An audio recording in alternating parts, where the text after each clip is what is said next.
Hello, hello, hello. I think, if everything's working correctly. Hello, everybody.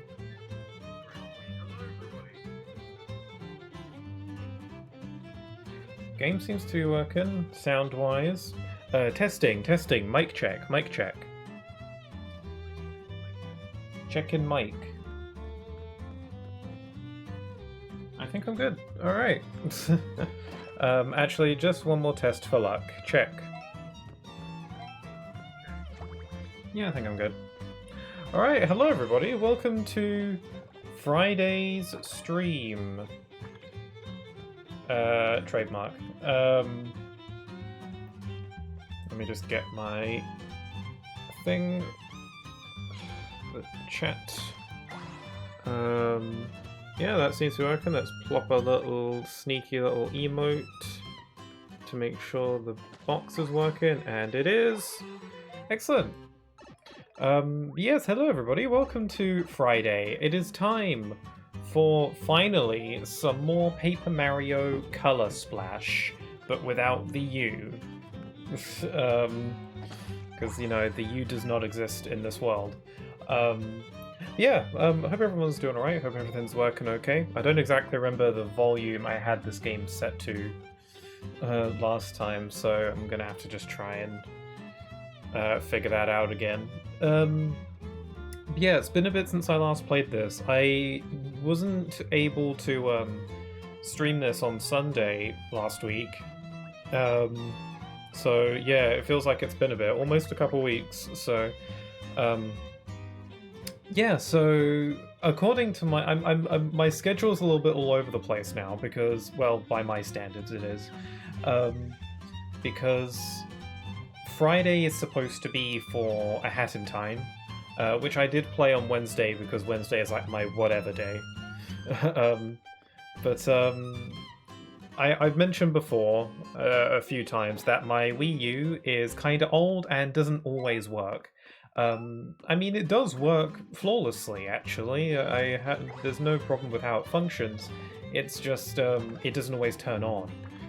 Past that, it works perfectly fine. It's just the turning it on part that doesn't really, that's a little bit all over the place. Sometimes it does, and sometimes it doesn't. It's really just random. So, the reason why I didn't stream this on Sunday last week is because the Wii U just wasn't having it that day. And I was too, you know, fed up about it after like an hour of trying to get it to work that I just gave up and didn't stream that day. And then, so I thought I'd try on Wednesday, which is, you know, the other day, and yeah, the Wii U didn't work that day either, so, but thankfully I had A Hat in Time as a backup plan, because I was going to stream it on Friday anyway. But instead of streaming A Hat in Time today, I'm streaming Paper Mario Color Splash because the Wii U just happened to work today. That's kind of what my new game plan is going forward. I'm going to prioritize streaming this as much as possible until I beat it, just because the Wii U is so unpredictable and doesn't always turn on. So, and then I'm going to have A Hat in Time essentially be the backup in the event that Color Splash doesn't want to work.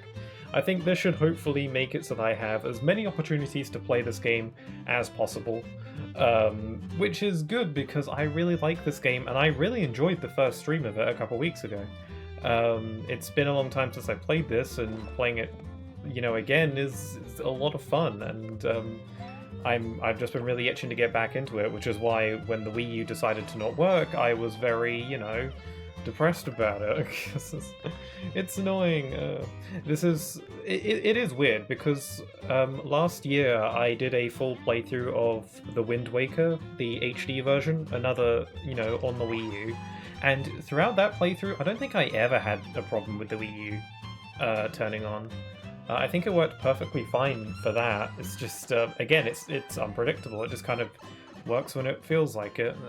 So I could try and get it fixed or something, but I don't know how much that's going to cost me, and I don't know, maybe it needs a clean, I don't know. At this point, there's so few Wii U games that I still care about playing that haven't been ported to Switch or something, that I kind of feel like I just want to try and use the Wii U as it is and try and get these games out of the way so that I don't have to think about them anymore.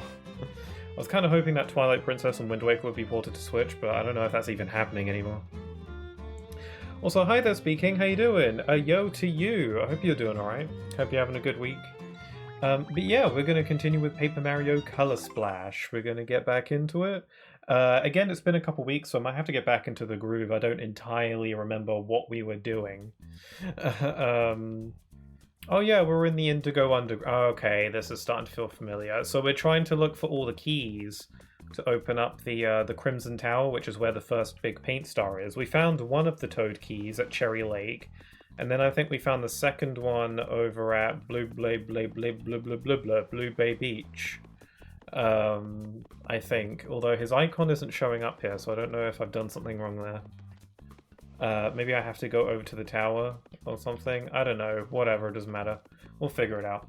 And now I was going to explore the Indigo Underground before I stopped last time. I remember because we did like the plunger and the pipe thing, and it was really uncomfortable. So yeah, we're gonna go do that. I've got some mail at Port Prisma though, so I'll go check that out. Yeah, hopefully the volume's good. I'll adjust it as needed, and hopefully everything's working okay. I'm good. On my way to the Switch 2 event. Really? You mean one of those events where you get to try out the Switch 2 for a bit? I didn't realize those were still going on. I thought those had ended. I did sign up for the one in London, but I didn't get selected, unfortunately. Kind of bummed about that, but oh well. I intend on getting a Switch 2 of my own when it releases, so I can wait an extra month and a half. The Switch 2 is like a major, like, it's kind of in the forefront of my mind recently, just because it's exciting. It's a new system. You know, controversies aside, I'm excited for new Nintendo-y stuff. But if you are in fact going to the Switch 2 event like you say, then I hope you enjoy it. Let me know what you think. I'd be really interested to know what you think about it all. I hope the Joy-Cons feel better. My Joy-Cons on my Switch have been drifting for a good year, maybe a couple years now, and I haven't really been bothered to. I haven't felt bothered to replace them. Or get them fixed or whatever, because I just never use them. There's like 2 games that I have on Switch that I use the Joy-Cons for. One of them being Pokemon Let's Go Pikachu, where the Joy-Con is mandatory, unless you're playing in handheld. And then there's The Legend of Zelda Skyward Sword, where you can play with button controls, but the game is definitely made with the motion in mind, so I prefer to play it that way. And I've been wanting to play Skyward Sword, but my Joy-Cons broke, and it's like, I can't be bothered to fix it. So I've honestly just been waiting for the Switch 2 to come out, so it's like, okay, well, I'll get new Joy-Cons along with this thing then, so... that's fine. Hopefully they don't drift. Or at least, if they do drift, I hope it doesn't happen in, the first year of me getting it, you know? I mean, it took ages for my Joy-Cons to start drifting, but that's because I never used them. I almost always use the Pro Controller. I don't know if I'm going to get a Switch 2 Pro Controller. Speaking of which, I've heard that they look pretty good. I've heard that they feel pretty good to use. But I don't know if it's worth it, because it's, controllers are expensive, more so than the actual games. If not the same, if not more. So, I don't know, especially because from what I hear, you can use a Switch 1 Pro Controller on the Switch 2. You just won't have access to the chat feature or the microphone or the headphone jack or whatever, but I'm unlikely to really use that stuff all that much, so I think hopefully I should be able to get by with what I have, but if I want to treat myself later, I can get a controller, maybe for my birthday. Because my birthday is just the month after the Switch 2 comes out, so maybe. Hey Mario, great timing. You've got new mail. Mr. Mario, thank you for showing me your illustrious card collection the other day. Oh yeah, that's the day I got jumped. Since you possess such a magnificent collection, I was wondering if you might help me out with something. I await you at the Action Command Dojo in the Yellow District, the Card Connoisseur Toad. Remember, you can always reread old letters. Just open the menu, tap items, and then tap the mail icon. Sweet. It's funny how, like, the postal system is, like, degraded a little bit in this game, because in Thousand Year Door, Mario had a Game Boy Advance SP that he could read emails on. But in this game, it's just, you know, regular paper mail, which is charming in its own way. And, you know, the postal system is how the plot of this game kicked off, you know? Because the colourless Toad got mailed to Peach. It's pretty grim. Oh, well, who mailed it anyway? Do we know yet? I don't think I recall. Like, who mailed that Toad to Peach? It's kind of messed up. I mean, I know... Spoiler alert, Bowser's the villain in this one. But I don't know, why would Bowser do that? To get Peach to come here, I guess. Yeah, it's at the Tokyo Convention Center in Makuhari. It's at 3 AM over here, and I'll be driving out 2 hours from where I'll live to camp out until it opens at 10. Oh, that's so cool! Quite the adventure. Tokyo, hey? 3 AM. Wait, it's 3 AM currently? Where you are? A 2-hour drive. I hope Metroid is there, but if not, I'll be having fun with Donkey Kong and Mario Kart. Yeah, I hope you do have fun. Yeah, again, let me know how that all goes and what it's all like. Because, that's really cool. I've heard that the mouse controls for Metroid work super great, and all that. I'm not sure about Donkey Kong as of now. I'm not sure if I'll be getting Donkey Kong right away, because it looks really cool, but I feel like I want to see more of it. Ah, Mr. Mario, how splendid that you have the good sense to entertain my offer. Follow me, please. Come this way. I think this is the card museum. Wait, a secret door? What's with all this high-tech stuff just sitting around in some crummy storage room? This is weird, Mario, but I'm thinking it could be good weird. Well, let's check it out. That sounds good to me. I'm okay with weird. The Wii lives again. Yeah, I mean, the Wii U anyway. Hi there, Dragonflight. Yeah, the Wii U decided to turn on today. It really is a bit of a gamble, so I'm gonna try and play this again on Sunday, but you know it might not work. So, in which case it'll be a hat in time. So it's just, I'm gonna try and stream this as often as I possibly can, as often as the Wii U is allowing me. So. I spent long years of my life designing and constructing this place in order to document the history and culture of Prism Island. Welcome, friends, to a little place that I like to call... Prisma Museum! Well, it's not a very... You're not going to get a ton of business because it's in the middle of some dank storage room, but whatever. An underground museum? This must be one of those super snobby art places that no one knows about. Au contraire, my friend. My mission is to make our collection as accessible as possible. Even a common undergraduate art student should be able to appreciate it. There's just one tiny thing. I don't actually have anything to display as of yet. And having seen your collection of battle cards, my dear Mario, I feel we'll be in rather good hands if you chose to donate. Sounds like it's for a good cause. Plus, Port Prisma is my hometown. It'd be nice to visit the museum when I'm old and reminisce about our adventure. Splendid! I knew I could count on someone with such fine taste in battle cards.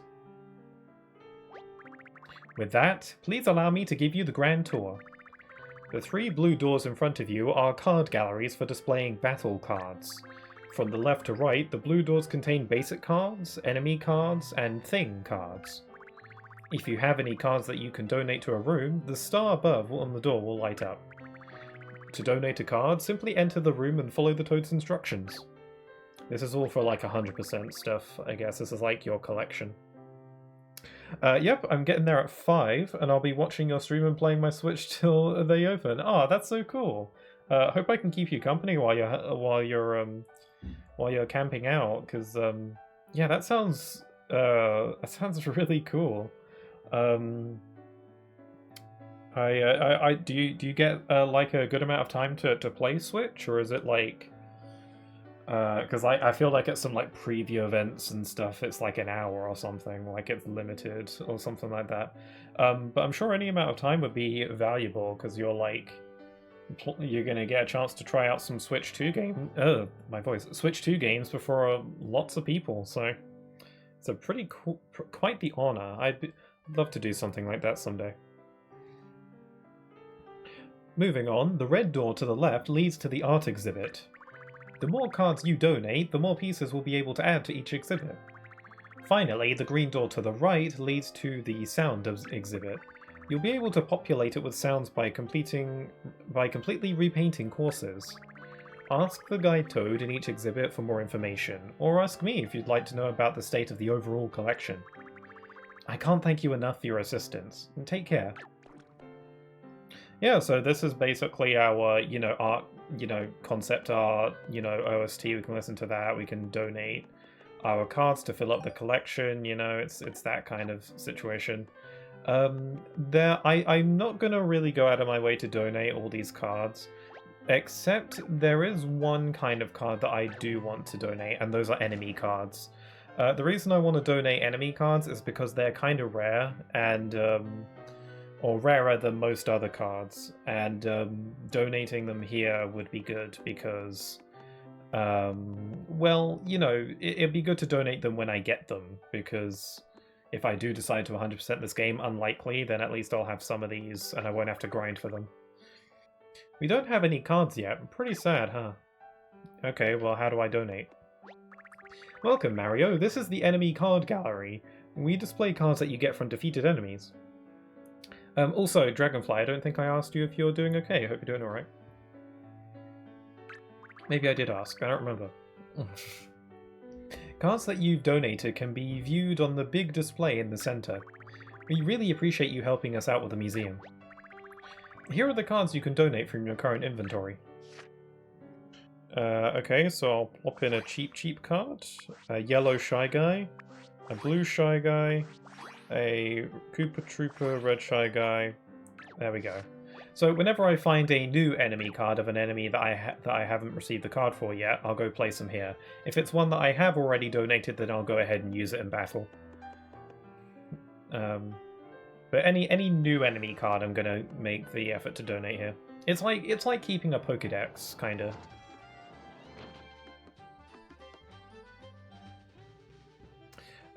They will let us play from 10 AM to 6 PM. Oh wow, that's a ton of time. So yeah, we got a lot of time. I'll be first in there, I can guarantee. Yeah, if you're camping out in front. Wow, such dedication. I really admire that. Yeah, you've got so much time. Wow, you can really go all out with a lot of these games. That's crazy. That sounds like a lot of fun.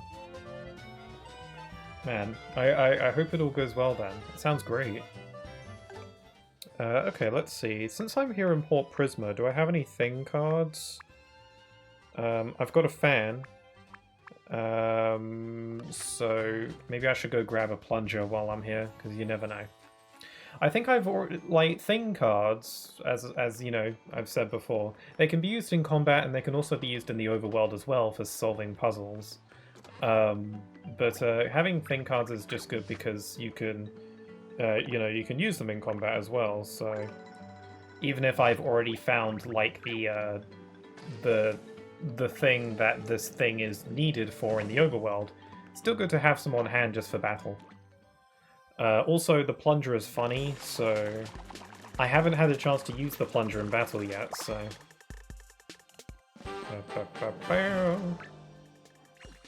You can also get replica thing cards, which can't be used in the overworld, and they can only be used exclusively in battle. And they can only be found under certain specific conditions. They're like rare drops, that sort of thing. Hello again, Mario. Need to know about anything today? You must seek a red thing on a red road. It cools with that which is hot. I have a really special feeling about this particular thing. I think it would be just the thing for you. Okay. I need to find like a... I think it's like a... Why am I blanking on the name? Fire extinguisher, yeah. I think that's what he's talking about. Alright, let's get moving on. I feel a desire to get a lot of progress done in this game today because you never know how long it's going to be until my Wii U decides to work again, so... It's going to be a nightmare when I want to play Twilight Princess. This is why I was hoping it would get ported to Switch, but no! No. We can't have nice things. I don't mean to sound ungrateful, but, you know... I would be liking some Zelda ports, just saying. Still not impossible, but, you know. I was delighted to find that some of the prices for games in the UK for the Switch 2 have been revealed, so you know the prices in pounds. I was delighted to find out that the HD remaster of Bravely Default is not going to be a full price, you know, 50, 60 pound thing. It's going to be like 35, which is like, yay, that's way more reasonable. I guess that's because, you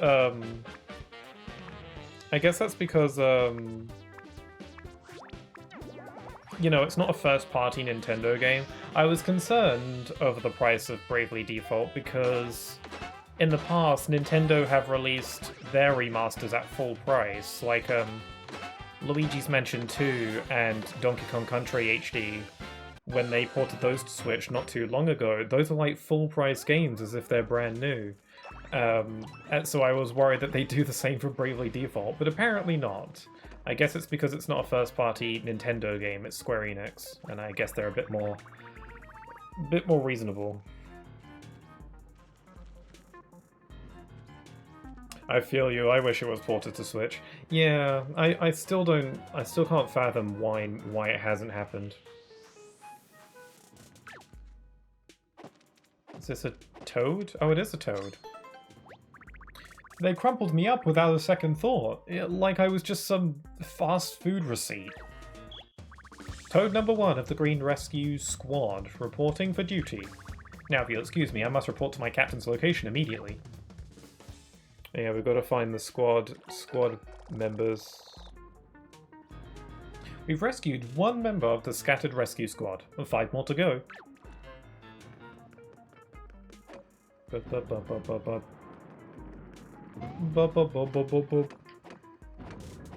Man, I really like this game.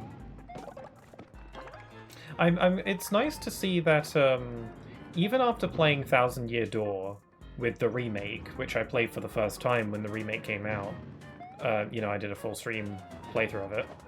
It's nice to see that even though I've played what is considered the peak of Paper Mario, it hasn't, like, skewed my thoughts and feelings about this game, which is, you know, pretty much, you know, inferior in almost every way.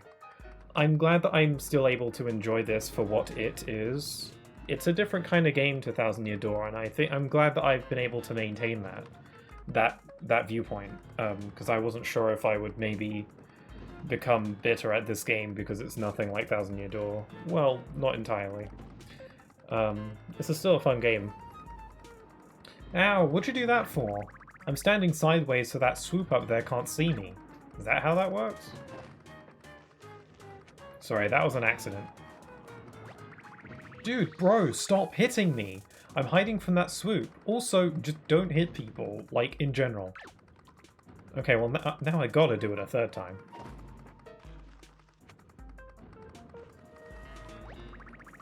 No, he's saying the same thing. Okay, I'll help him out.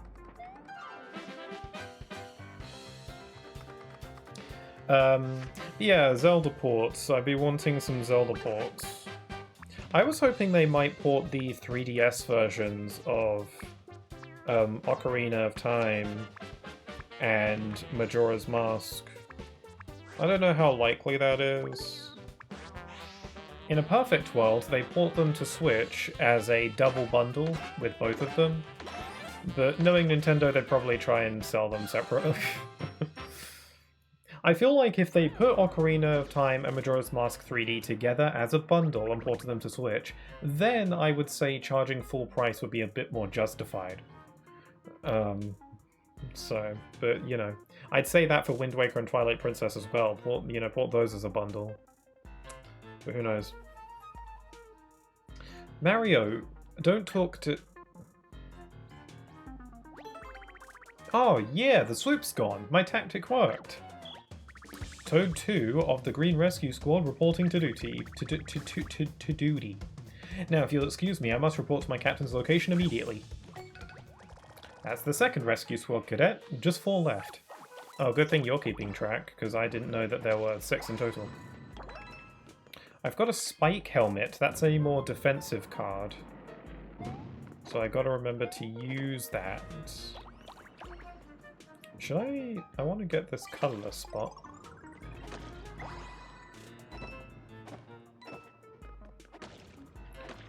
No need to fight if I don't have to. This game doesn't really have XP in the traditional sense, so skipping fights here and there isn't really going to make or break me. If anyone happens to notice when I miss a painting in a colourless spot, because sometimes they can be hard to see, you know, do let me know if you notice that I miss one. This isn't like a 100% playthrough really, but I'd like to try and get as much as I can. I'm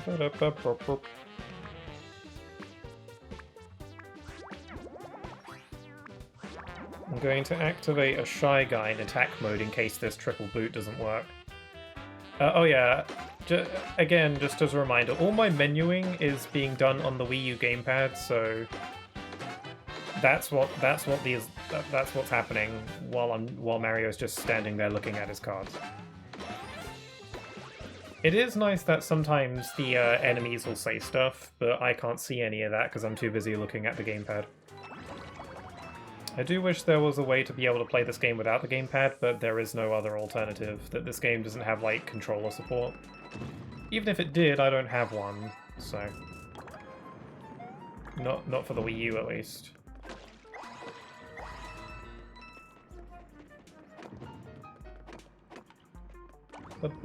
Oh, there's a secret.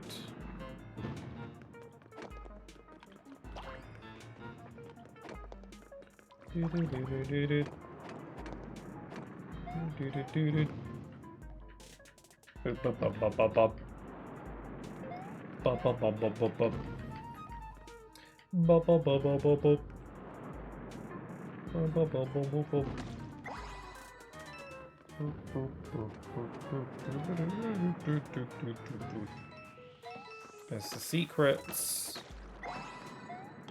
Finding the little colorless spots is fun. It's like a collectible, but it actually, like, you get to color in the world as well, so it's a nice little visual thing as well. I like collectibles like that. It reminds me of Sonic Generations and how you color in the white space as you complete the stages. I mentioned that in the Sonic Generations video that I'm working on. It's a nice touch, and I like it a lot. It's the little things that make the difference sometimes. Okay, this Buzzy Beetle is retreated into a shell. I should be able to just jump attack it to send it flying.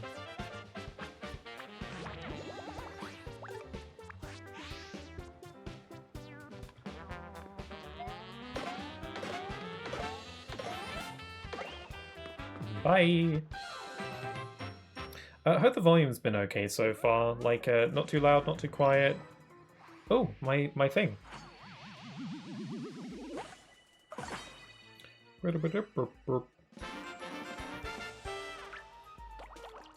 That's my max paint up. And when I got a jump attack to reimburse the one I just used. Random question for anybody who may want to answer. If you don't, that's okay, because it's not important. It's been about, let's see, it's been about a month, I'd say, since I got my new microphone, or since I started using my new microphone. And I'm just curious if anyone's noticed if it's okay. Because I've run some tests and it doesn't seem to be worse than my old one. If anything, it's about the same. Although its design makes it a lot more convenient for me to use, so that's important. But yeah, I hope the new microphone I've been using for the past month or so has been good. Because I'm really liking it. It's a lot less. It takes up a lot less of my my vision. It's not because it's smaller. It's thinner. So it takes up less of my field of vision, and it looks nice. It's not as much of an eyesore. It has a handy little mute button on the top, which I keep forgetting about. I don't know. I'm happy with it. So hopefully it's doing its job well and it doesn't sound bad or anything. If it sounds about the same as my old one, then fine, because as long as it's not worse. Sounds fine to me? Good to know. That's what I like to hear.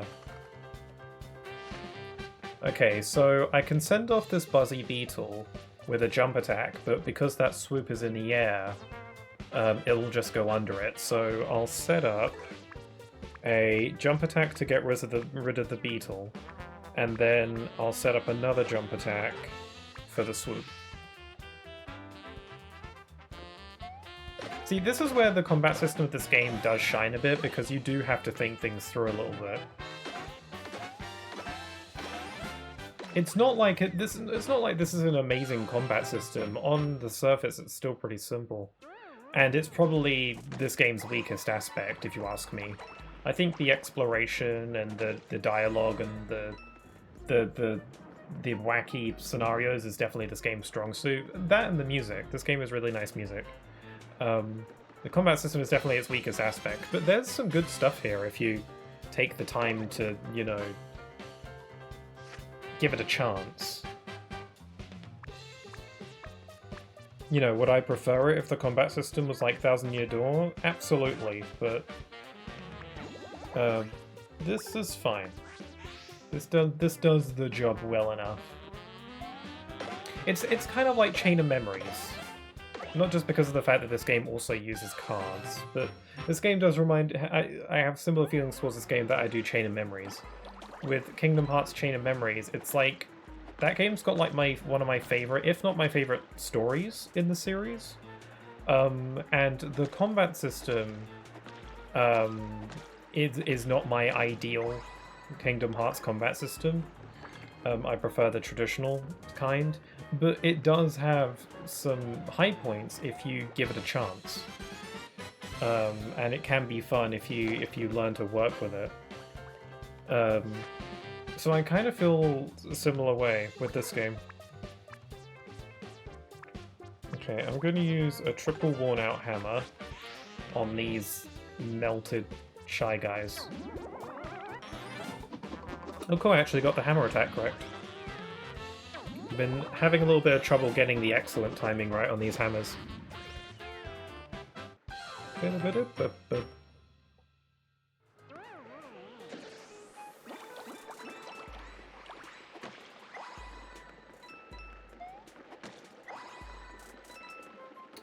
There's a little block here. I can't reach that block up there, I'll have to get it from above. Yeah, it's good to get the preemptive strike on Buzzy Beetles with a jump attack so they retreat into their shell the moment the fight starts. And then once they're in their shell, I can just do a little jump attack action. And they're gone. I'm running out of jump attack cards now that I think about it, so I'll use one of these.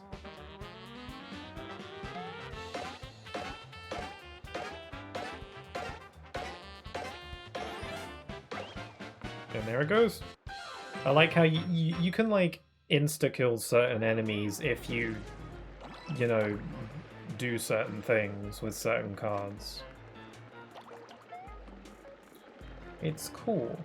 It'd be convenient if this game were ported to Switch, but that's probably just never going to happen. This game is not popular enough for that. There are certain popular games that haven't been ported to Switch, case in point, Twilight Princess and Wind Waker. So if those aren't ported to Switch, then, you know, this game has no chance.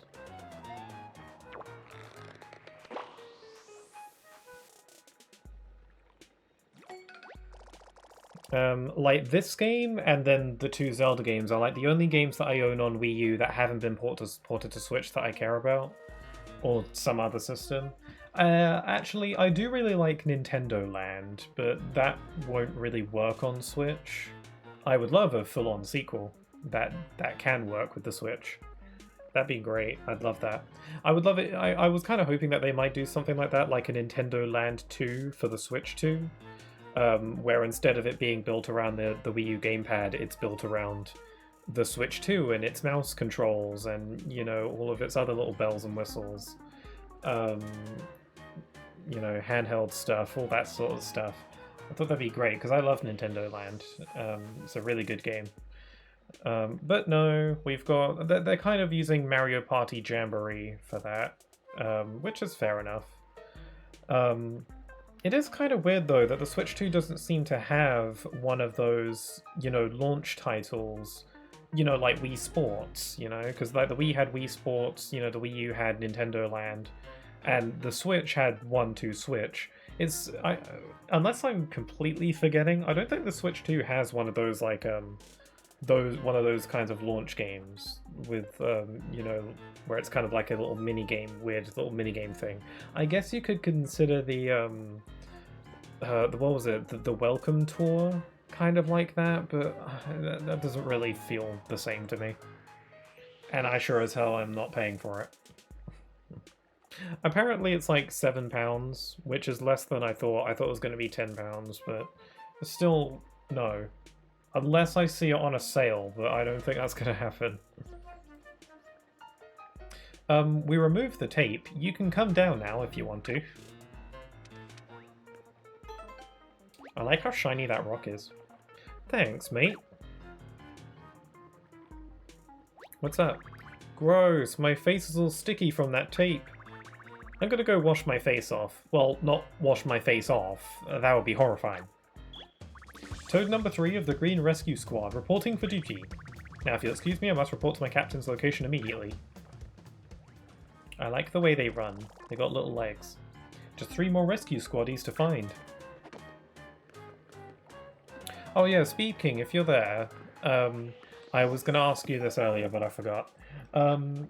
Since you're looking forward to playing Mario Kart World, out of the characters that we've seen, which character do you think you'll play as the most? Who do you think you will your main, in other words? Or are you more like the kind of player who kind of like goes for all sorts of characters, you know, just like switches up? Because I typically find my favorite and stick with it. Oh, I should flick up the Toad. Okay. Daisy, 100%. Oh, solid choice. It's nice that Daisy's been getting more recognition. She was in Super Mario Bros. Wonder, which is nice. And then like there's all sorts of costumes as well for each characters. She's always been my favorite. Oh, that's nice. That's cool. I have not played many games that have Daisy in it aside from, you know, the Mario Kart games. Crap, I've messed that up. For me, I'm probably just gonna go with my boy Luigi. If Link were in the new one, then I'd go with that, because Link is the character that I would always use in 8 Deluxe. But Link does not seem to be in the new one, unless they do DLC again. So I'm gonna go with Luigi. Oh, so I have to fight them all anyway? Oh, I have to fight them all in one big go. This is actually good, because I have a card. I have a special card just for this. And I'm also going to throw in a helmet just in case. Hopefully I don't mess up the timing.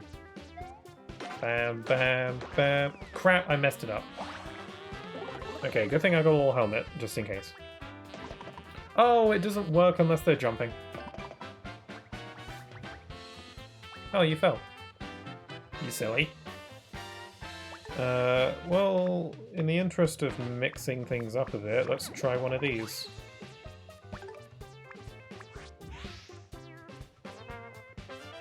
But yeah, it does make me wonder with Mario Kart World if they'll do DLC again. I feel like DLC is kind of an inevitability with a game like that. I feel like they're gonna do some kind of DLC, or some people have been speculating that, is that a lemon? Up there to the top left, is that a lemon? Alright. Some people have been speculating that they might, instead of doing traditional DLC, they might do more of a, like a Splatoon kind of situation, where they just update the game with events and new characters, like, you know, every now and then. Which would be cool, because that would, like, justify the initial asking price a bit more if they add in stuff for free gradually over time. But that seems kind of too good to be true. Be cool, though. They'll probably do, like, a big paid DLC as well, like Splatoon does, but who knows. It does make me wonder if they'll do any more crossover stuff like they did with Mario Kart 8 with the Link stuff and the Animal Crossing stuff. Maybe they'll try out some different characters this time. I would think maybe Kirby, but Kirby Air Riders is coming out this year, so maybe not Kirby. Maybe Samus or something. Or maybe Olimar, why not? Mario, behind you! Is what I was going to say, but I kinda froze up. My bad. Toad number 4 of the Green Rescue Squad reporting for duty. Now, if you'll excuse me, I must report to my captain's location immediately. 2 more rescue peeps left. We're getting close. Metroid DLC would be cool. I don't know anything about Metroid, really. Metroid is one of those series where I want to be a fan of it, and I do want to give them a go. Because, like, everyone is so excited for Metroid Prime 4, and I want to be in on that, you know? But first-person games are a little bit hit or miss with me, but what I've seen of the game looks really fun, so it'd be cool if they had a demo. I'd love to try a demo of it. Maybe I could try out the first Metroid Prime, because that got remastered a while back. Or I could try out some of the 2D ones. Metroid Dread looked like fun. It's similar with Kirby. I want to get into Kirby more as well. Oh, another game I'm really looking forward to is, because of the GameCube being added onto Switch Online, they're going to be adding the first Luigi's Mansion, which I've never played. I've only played the third one. And I loved it a lot, and I'd love to play the first two as well. But with the GameCube, they're putting Luigi's Mansion 1 on there, and then Luigi's Mansion 2 has already been remastered for Switch. And I already have Luigi's Mansion 3, so I could play all 3 of the games on the stream. And that would be tons of fun, because I've never played the first 2, and I've always wanted to.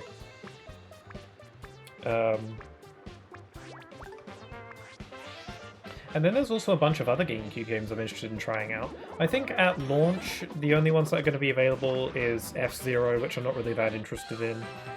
Soul Calibur, which is kind of interesting, but I'm not that into traditional fighters. I'll probably give it a go, because it's there, and also Link's in it, so... and then what else was there? What was the other one that they're going to have at launch? I don't remember. Oh yeah, Wind Waker. I'm good. I played Wind Waker not that long ago, so I'm fine there. But there's also a bunch of others, like the Pokemon ones, like the Pokemon Colosseum games. I've never played those before, and those would be really cool to try. And then like Strikers, maybe. I'm not that into sports games, but I could give it a go. The thing is that they're all just on there, so I could just try them out, because they're already just part of the service, so it doesn't matter if I'm not into them, because they're just all part of the service, so... and Fire Emblem. Oh yeah, I could try Fire Emblem. I've never played a Fire Emblem game before. My twin was way into Three Houses. So I wonder if they'd be interested. Speaking of my twin, we were talking about going splitsies on a Switch Online subscription. Just going half and half, which would be nice because we're going to want to play Mario Kart together. Because we both decided that we're getting a Switch 2 at the same time, which is cool because I thought I was the only one who was gonna get one, but no, my twin has also got one. That's cool, so we can play together. Huh? Where am I? I was sure I'd meet my end behind that waterfall. I'd about given up. Hey, you tell me if I were a ghost, right? Eh, depends. Toad number 5 of the Green Rescue Squad, reporting for duty. Now if you'll excuse me, I must report to my captain's location immediately. I think there's just one more Toad left to find. Okay, now there's only one missing Rescue Squaddy left. Let's hop to it, shall we? I feel like I'm gonna get jumped by something. I'm getting that weird feeling.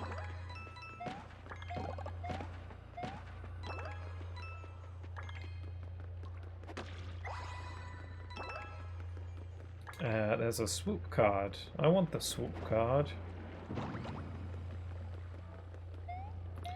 I need to get my trading cards. I need to collect all 5 pieces of the Forbidden One.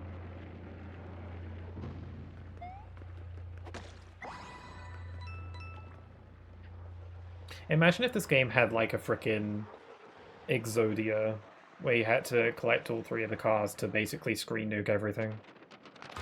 Oh, that's creepy. Ah! What's with the music? This ain't the jolly battle theme that I've come to know. Shunned guy. I'm gonna make it a dead guy. I'll hit it with... No, let's not. Let's hit it with... Give him one of these. Why is the music so freaky? Die, die, die. Oh, it's not dying. This thing is immortal. Oh, it's taking my paint. Oh god, that sounds like Mario's about to die. I might just be... I activate... Actually, you know what? For the giggles. This probably isn't going to work, but just for the giggles, let's do it anyway. I activate Plunger in attack mode.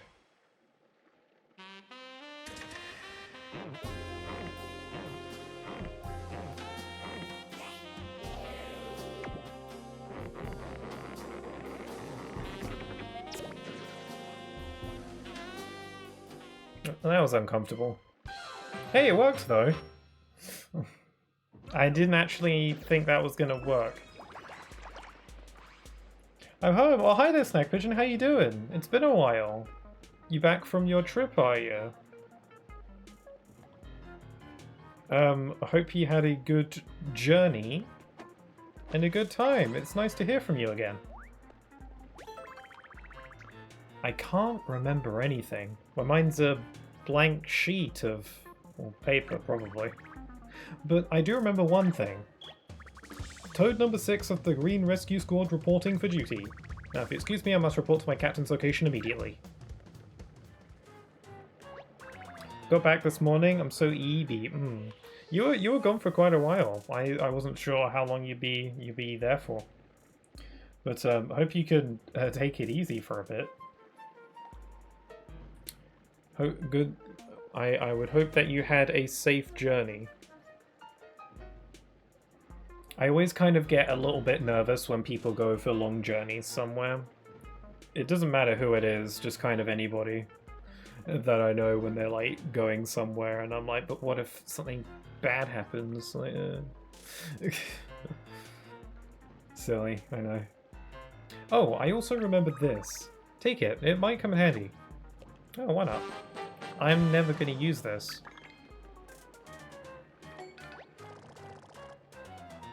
The intention was forever. I did have a safe journey, yes, it was great fun. Oh, emote fail. I'll laugh. Gotta laugh. Boom! We rescued the whole rescue squad, all 6 of them. Alright, let's get back to the leader. There's a colour spot here I missed.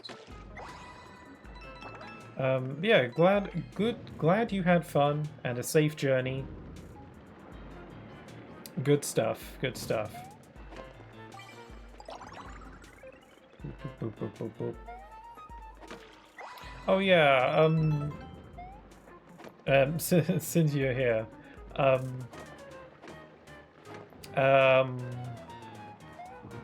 don't know if you remember, but my Legend of Zelda Tears of the Kingdom big highlight playthrough video that I've been working on for a while now is almost done, and I was and Snackfish, and I was going to send you all, a little quick compilation of all the moments that you were present for, just to make sure there's nothing there that you're not okay with. I don't think there will be, but what do I know? So, I was going to send you that at some point in the near future.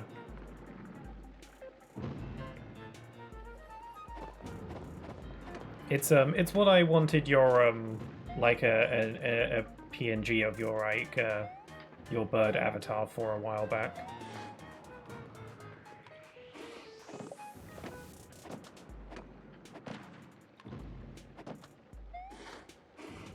Oh crap, I fell.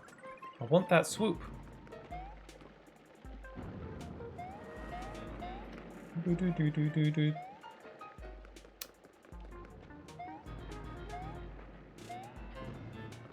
Oh! Okay, gotta lean to the back of the room.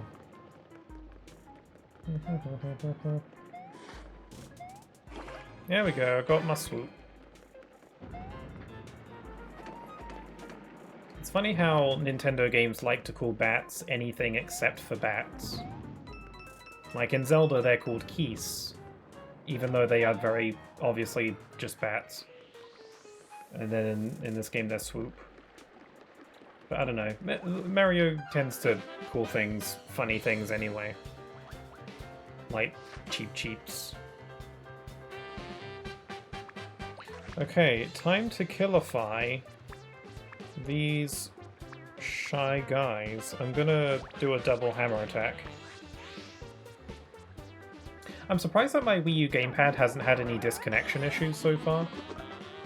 I might have just jinxed it. I didn't think that through. But when I was playing Wind Waker, my Wii U gamepad would, like, I don't know, like disconnect for a couple seconds sometimes. And it hasn't done that yet, which is surprising. Now watch as it does so, now that I've mentioned that. Because, you know, that's my luck.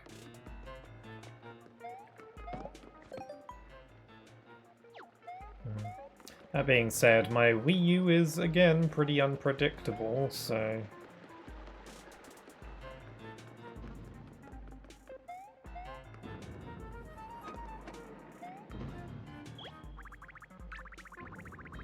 Join the rescue squad, they said. It'll be fun, they said. Do they each have different dialogue? Toad number 5 of the Green Rescue Squad reporting for duty.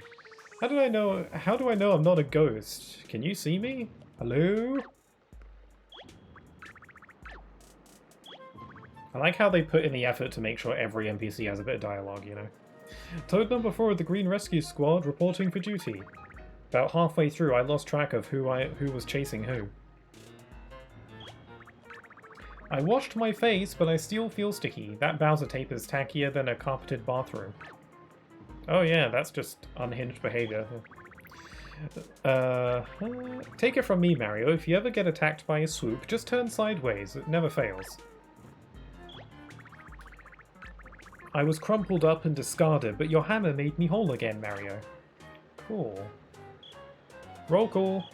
1, 2, 3, 4, 5, 6. And I make 7. All present and accounted for. Green Rescue Squad, commence Operation Toad Bridge. All units to your positions.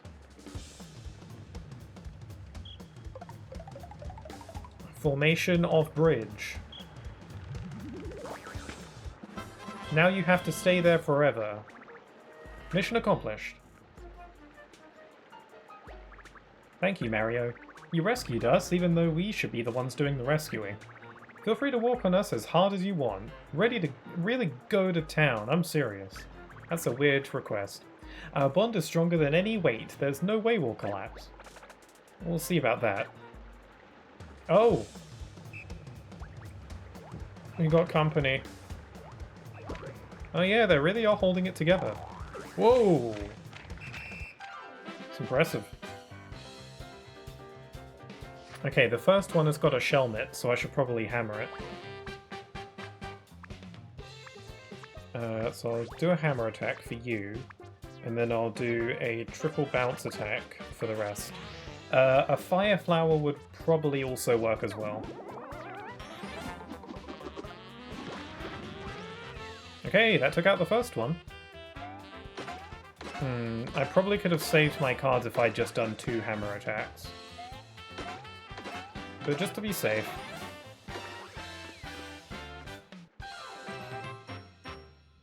Thumbs up.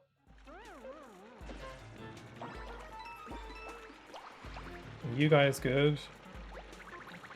I bought water, but both. I don't know what you're saying. Contact! Squaddy number 3's nose has been invaded by water, requesting backup. Is that the one who wanted to wash his face? There you go. Mario, our debts to you are really starting to stack up. Squaddy number 3, sit rep. My sinuses are on fire, sir, but I'll be okay. It'll take more than a physical force to break our bond of unity. Right, Mario, please proceed. As hard as I like, yeah?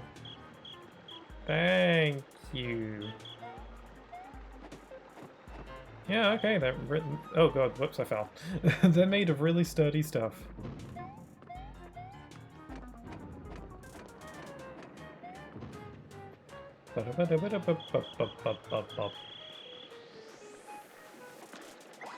Okay, I can pull away this Bowser tape. I nearly just fell, but that block caught me. I'm gonna go down and get this. I got a line jump, nice. You know, my Wii U being very fickle on when it wants to work or not reminds me of a time when I was younger.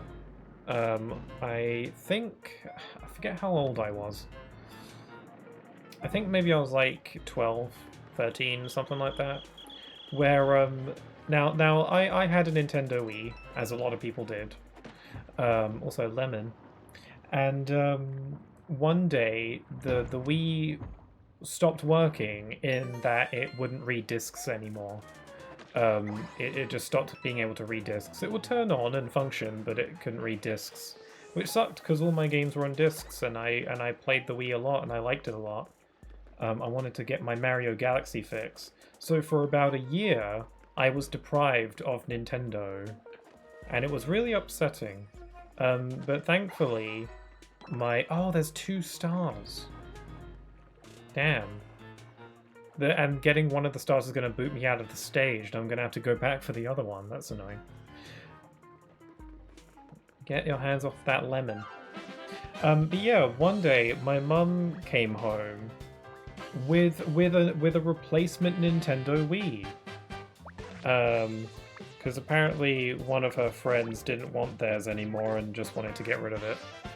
And I remember being so freaking excited. That's what being deprived of Nintendo will do. That's how into Nintendo I am. It was like getting a brand new system, even though it was a Wii, and by this point in time the Wii U was already definitely a thing, and the Switch wasn't too far off. But I don't know, it's all about the older systems at the time. It's like I asked for my birthday one year, I think it was when I was 11, for my 11th birthday, I asked for a PlayStation 2, even though the PS3 was, you know, on its way out by that point, and the PS4 wasn't too far ahead. I don't remember when the PS4 came out, but for my 11th birthday I asked for a PlayStation 2, because I wanted to play PlayStation 2 games. in hindsight, there's a model of PS3 that can play PlayStation 2 games, so I could have asked for that, but I didn't know that. Anyway, you got a lemon. Adds a little zest to any meal. I remember the lemon looking really good in this game, for some reason. Like, this game has some of the best lemons in video games. Also, I hope the volume on the game has been okay. It might be a little bit quiet, I'm not sure. I haven't noticed it get too high. I think I'll up it by a couple notches just for my peace of mind. Future Jason, it's set to minus 17.3 decibels, keep that in mind. Okay, I gotta hop back into the Indigo Underground to get that other star that I need. That is a bit of a downside in this game, is that if a stage has multiple paint stars, you can only get one at a time. If, you know, if you get one of them, then, it'll boot you out of the stage, which is, you know, something that's taken from 3D Mario games like 64, Sunshine, that sort of thing. And, you know, it's a shame because it means you have to, like, backtrack to get, you know, the ones that you missed, and it's a bit lame, but it's whatever.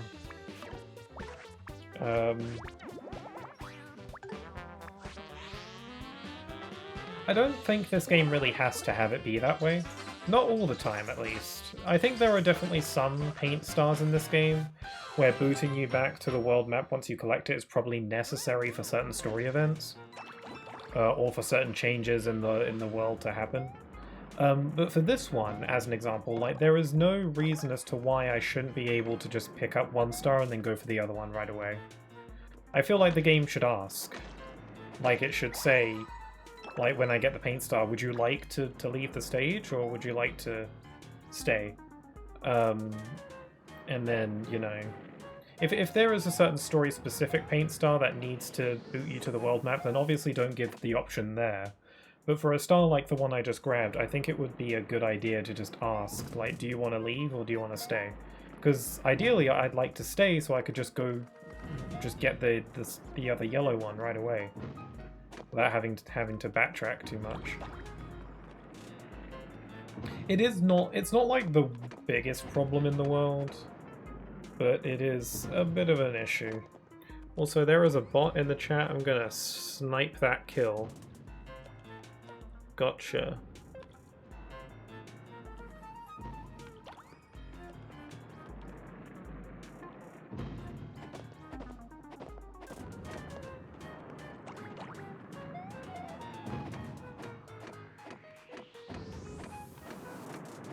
Bum bum bum bum bum.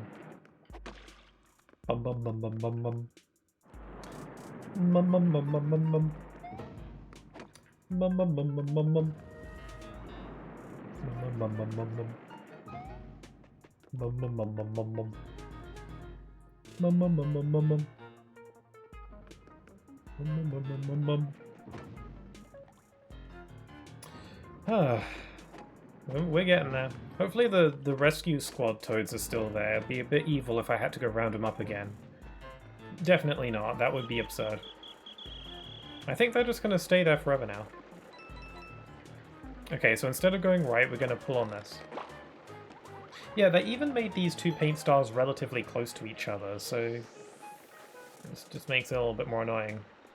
I didn't really gain anything from doing all that backtracking just now, so it feels like a slight waste of my time, but oh well. Yeah, see, I can be critical sometimes.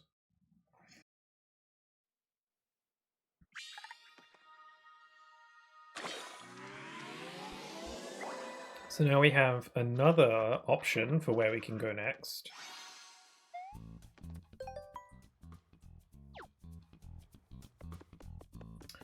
We've got Daffodil Peak.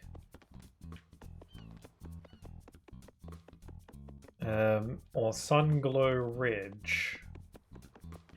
I'm trying to find the remaining key toads. Let me just check the door again. Because I mean, I guess the game is implying that it wants me to go over to the yellow zone.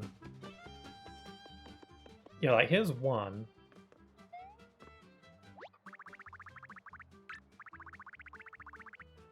Okay, so I'm missing the yellow one. I have the red one.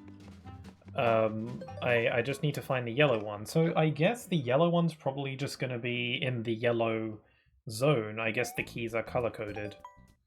I still haven't found all of the purple rescue guys, but I guess they're around somewhere. I do like that this game has a pretty non-linear structure, because while the world map presents it as like a linear kind of like platformer kind of world map, you bounce around between quote-unquote chapters quite a lot. And it's quite cool. I don't know where to go. Should I go down here to Daffodil Peak, or should I go to Sunglow Ridge? Which sounds nicer? I think Daffodil Peak sounds nice. That sounds like a place where nice things happen. Let's go there.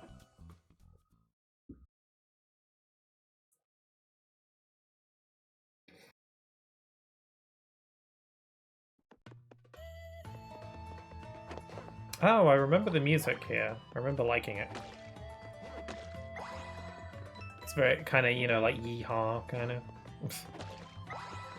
Best way I can describe it. It's very yeehaw. Hello. Welcome to Daffodil Peak, home of the legendary Mountain Sage. A Mountain Sage? That's one of those guys who knows everything, right? Amazing! Did you hear that, Mario? If this guy is really a wise old sage, he must know where to find the paint stars. Let's climb this mountain and meet the Mountain Sage. Cool idea, but you'll need a climbing permit before I can let you climb the mountain. Head through the gate to your right and buy a permit from the park ranger. You'll find him in his cabin. Here, I'll open the gate. Can never be that simple.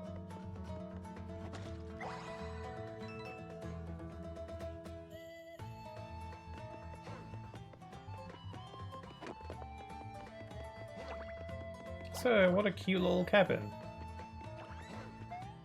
Yeah, my memories of this game aren't as clear as I thought, because there's a lot of this game that I'm forgetting.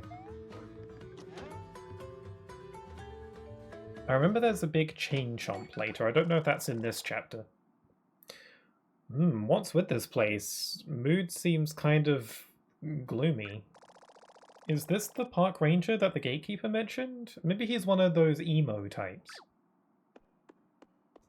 Oh, it's very colourful. Oh, hey, need a climbing permit? Yes, sir. We'd like to climb Daffodil Peak and meet the Mountain Sage. Yeah, look, I'm sorry, but I'm not really in the mood. My cabin is a wreck. Vandals broke in and drained the colour everywhere. I'm too depressed to do my job. We understand. These colourless spots are a real downer. I'd be depressed too. Aw. Mario, this guy's really bringing me down. Think we can fix this place up a bit? Yeah, let's hop to it. The act of painting stuff in with your hammer is fun. It's a nice, satisfying little thing. There's a little colourless spot under this mat. I can't get to it though. Can I pull it up? No? Okay, I'll figure that out later. Oh!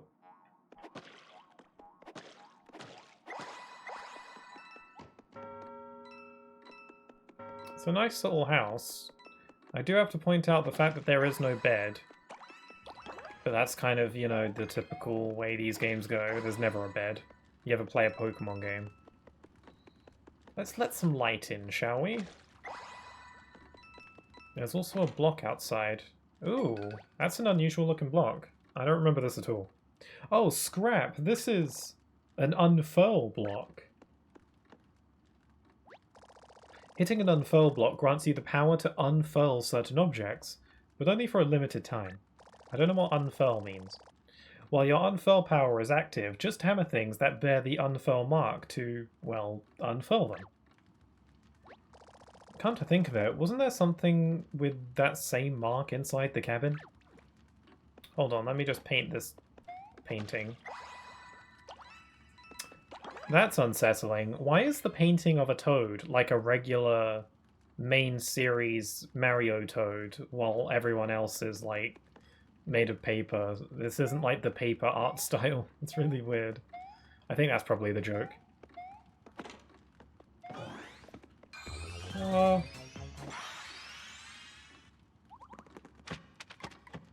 Ooh. Oh, your chair is all messed up. Oh, this is my favorite chair. Somehow it must have gotten folded up into a plain old box. Nice unfurling, Mario. But they must have also drained the color from it. What a shame. It was my favorite chair ever. It does look like a mighty comfy chair. How do I get this? Do I have to unfurl that as well? It doesn't have the mark. That's a no. Okay.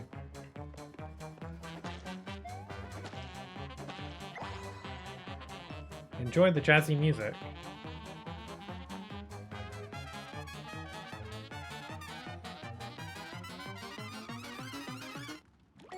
Okay, the cutscene can start. Gare, time ran out and the unfurl power wore off. But you can use an unfurl block as many times as you want, so just try again.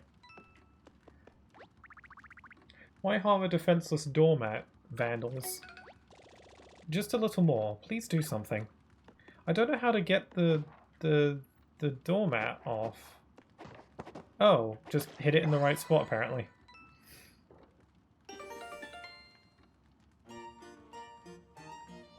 Fancy. Whoa, my cabin! I can't believe it!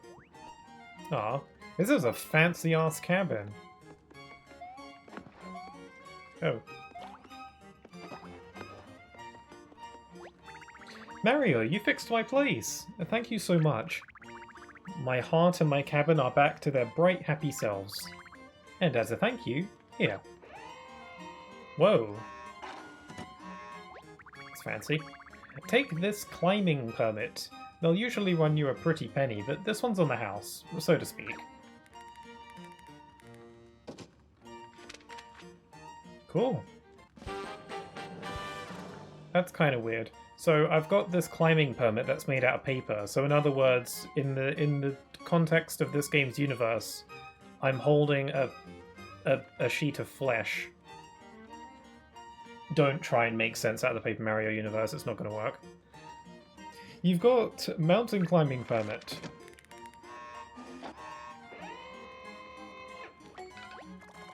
Wonderful, thanks sir. Glad we could help. I actually feel a lot better too. Alright, let's go.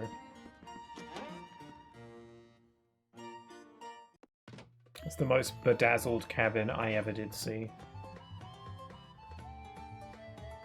That was a random little detour, but I got my permit. Ah, you got the climbing permit. I'm a bit surprised you got one, considering the park ranger has been rather down in the dumps. Anyway, let me start my spiel over. Helps me remember my lines. Welcome to Daffodil Peak, home to the legendary Mountain Sage. You'll find the sage at the peak of the mountain. Alright, I'll open the mountain path. Oh, we're well on our way now. Have a good climb, Mario. Are you stuck in there? Yeah, I'm sure he knows what he's doing.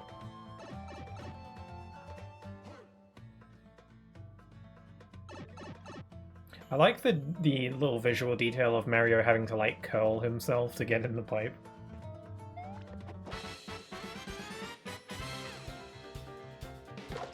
Okay, we got a Spiny.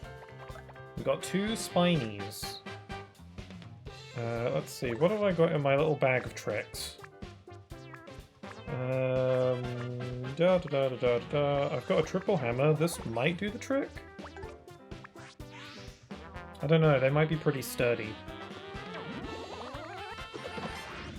Oh no, we're fine. I didn't even get an excellent. Thumbs up. Hey, a Spiny. I gotta remember to go back to Port Prisma every now and then to use my to register my cards. You know, since I care about that stuff apparently. I think it's just nice to collect things.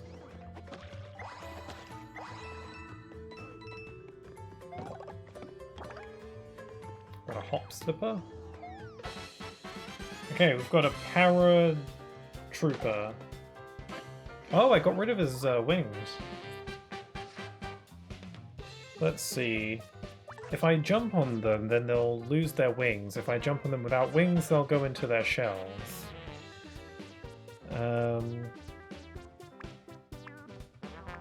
I think maybe a triple jump might be exactly what I need if I'm planning ahead correctly. Because the first jump will get this guy into a shell. And then the second jump should go for the second guy. No, it won't. Okay. I thought maybe Mario would alternate between the targets on the second jump. Oh well. If that went how I thought it would have been perfect. Ow.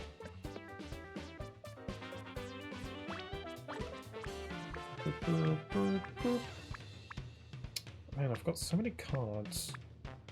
I'm gonna use... I'll just use a hammer.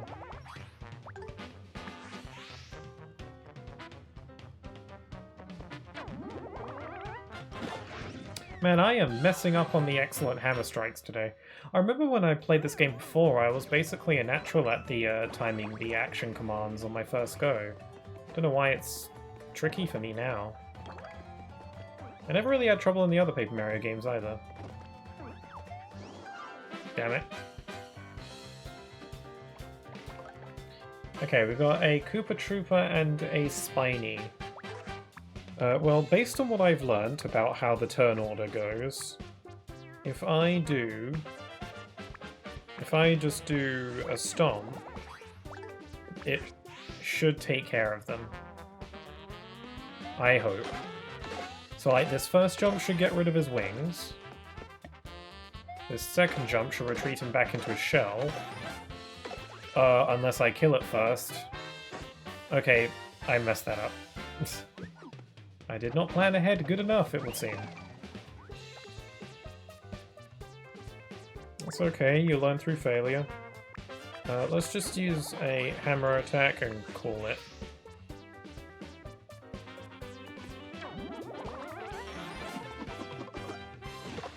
Oh, that nearly matched up with the music.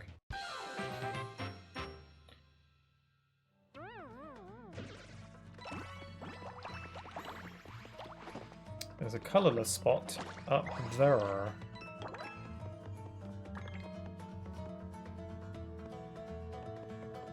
I like the music here. It's pretty fun.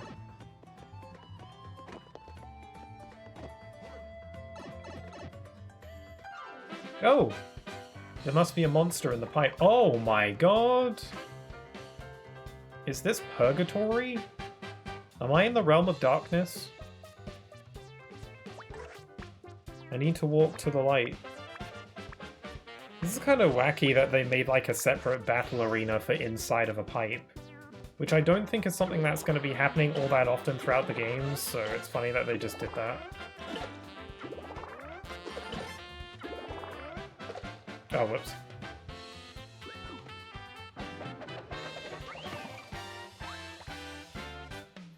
Damn it, I didn't get the strike on.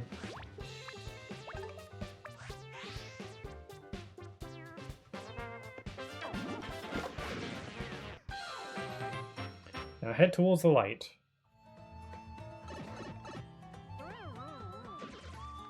That was weird. Oh, there's a toad up there.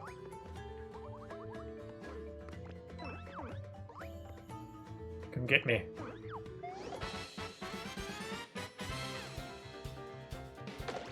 Nice. Nice. Okay, this time I'm pretty sure a double jump attack will be exactly what I need.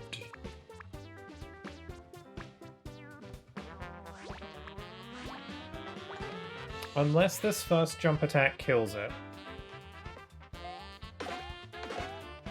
Damn it, why do I keep doing that?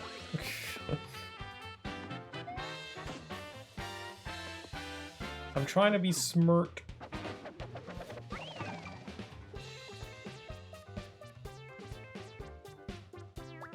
Okay, fine.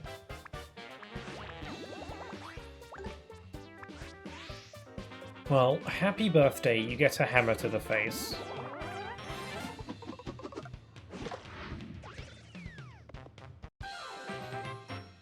Here's a random fact about this game. Mario's hammer wind-up animation when you get an excellent, where he does a bunch of flips like I just did there. In Paper Mario the Origami King, his flips are way faster. The animation is like a lot faster, and I think it's a bit more slick because of it. So there you go, random fact achieved. Not that anyone asked for it, but it just came into my mind. Whoa, thanks for the help, Mario. I was searching for the fabled mountain sage, but I got jumped by a group of shy guys. To add insult to injury, I never found the mountain sage. Maybe he's on vacation?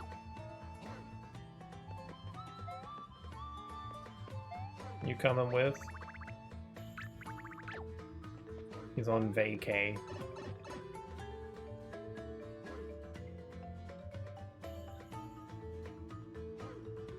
Oh, I'm going up. I went way up. Whoa! I didn't intend to do that, but I'll gladly take full credit. Okay, boy howdy, do I not really feel like trying to figure out how to get all these enemies in a single turn, so... I'm just gonna do this.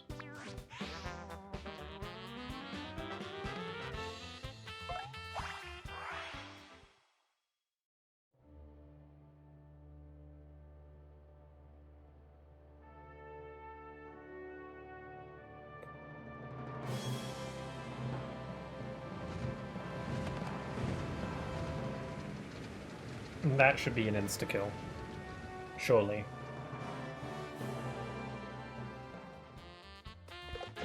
Yeah.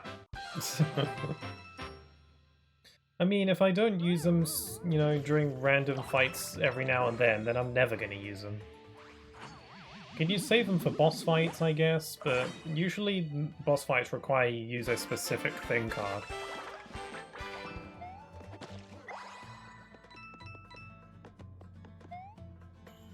Ah, crap. I'm trying to get that colorless spot there. I think if I just jump from here... Ah, slightly off, okay.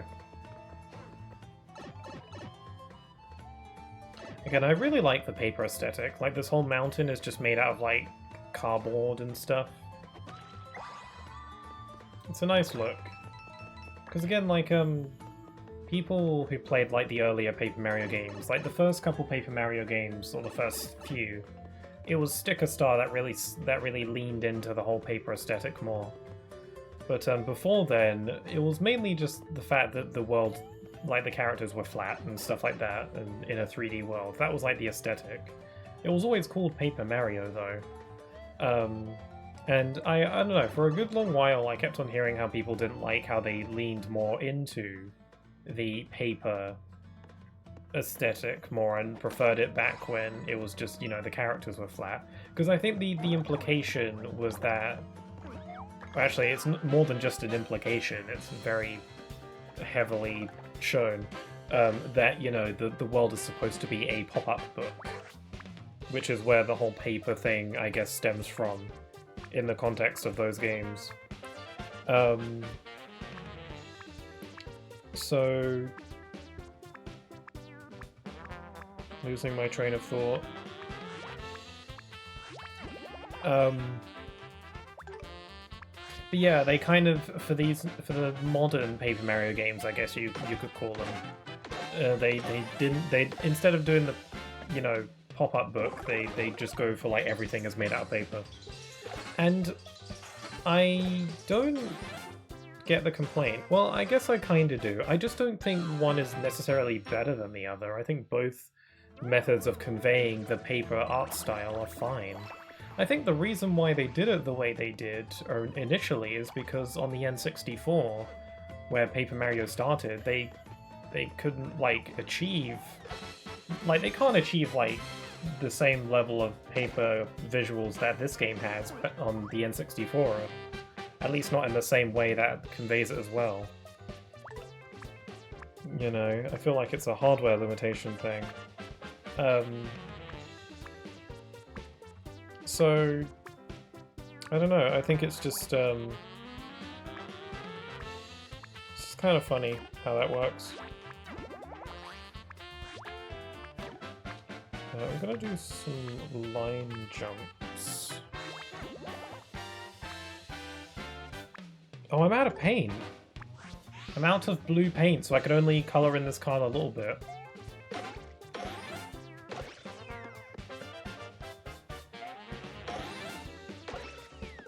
Okay, it still worked.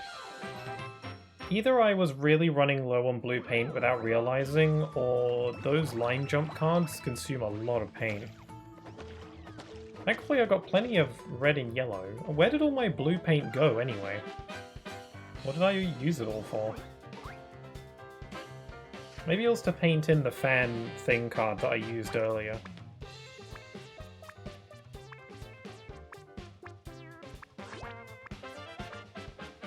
Okay, I'm out of line jumps. I just used mine. Crap, I can't paint anything in because I need blue. I'll have to use some of my ready, pre-painted cards.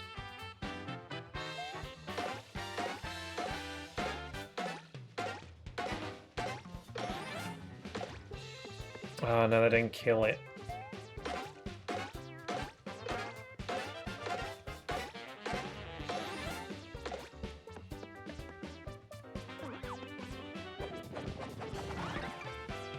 The shells hit pretty hard if I don't block them right. Okay, I think I can maybe just defeat them with a hammer attack with the splash damage. Thankfully, hammers don't require any blue.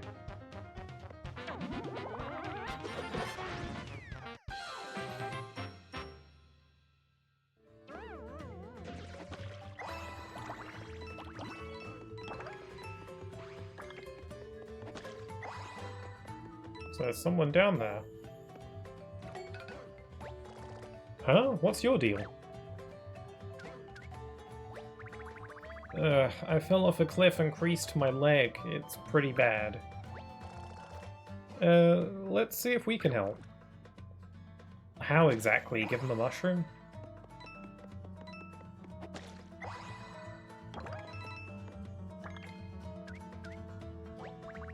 I fell off a cliff and creased my leg. It's pretty bad. I'll hammer it back in shape. Ow! That wasn't my leg! Oh, it's that particular. Okay. There we go. It sounded painful. Oh, Mario, you fixed my leg. Thanks.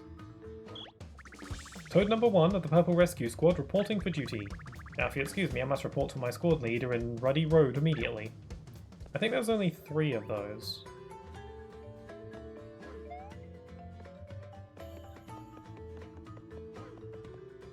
I'm still out of blue paint. There's like nothing blue here for me to get paint from.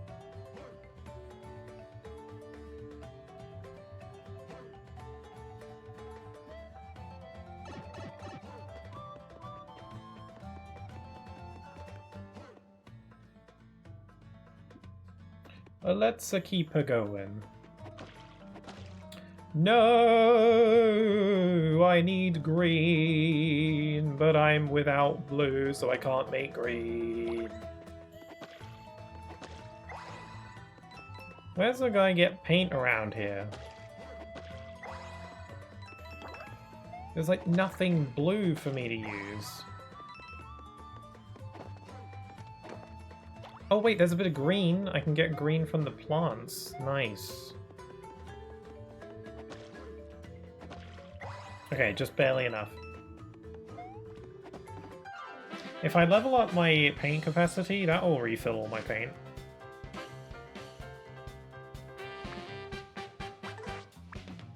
Okay, so let's see. We got a Spiny and a Paratrooper. I don't know if this will work. I'm gonna wing it. Wing it? Pun not intended.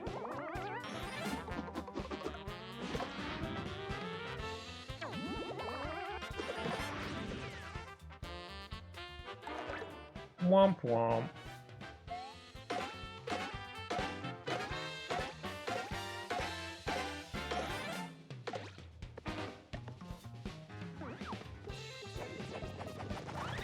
Oh, whoops. The timing for the blocking isn't really that tight, so sometimes I'm trying to like do it at the last possible minute, but there's no like, you know, when you hold up the guard, it is for like a good solid second, so I don't have to be that last minute with it. I feel like I think I'm playing Final Fantasy VII Rebirth again with the perfect guards. Okay, so we've got a pipe, or pipe, as some may say. By some, I mean no one, because I just made that up. Ooh, a blaze hammer. I still have no blue, so I can't colour in this twatting grass.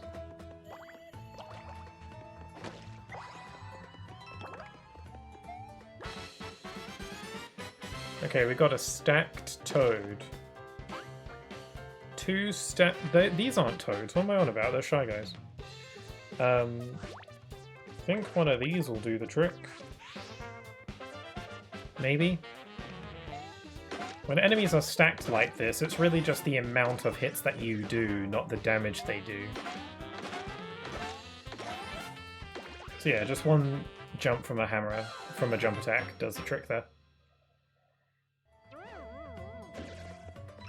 Oh, that's a lot of paint. That's a lot of colourful goop.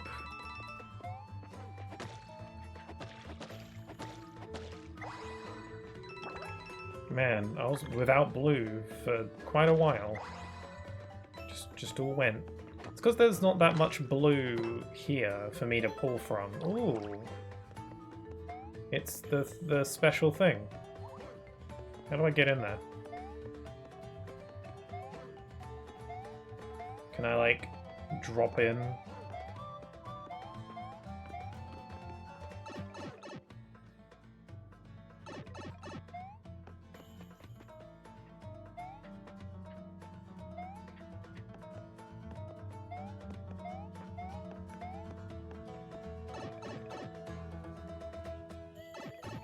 That's odd. I just received a friend request on Discord, which never happens.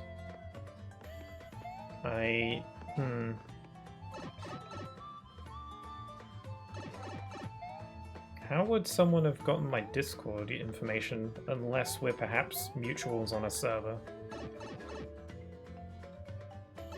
Wonder why they'd want to send me a friend request. Yeah, whatever. Maybe it's a bot or something, I don't know. How do I get in there? How do I get in there? There's a hole there, right? Am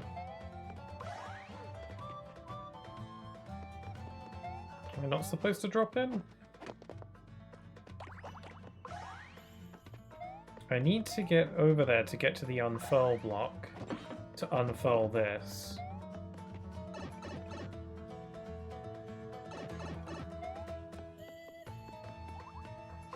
Is there another way down? Yeah, because there's an unfurl. Oh, there's a little secret little sweetheart. Oh, there's an unfurl block. There must be something around here with an unfurl mark on it then. Let's take a look around. That's not what he said, but I kind of winged it. I notice how when you have the unfurl, Mario has like the black overalls kinda. It reminds me of the red flying star from Super Mario Galaxy.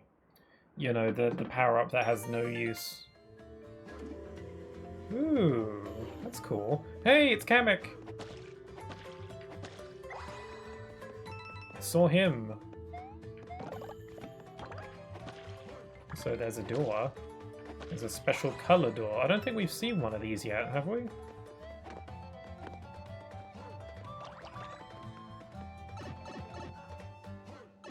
Hey, a Goomba. How random. Ah, Mario. I didn't expect to see you here. I'd love to stick around and sweep the floor with you, but I've got places to be, lives to ruin. You know how it is for us bigwigs.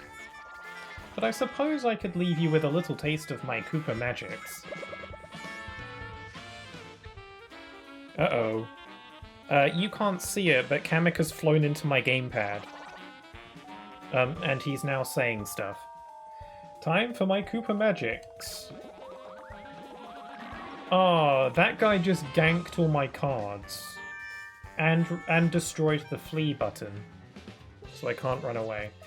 Basically what Kamek has done is that he's turned every single one, and I do mean every single one of my cards, into worn out jump attack cards.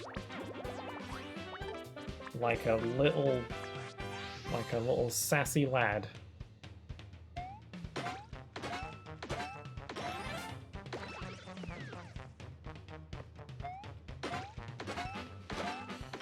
Yeah, there's nothing I can do to destroy all three of these at once. Because all my cards are jumps now. These cards should return to the way they were after this fight, I'd assume.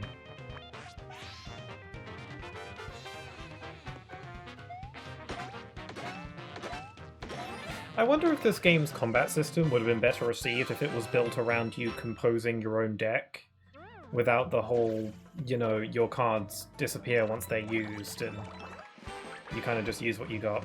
The combat system as it is almost kind of like the weapon breaking system from, like, Breath of the Wild sort of thing.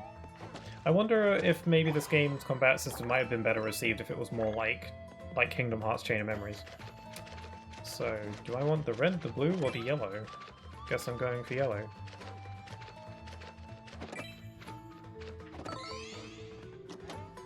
I don't remember what these are for. Oh, it's a mini game! For cards, is it? I remember cheating on these by just recording the pipes on my phone. I'm not gonna do that, I'm gonna legit try it, legit. Prize pipe paths. Pick a pipe, get a prize. Mario will always turn when he reaches a sideways pipe. Okay, so I think I want the pipe on the right, on the far right. This kind of reminds me of when I did gambling in the first Paper Mario. And it went very well. Okay, I'm gonna try and keep my eye on the red pipe. Not the red pipe, the pipe on the right. Okay. That's actually pretty easy. I imagine it gets tougher. This is Mario Brothers 2 music, isn't it? This remix.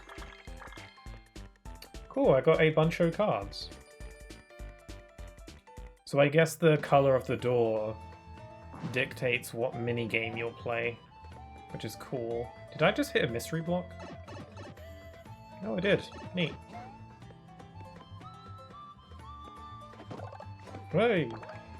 Another blaze hammer.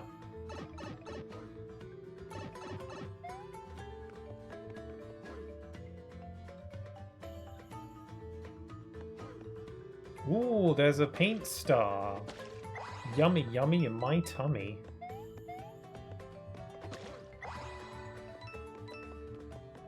And there's a red one over there. God, they're doing the frickin' backtracking stuff again. I'm pretty sure I can just jump on these.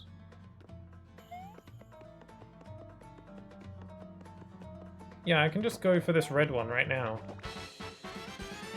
But I'll have to come back all the way here just to get the other one. That's a bit lame. Okay, I'm gonna try out one of my blaze hammers.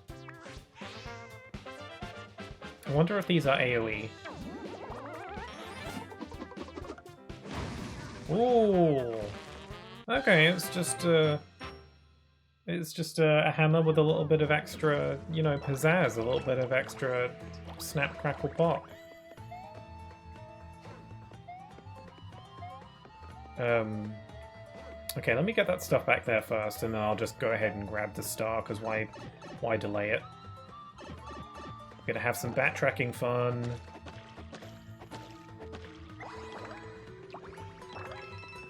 Oh, I'm probably gonna not use 1-up mushrooms, by the way.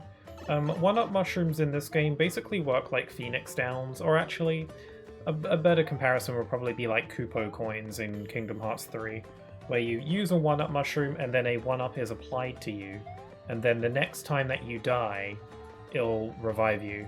And I remember the first time I played this game, I used a 1-up mushroom to see what it did, and it gave me a 1-up icon next to my HP bar, basically indicating that the next time I died it would restore me to full health.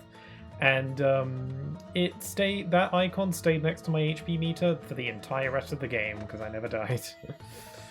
So yeah, I'm just not going to use 1-up mushrooms, just for at least some semblance of, you know, tension in fights, because, you know, I'm probably going to die at some point in this game, and it'll be nice to have a little bit of, like, intensity, you know?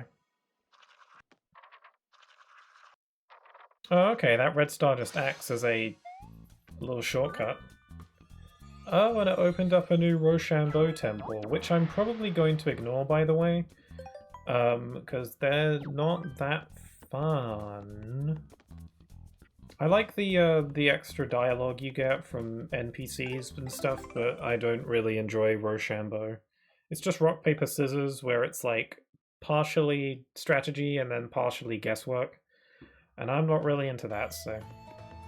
Thankfully, I'm pretty sure all you get out of Rochambeau is coins and maybe some cards, and like, those are very plentiful throughout the entire rest of the game, so I don't need to bother with any of that.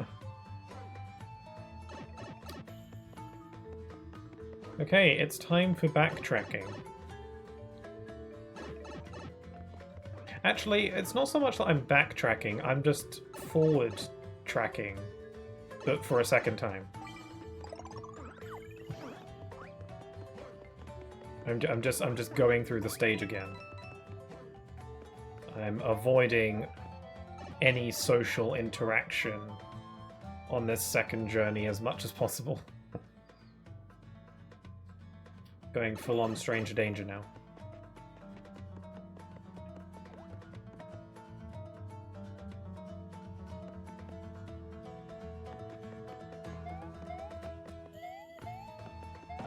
Okay, I guess it's actually not that long a trek, it's just all the battles make it feel like it is.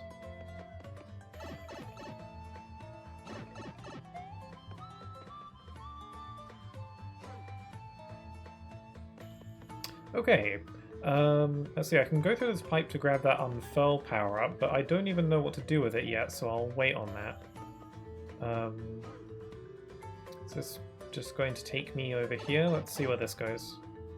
Okay, so it's just like the mini game. I just go through these pipes, and then Mario turns at the bends. No idea how I managed to jump on him, frankly.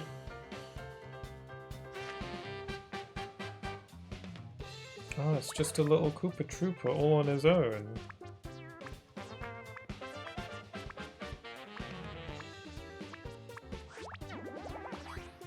I'll use one of these. Bada bing. This isn't gonna kill it, is it? No, it did not. Okay, because he's in a shell, he's not gonna get me. You know, I'll just hammer him. I've got a lot of hammers. There is a little bit of, like, you know, logic in what I'm choosing cards for. You can't see my inventory, but I'm trying to do my best to kind of, like, use up cards that I've got a lot of. So I've got a lot of hammers, so sometimes I'm just going to use a hammer just to get it out of the way. Because you can only carry 99 cards at a time, and you can't increase that, so you just kind of have to manage your inventory a little bit.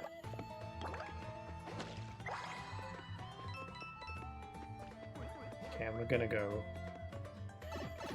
Again, no sense in fighting every battle.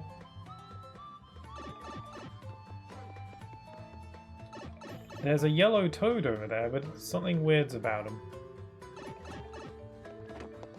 Is that the sage? The mountain man?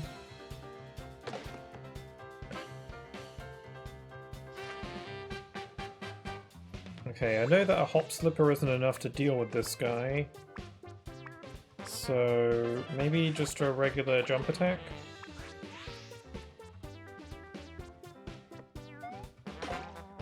Oh yeah, jump attacks are way more powerful than hop slippers. I guess the trade-off with hop slippers is that it's less powerful, but it does more jumps. So if there are enemies that require a lot of jumps to deal with, then they're good for that. Or summon, I don't know. I guess they're also good if you've run out of jumps. It's a big old block. Oh, this is what the unfurl thing's for. Oh, there's an unfurl mark here. I know, I just said that. It's like I'm born to be a tutorial character. It is my life's dream. I have a general fondness for most tutorial characters, because they are living my dream. Oh god. We're in the void again. Yeah.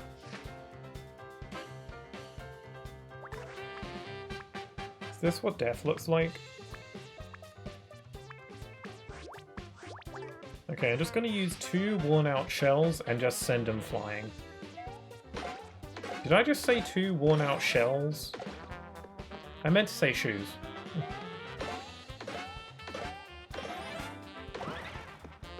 He's gone. Thumbs up.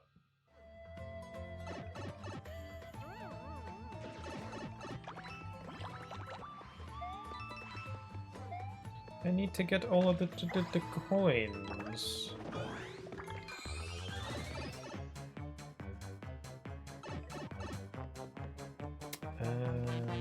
Through here.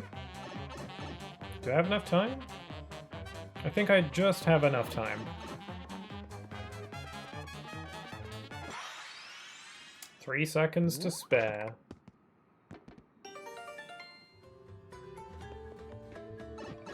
I have not been drinking much of my water today.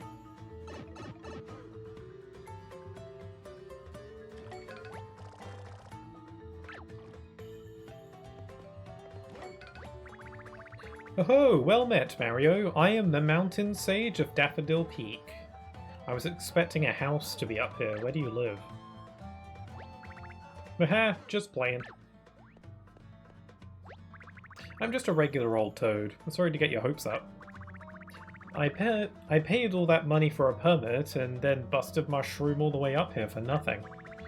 But on the bright side, I did get to see one of those mini paint star things. And you can't beat the view from up here. Anyway, happy trails. So there is no mountain sage? Shenanigans! We've been had! Mario, let's give that gatekeeper a piece of our mind. After we grab the mini paint star, of course. So can we actually do that?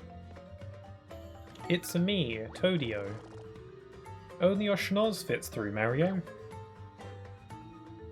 Little sniffs. That's cute.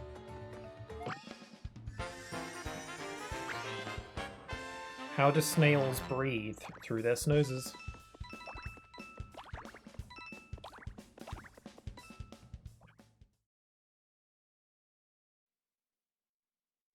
I'm excited to get to some of the wackier parts of this game. There's some bits that I do remember that I'm really looking forward to. Anyway, let's go file a complaint.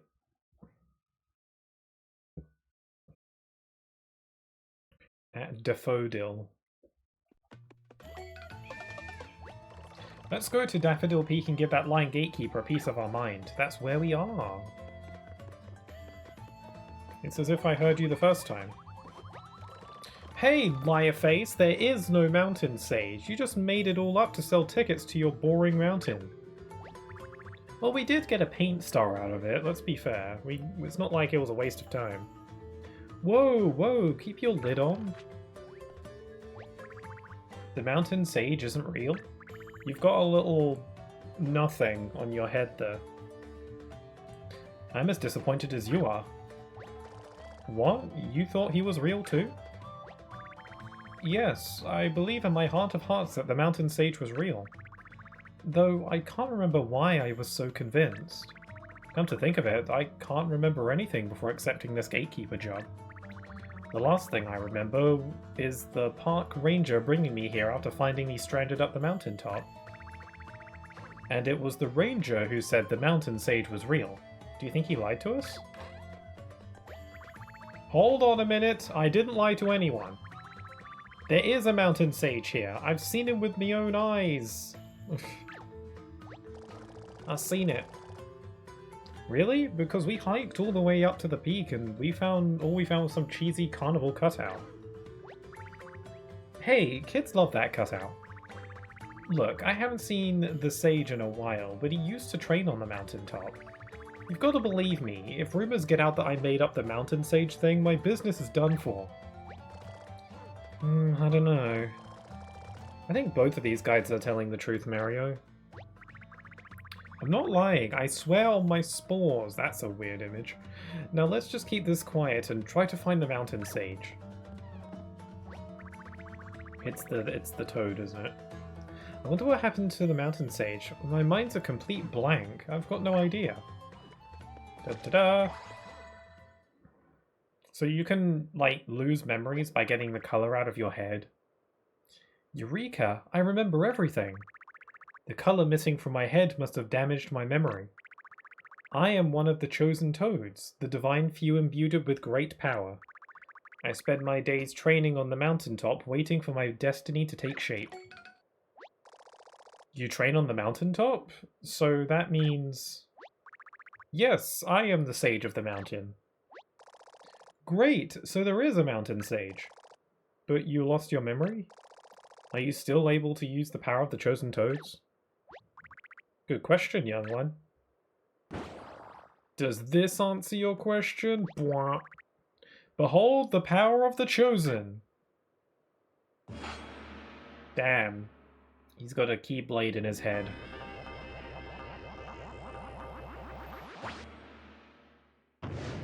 Oh, jeez. You might have killed someone. There's a bunch of Koopas. Usually we chosen toads aren't meant to use our power for such savagery. But I have some aggression to work out today. They must have snuck up and drained my head while I was meditating, the miscreants.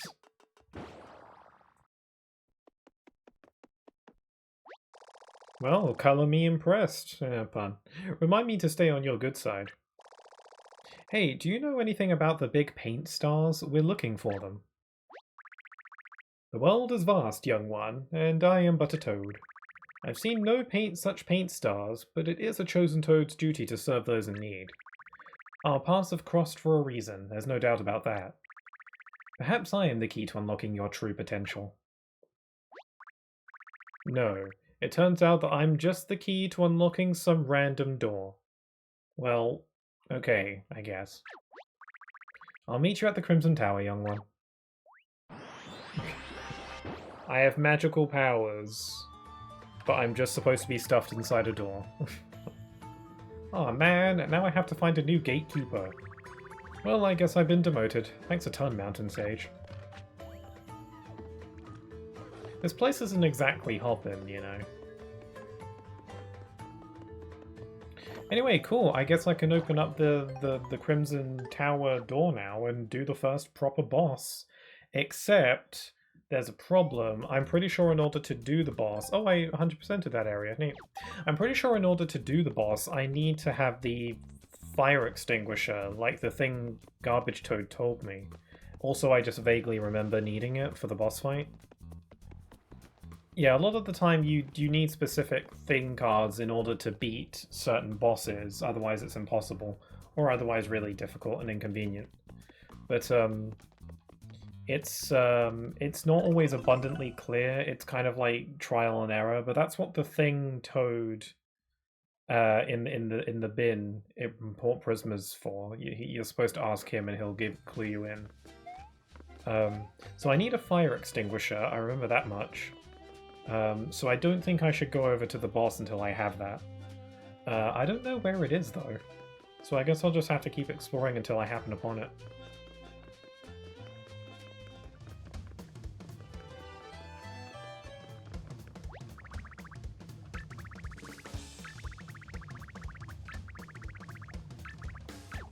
Okay. While I'm here in Port Prisma, I'm going to go donate my enemy cards that I have. And then I'll also donate a 1-up mushroom because I'm not going to need them. And then I'll go to the card shop and buy some cards. My, you've been busy with the old paint hammer, haven't you? Well, don't think we haven't noticed. Thanks to your fine efforts, we've been able to procure some records in the sound gallery. Ooh. Oh, very nice. I have some enemy cards. I got a Spiny, a Buzzy Beetle, a Koopa Troopa Paratrooper, and a Goomba. Also, the battery on my Wii U gamepad is about to die. Man, yeah, the battery life on the Wii U gamepad is not very impressive, is it? How long is... I've had it for like 2.5 hours. It doesn't really last long, does it? I remember that being a big complaint. I never really cared though, because I would just kind of always have it plugged in anyway. Don't have any paintings in the gallery. Let me check out the sound thing, because I'm curious what that looks like.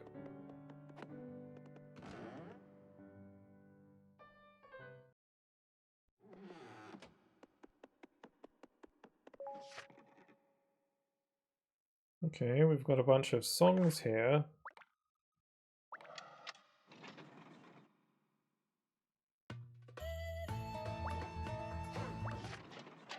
Yeah. Okay, yeah, simple, like, you know, check out the music kind of thing. You know, nothing you haven't seen before. Let's keep it moving.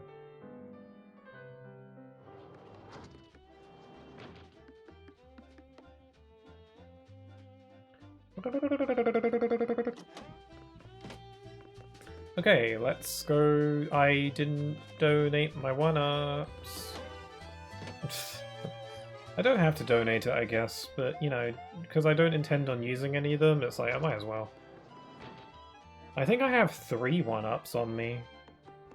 I'm never going to use them, so they're just kind of taking up space at this point.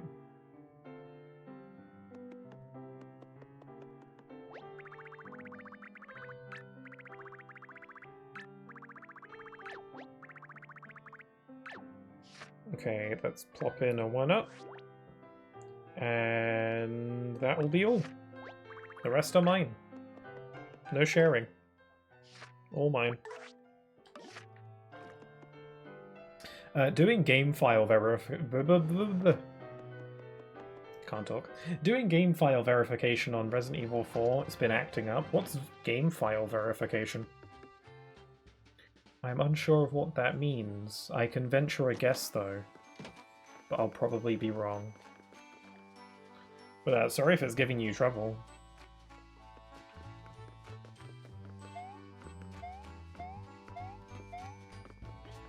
You basically verify integrity of game files to get if anything's damaged. Oh, really? Huh.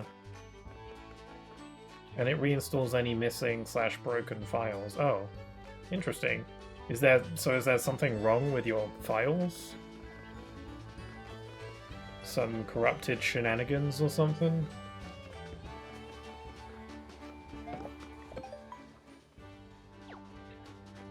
Are you talking like Resident Evil 4 the original or the remake? Remake, okay.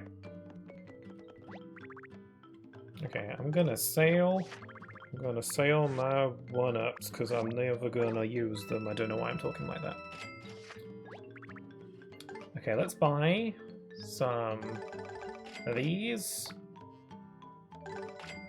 Some of these.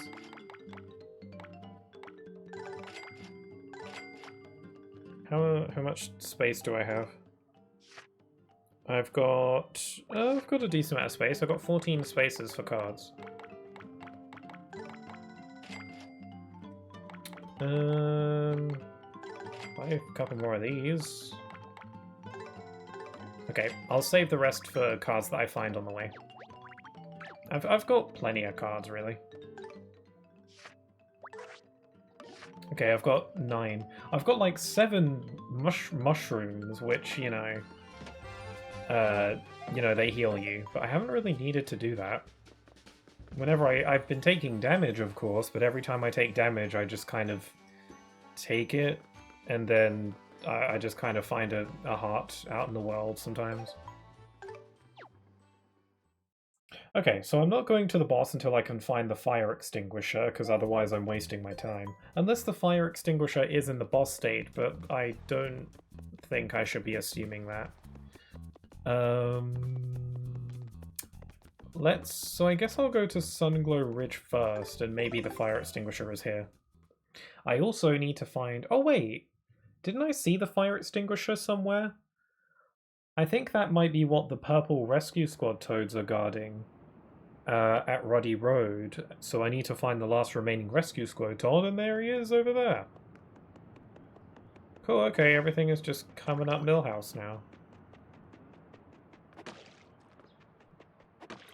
So, you can indeed paint this with your hammer. No, the game does not expect you to paint this whole thing. We'll never be able to paint this ourselves. Let's just get out of here. Yeah, it's impossible to be able to paint this on your own. You can't reach up there, so... Welcome to the Scarlet Gate, Mario. Though it's not so scarlet anymore. Yeah, it looks lame. No, I'm afraid that its bold red color has been drained. Also, it's locked. What am I supposed to call it now? The plain gate? The vanilla gate? Just adding gate to another word seems kind of dumb. You could call it the chrome gate. Because it's black and white or whatever, I don't know. I'm guessing it won't open until we repaint it. Yeah, but that's a big paint job. I don't even think my whole squad could get it done. My squad, I'm late. The squad's leader's gonna shish kebab me. Oh, you hear that? Shish kebab. That's a word you don't hear a lot. Now, if you'll excuse me, I must report to my squad leader in Ruddy Road immediately. This is a really big paint job. There's no way we can do it alone. Let's just focus on finding more paint stars. We can deal with this later. Well, I know exactly what to do. We gotta go... I think we found all the purple rescue squad toads, so we can go see what they're doing, because I'm pretty sure the place they were trying to get to is where the fire extinguisher is. I watched a lot of RE4 remake videos while I was away, and even though I was already back into it, it makes me want to play it even more. Oh, cool. I mean, it's how you know it's a good game and you like it a lot. I've had that where you just like watch a bunch of videos and it just makes you want to play it, even though you've just absorbed so much of it. I haven't finished RE4 Remake. I was playing it, but I didn't finish it. I was enjoying what I was playing. I just haven't gotten back to it yet. Oh, I completely forgot to go in this house. I was looking back at the VOD from last time I played this, and for some bonkers-ass reason, I coloured in this entire house and didn't think to go in it. I just didn't realise. I was autopiloting, so... Yeah, whoops, I didn't open this door. Bunch of toads. Oh, hey Mario. We were all on a walk together when some shy guys showed up, so we all hid in this house. But somehow the door got jammed and we all got stuck in there. Apparently in the time that it took me to go in the house after colouring it, no one thought to try the door again. It's got pretty awkward, and I'm probably going to move to a new town. Anyway, thanks for saving us. It's a cute little house.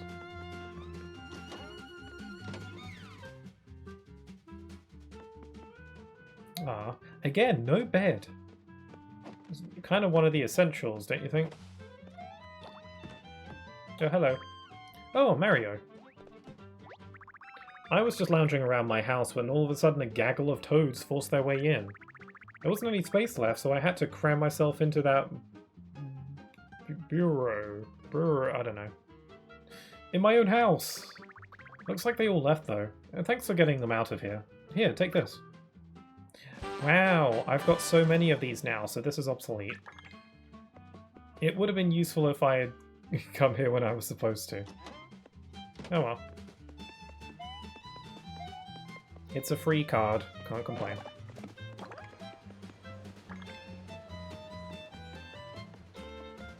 Okay, I'm pretty sure the rescue squad is over here. Meow, meow, meow. I'm going to swerve around the Shy Guy. Toad number 3 of the Purple Rescue Squad reporting for duty. Sweet. Oh yeah, there's the fire extinguisher. Roll call. 1, 2, 3. All purple squaddies present and accounted for. Yeah, only because Mario caught them slacking off. Yes. And it looks like we need to help out Mario now. Purple Rescue Toads, commence Operation Step It Up. Come on, step it up. And like deal them out. You're on, Mario. I do it like I just jump. I'd be like shush, shush, shush, just like throw them in there. Mission accomplished. I can't breathe. Mario, you should be able to scale the cliff now. Go for it.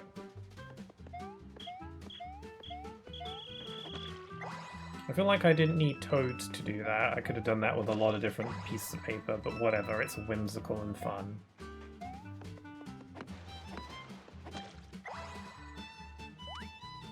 There's a Toad. Oh, Mario, you've restored my colour. Thanks so much. We've got to run, places to be, and good luck out there. Okay, I'm gonna say something that's probably not gonna make a ton of sense, but it does in my mind. Isn't it weird how the default color for Toads is white with red spots, and the default Toad also wears a blue vest jacket thing? That's the default look for a Toad, the blue vest and the red spots. But there are also just Toads that have red spots but a red vest, and there are Toads that have blue spots and a blue vest. So the default Toad is just kind of a mishmash of the two. Isn't that kind of weird? Yeah, whatever. It's not important. It's not interesting. I just feel like I just wanted to bring it up a little bit. Anyway, we've got a fire hydrant. Not fire hydrant, fire extinguisher. I don't think this game has a fire hydrant. Exhales a torrent of CO2 that can quell any flame. Why is it that the things in this game, like the real-world objects, look so, like, good? Like, they look really high quality. I guess I really want to emphasize their otherworldliness. Although, as far as I'm aware, I don't think there's like an in-universe explanation as to what the things are and where they come from. One theory you could make is that, according to the game Mario and Luigi Paper Jam, the implication of that game is that the Paper Mario universe exists within a storybook inside of the Mario and Luigi universe, which is, you know, the other Mario RPG series. Which I like. It doesn't really change much about anything, but it's a nice thought to know that those two universes are interconnected.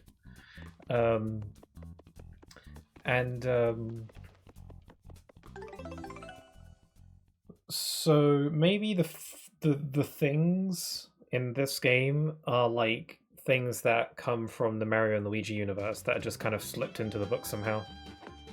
I don't know. I like to overthink things. Okay, where's the red key guy? I thought he was just going to meet us here. Do I have to go get him? Ugh. We've already met the red key guy. I just thought he was going to show up on his own.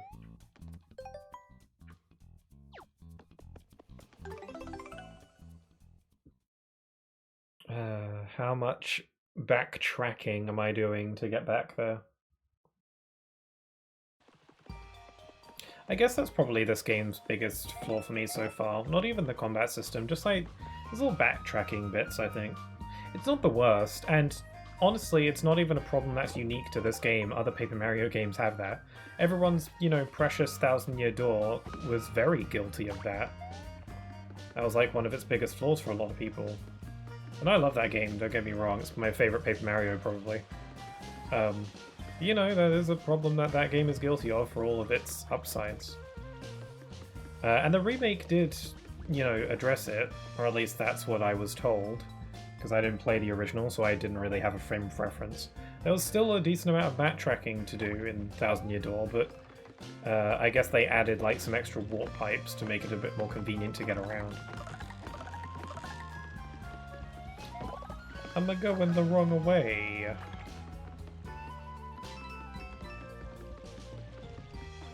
Hey, careful. I'd ideally like to avoid fights.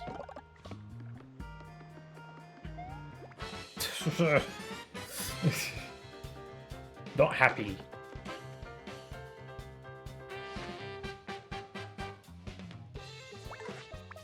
Okay, I'll just use one of these.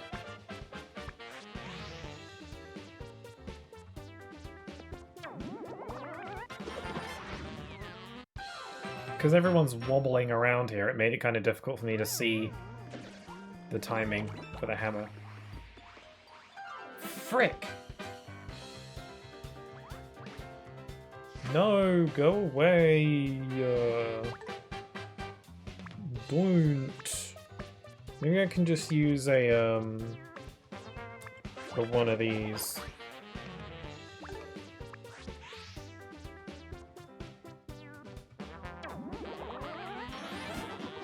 Yeah, it's kind of hard to see the aiming for the hammer attack when everyone's wobbling around. They got the case of the wibble wobbles, the jelly leg. Go away!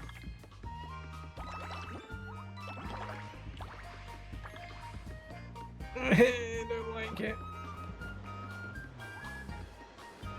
There we go. I lost my nerve a little bit there. Oh, can I get another fan? I forgot that the things just kind of, once you use them, they just kind of show up back where they were. Saves me a trip to Port Prisma in case I ever need one of these again.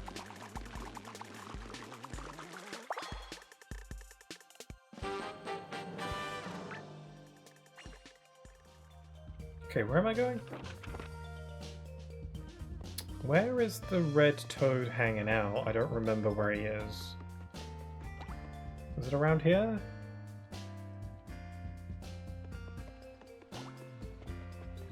No, I don't think this is right.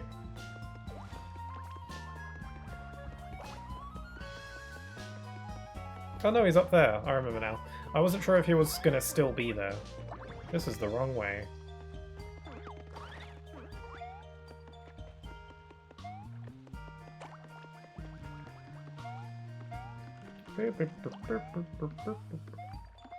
What pleasant music this game has.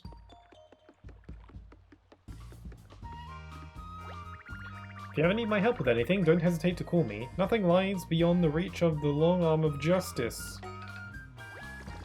It turns out that your funky horn thing may fit into one of the keyholes in the Crimson Tower gate. The Crimson Tower, huh? Close enough to walk, but scrap that, I've got superpowers now. Justice takes flight.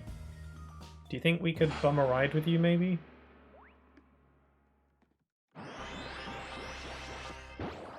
That's a no. Fine, I'll go there myself.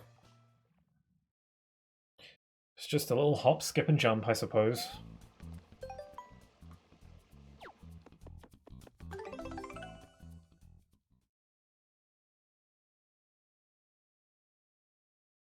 This game is fun. I like this game.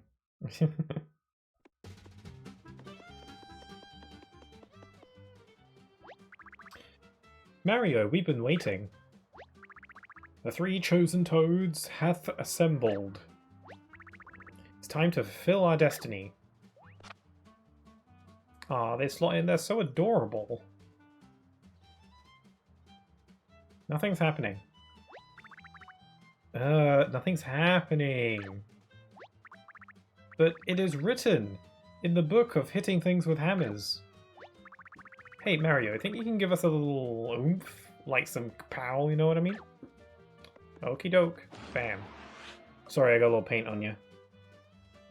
I don't think I have to get paint on them. I'm just doing it because I think it's funny. I think I can just use a regular hammer, but, you know, whatever.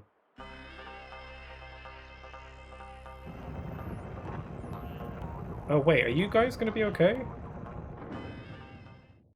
Do they live in the door now? It worked, but the toads are gone. Thank you for your sacrifice, chosen toads. I'll tell my children and my children's children's children's parents about you. We're still alive. You were just really gonna smoosh us and leave? Go make your fate in the Crimson Tower, young ones. Take care. I hope you find the big paint star for justice. So are they stuck there or what?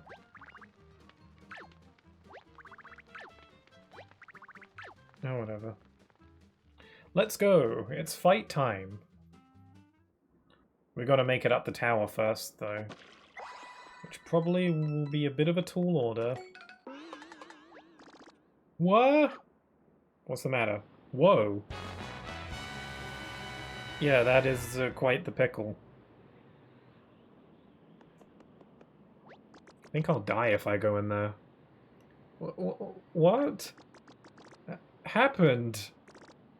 Mario, what? How? This? It's all bone white. It's white. I've lately been doing that. I don't know if that's common. I've lately been really emphasizing the H in the word white. I've been saying white a lot. Like a fancy frickin' queen or whatever.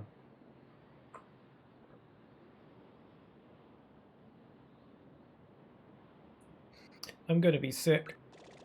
What do we even do? There's no way we can paint all of this with your little hammer. No offense. But this is... we're done. We can't do anything here. Where's that can-do attitude? Huh? What's that? Oh, it's something that got foreshadowed earlier.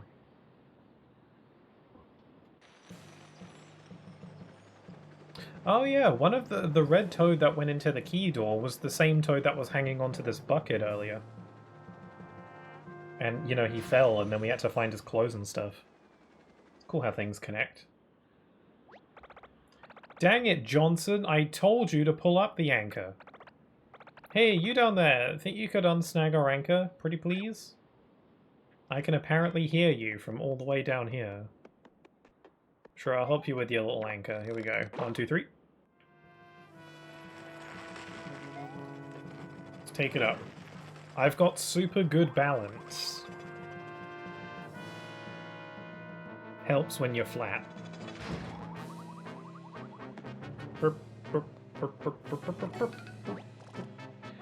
You okay, Mario? You managed to get on the ship. This is our chance. Let's hijack this thing and take that bucket of paint back. Bucket of paint back. Ooh, a block. I wonder if I can fall off this or if there's invisible walls. I don't know if I want to find out. Die!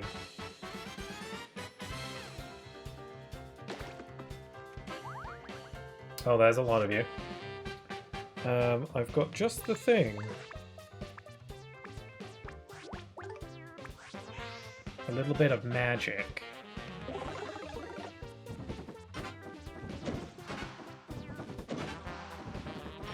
It's kind of messed up that they just turn into a puff of dust.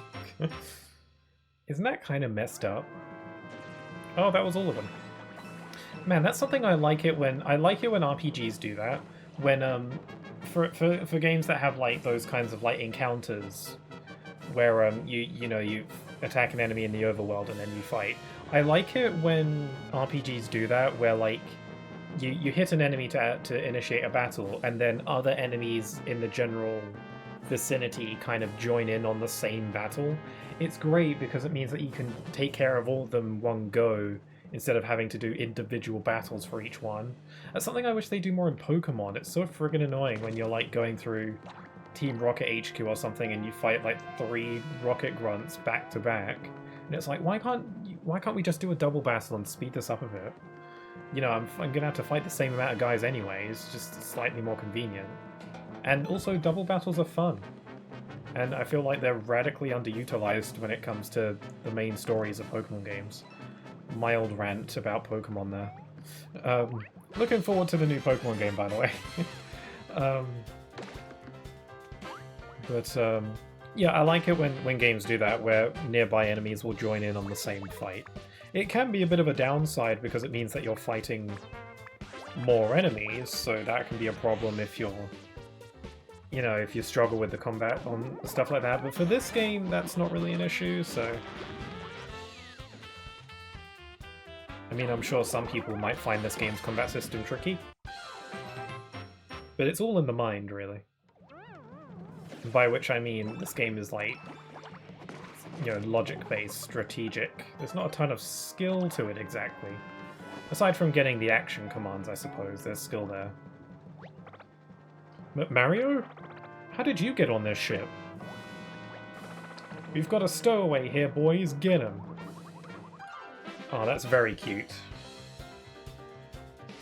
Here, I've got just the thing. I do like Shy Guys. They're one of my favourite Mario creatures, monsters, enemies. I like them. I've also really taken to Ninji.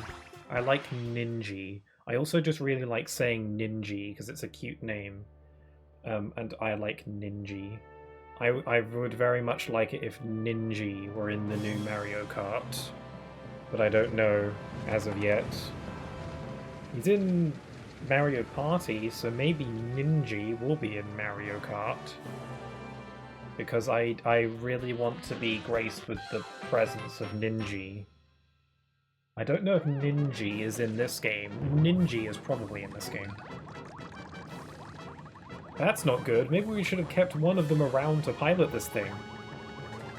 Oh, no! Oh, alright, you did it. Mario, I'll try to stabilize the ship. Go after the bucket. There must be a switch or something to release it. I wonder where that could be. You'll have to be a bit more specific.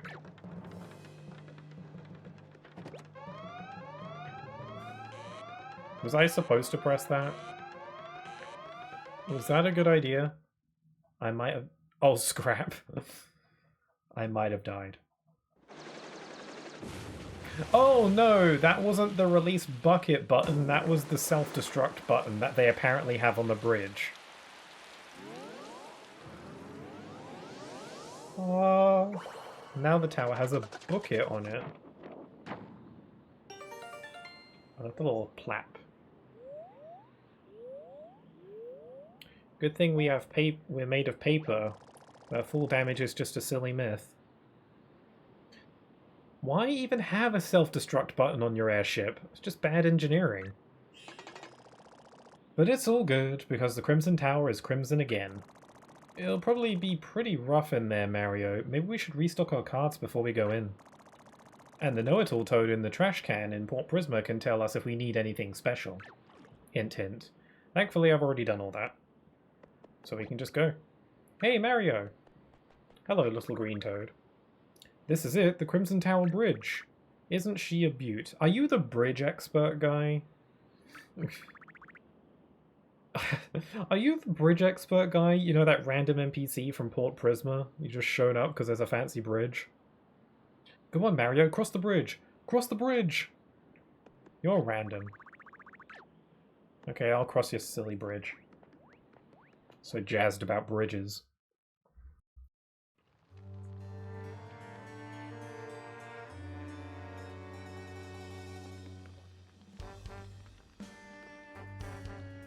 Here we are, the belly of the beast. I'm pretty sure the main bosses in this game is the Koopalings. And I believe this was the first Paper Mario game that the Koopalings showed up in, and I guess the only one. Because I don't think they're in Origami King, are they? I don't think they are. No, I don't think they are. I guess, so I believe if I'm correct, this is the only game that the Koopalings are in. Paper Mario, that is. So, that's neat.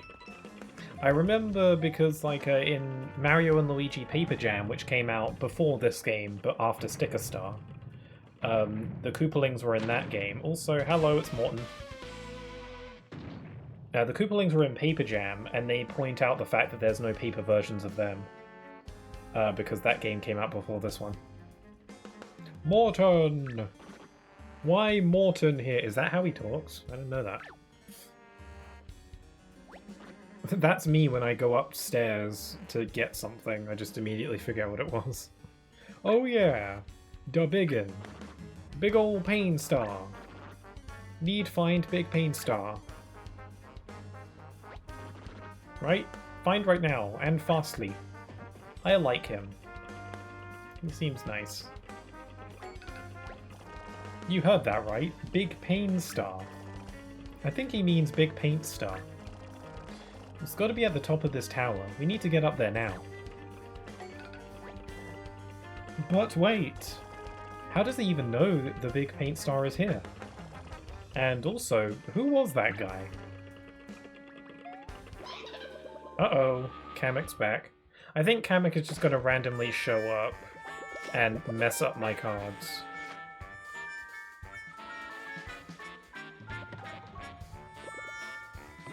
Okay, he's doing something. Okay, he's essentially, what he's done is that he's flipped all my cards over so I can't see what they are. So I'm gonna have to guess. Oh, it's a line jump, but I didn't color it in. Whoopsie doodle.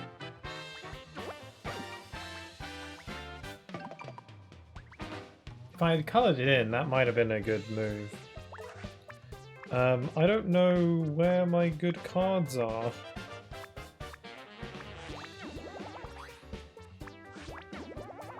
Okay, let's see what these are.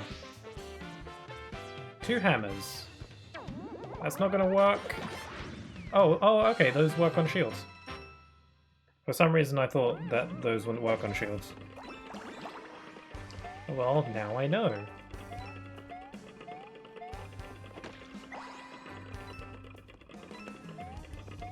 I like how you can see like the outline of Morton going in through the outside wall of the tower to the inside one, and then the space in between is just a void. Because it's not important. So just don't model anything.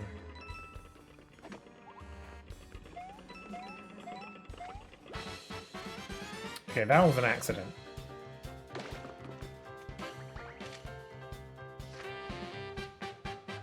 Okay, no more Kamek shenanigans for now. Let's see. I never use KO hammers. I'm going to use a KO hammer. And a regular hammer in case it doesn't work. Whoops. I guess that's why I never use KO hammers. Okay. Good thing I used a regular hammer after it.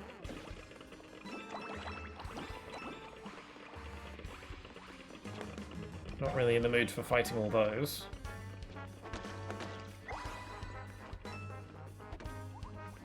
Yeah, I think it's a good idea to skip some fights every now and then. It's not that big a deal. Unless they're, like, in my way or actively pursuing me. Okay, how should I deal with you? I have an idea. Never mind. I thought I had a Koopa Troopa card. I guess not. Do I have any line jumps? That's a no. I have a KO hammer. Okay, I'm going to use 2 KO hammers. This probably isn't going to work.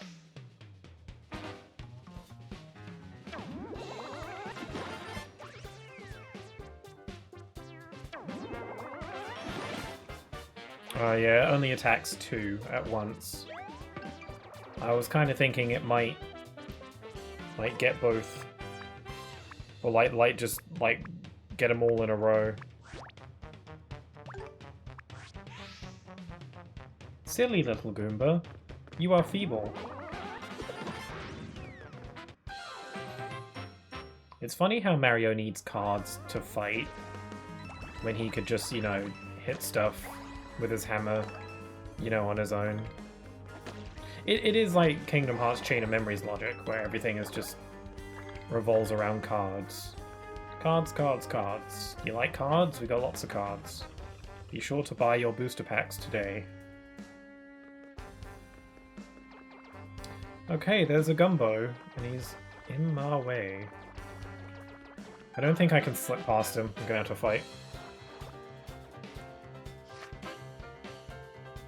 I actually picked up a card just now that would be perfect for this. It's a double jump.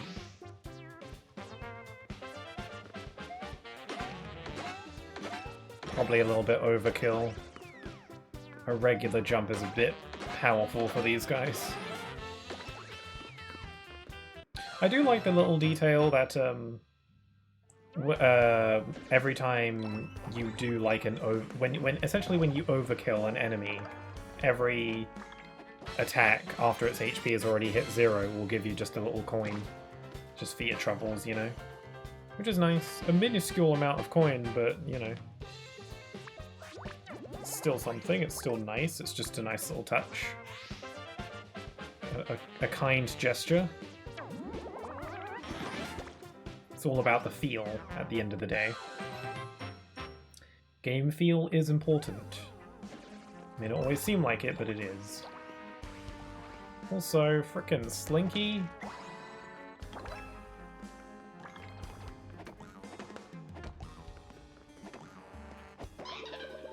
I was wondering, like, how the hell do I kill you? Also, Kamek is back. Is it safe for me to jump on that?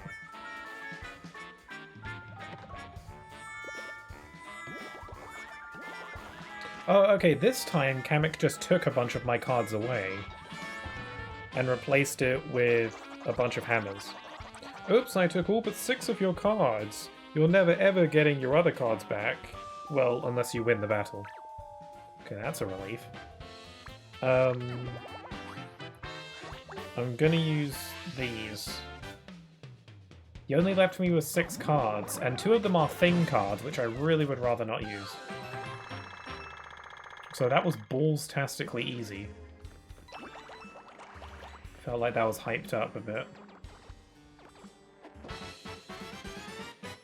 I don't think there's any way I'm going to be able to skirt around these Goombas, so I'm just going to have to fight every single one.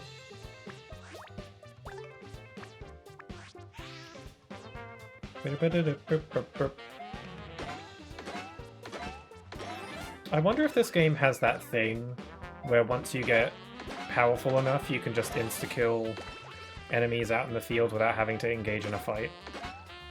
Then again, this game doesn't have traditional leveling up, so you don't really get stronger, you just get stronger cards. Although, actually no, that's not true. I think this game does have, if I recall correctly, because Origami King had it, but it has this thing where when you upgrade your max HP, it also upgrades your basic strength. But that's not a stat that you can actually see. Okay, what's Kamek doing this time? He's been very present. Okay, he's flipped over all my cards again, so I can't see them. I'm just gonna choose a couple cards at random. I don't know what these are.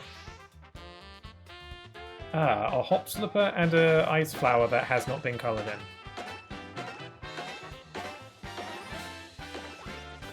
Okay, I think this still might do the trick anyway.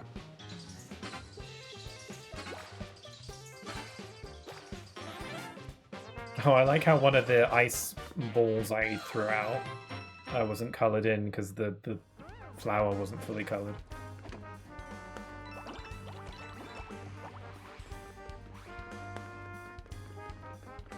I get the feeling that this music I'm listening to is a remix of something, but maybe not, I don't know. There's a bunch of Slinky Goombas. I kind of want to avoid fighting them. I'm fighting so many Goombas today. Can I slip through? Sure can. Neat. Save my cards. Got a double hammer. Ooh. Well, that hammer times 5.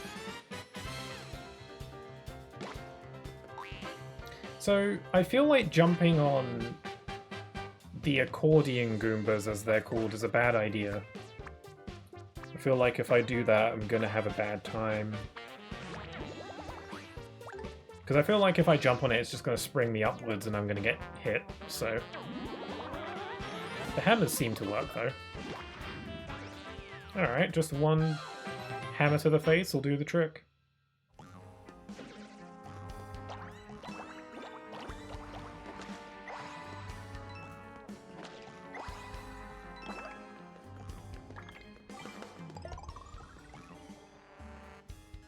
Sweet.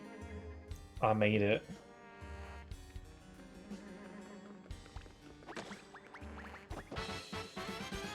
Okay, a Shy Guy with a Shelmet.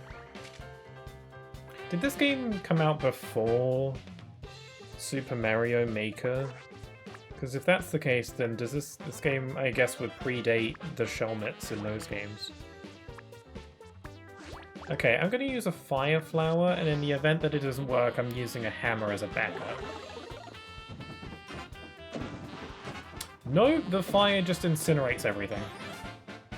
I wasn't sure because they have shields, but no, the Fire Flowers literally destroys everything. No mercy. Fire Flower kind of broken.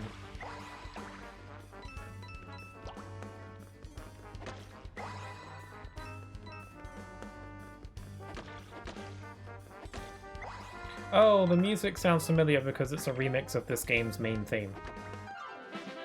But, you know, it's sinister and crap. Well, I used fire on the last guys. So how about we do a little bit of ice instead. Yeah, just for flavor.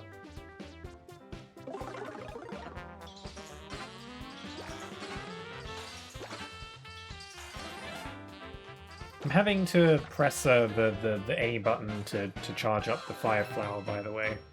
When the orb gets big is when I need to press the button for each shot. So, you know, I am in control of it. I can mess up the attack if I'm not careful.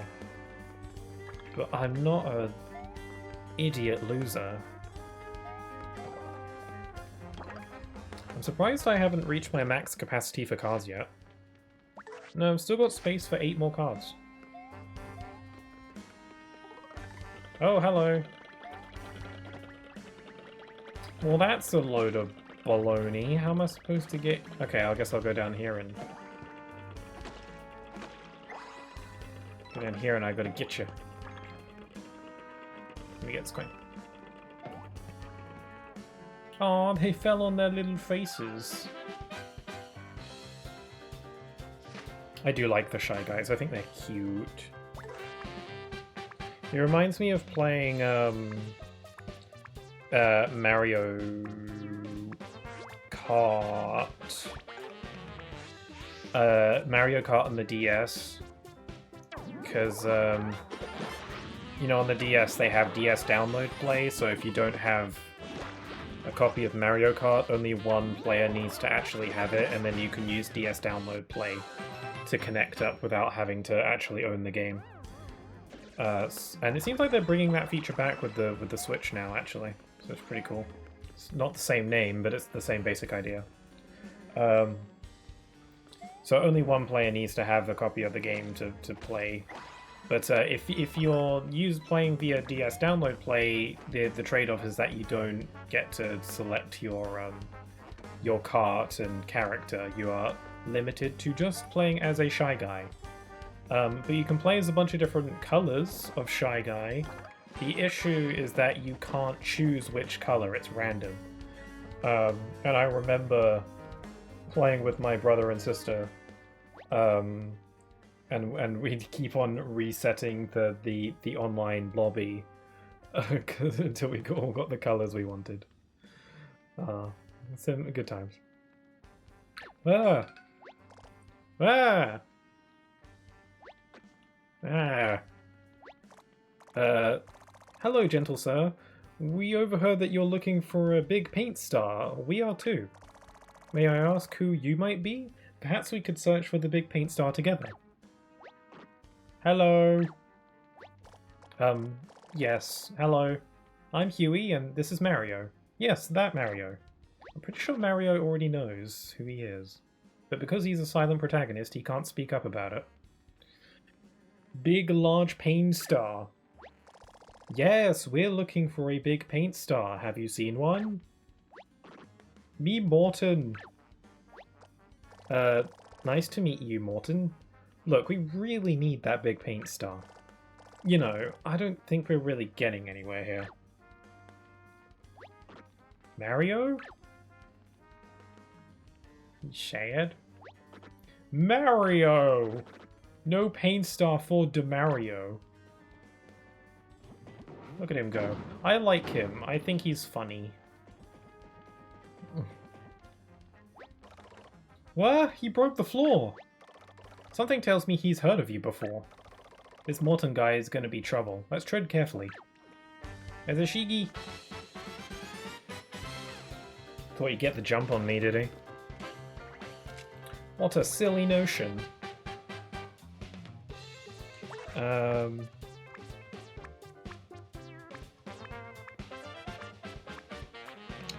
What shall I use in my bag of tricks?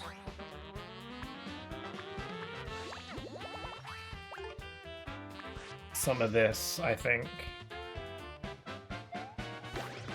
Oh my god, how did I mess up such a simple action command? I don't know what it is about the line jump attack that just I don't fully, like, gel with. I don't know why the time... Because it's like a jump, except you do it in a sequence with a bunch of enemies. It shouldn't be difficult. It should be the same, but just slightly different, but for some reason I can't seem to get it.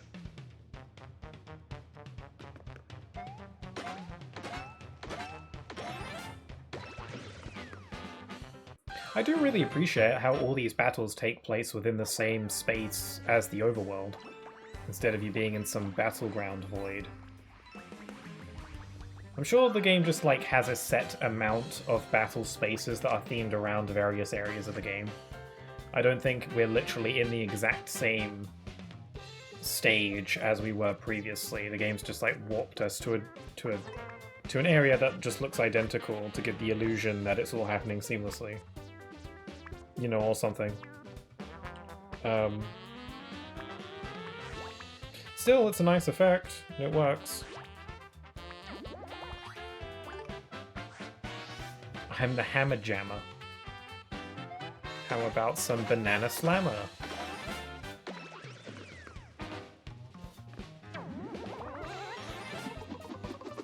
Well, bam! I probably went a little bit overkill on that. Oh, I'm glad the cards and dropped stuff from the previous fight stayed. That's nice. I wasn't sure if they would.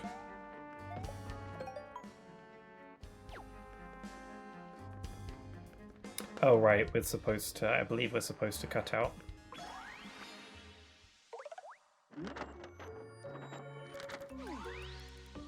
Yeah, there are some parts of this game that I only remember once we actually get to them, and it's only vaguely. Although the fact that you're supposed to cut out here in order to get across isn't that vague. Yeah, it's not like obvious, but you know. It's like, when in doubt, press the Y button to see if you can cut out anywhere. It's kind of just go, because you can press Y to initiate cutout at any time, so it's just like, if you're at a dead end, try pressing Y and seeing if anything happens.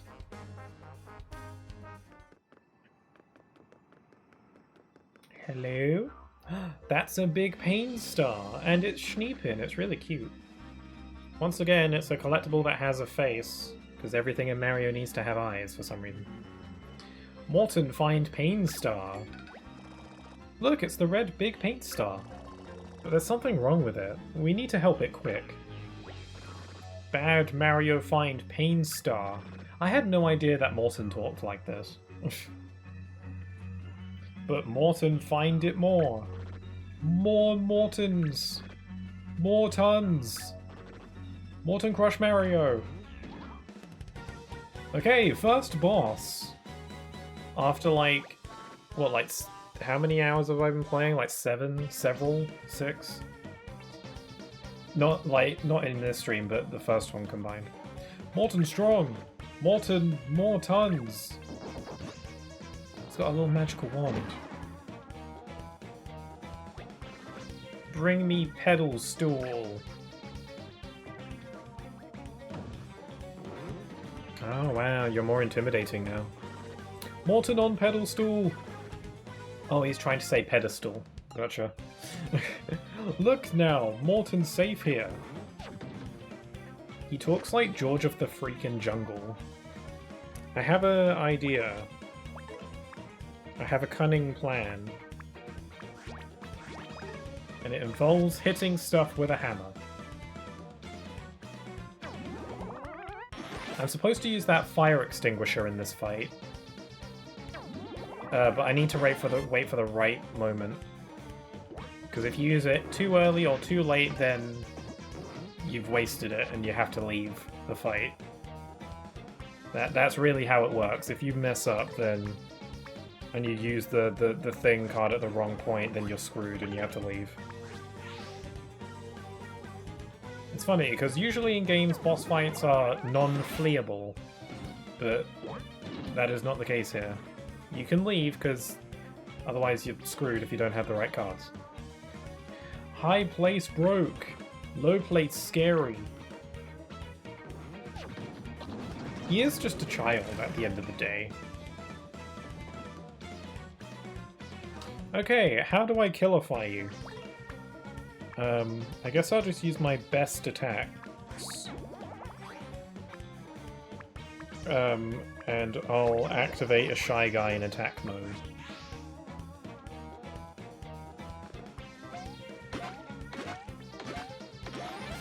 Bam! I've worn out his little feet. Okay, the Shy Guy just big fat ran away. Ow! Bring me pedal stool!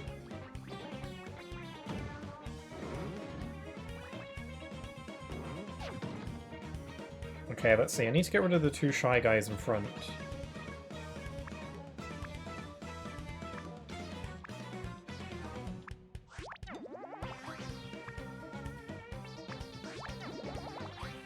See if this works.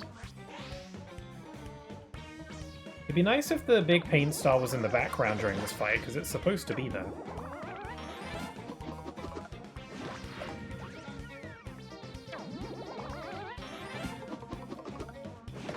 Yeah, I always need to use press the button to hammer at later than I think.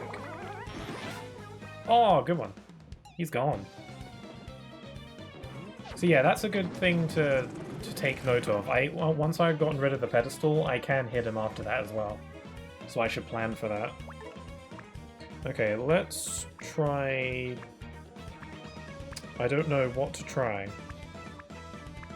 I have an idea, actually. Might not be worth it. Let's just do a jump. And, because he does an attack where he jumps down on me, so I'm wondering if maybe I can use a Shell Net to counter it. Unless he doesn't do that attack, but I'm kind of just experimenting right now.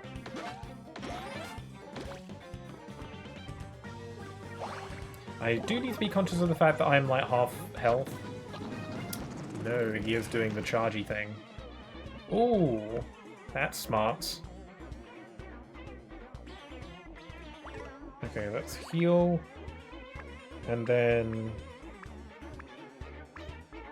let's use a Eek Hammer. The music's gone all wishy-washy because I'm dying. That's what death sounds like.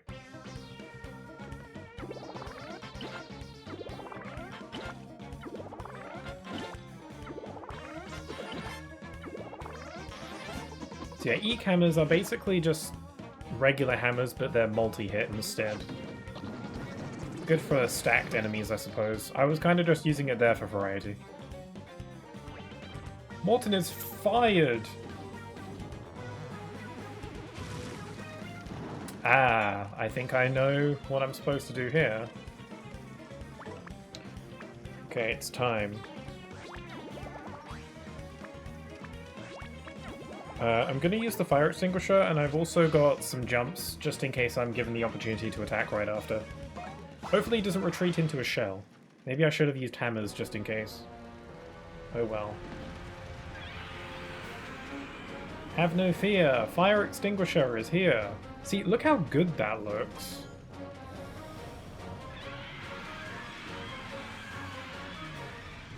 There's so much detail on that thing.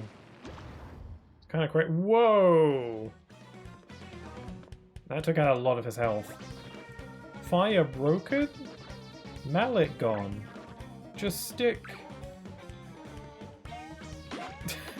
And insult to injury just starts jumping on him. I feel kind of bad because he was just staring off into space, all like sad-like, and I just went, jump on you now. That did it. Good call doing jumps right after. I feel kind of bad for the guy. Morton!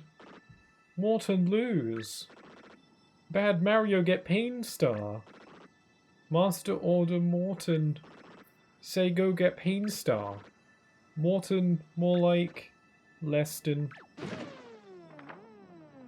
I murdered someone today. Master? Someone ordered Morton to get the big paint star. Starting to catch his lingo. So someone else is trying to get the big paint stars too? But at least we found the red big paint star. Looks like it's fainted from being so dried out. Okay, Mario, jump into it and wake it up. Let me just get this cat. This will be vital later, probably.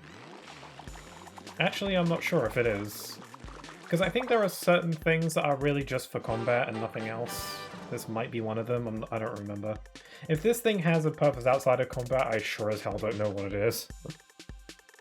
A feline statue that purrs with good luck vibes, enshrined at the top of a dark red tower. Also, there's a toad.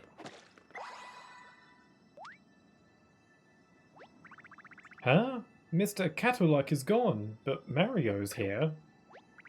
Oh, I get it. Catoluck sent Mario to save Port Prisma. Yeah, boy. I knew it was worth making the trek from Port Prisma to wish on a cat. That's neat. I'm ready. We got the first of the big paint stars. The first of... how many? 7? 6? I don't remember. It's usually 7. It's usually 7 magical MacGuffins. Cool, 100%. Whee! I like that it kind of looks a bit like a paint version of the Grand Stars from Galaxy. Kind of makes me feel like they should have been called Grand Paint Stars. Because Big Paint Star is kind of a lame name, no offense. Hey, nice! We colored in the thing. Oh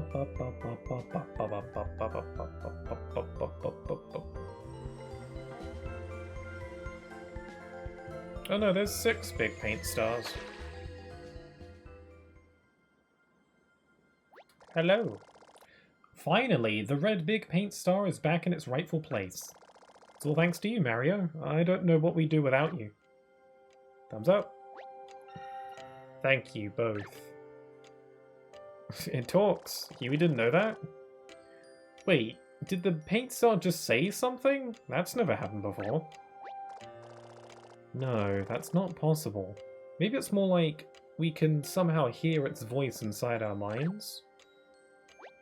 Telepathical whatevers? That is correct, Huey.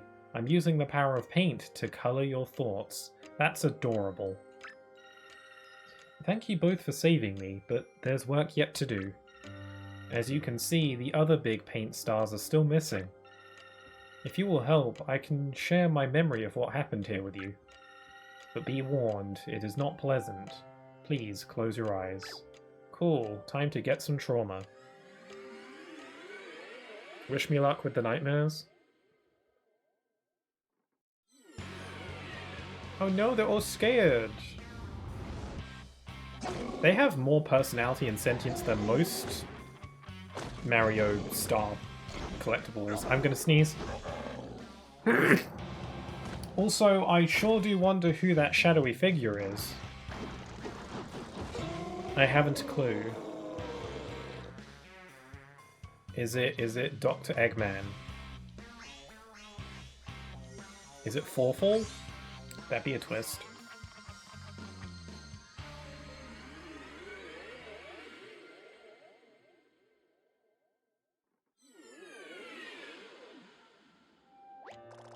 Oh, that was awful. I've never seen such wanton disregard for paint. The wontons. At least we got to see what happened to the other paint stars. That horrible monster just flung them out to the corners of the island without a second thought. Yes. I don't want to get into, you know, the nitty-gritty details, but Port Prisma at this point, or Prism Island, doesn't really feel like an island. It kind of just feels like a country or continent. It feels big enough to be more than just a simple island. Sorry, details, who needs them, but you know, just saying. Yes, we have been scattered far and wide, preventing us from supplying the fountain and our world with life-giving paint. But there is hope. Mario, Huey, if you can find the remaining 5 big paint stars, the fountain can be restored. Good luck, and let the paint be your guide. May your paint be your guiding key, or whatever. We're on it, Red. Prisma Fountain must be restored. Everyone should be able to see the joy and beauty it brings to our town. Guys, we got one of the big paint stars back. We need to celebrate. Are you thinking what I'm thinking? Dance party! Oh, I forgot that they do this at the end of every chapter. All the wonderful friends that we've made come together to do all the, you know, the Tingo Tango.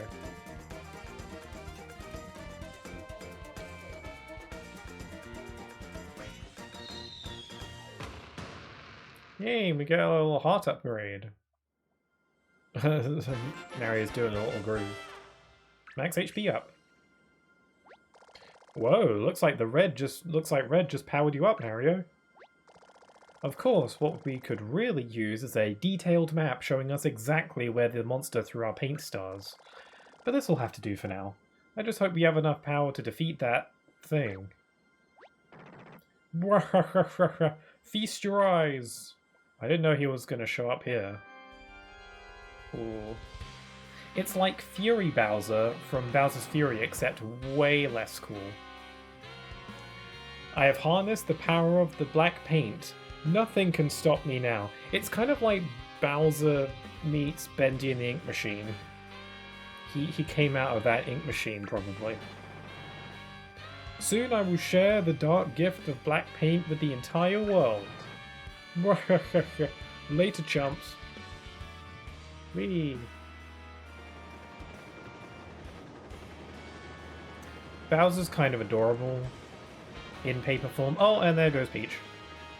She lasted longer than I thought, to be honest. I kind of forgot she was here.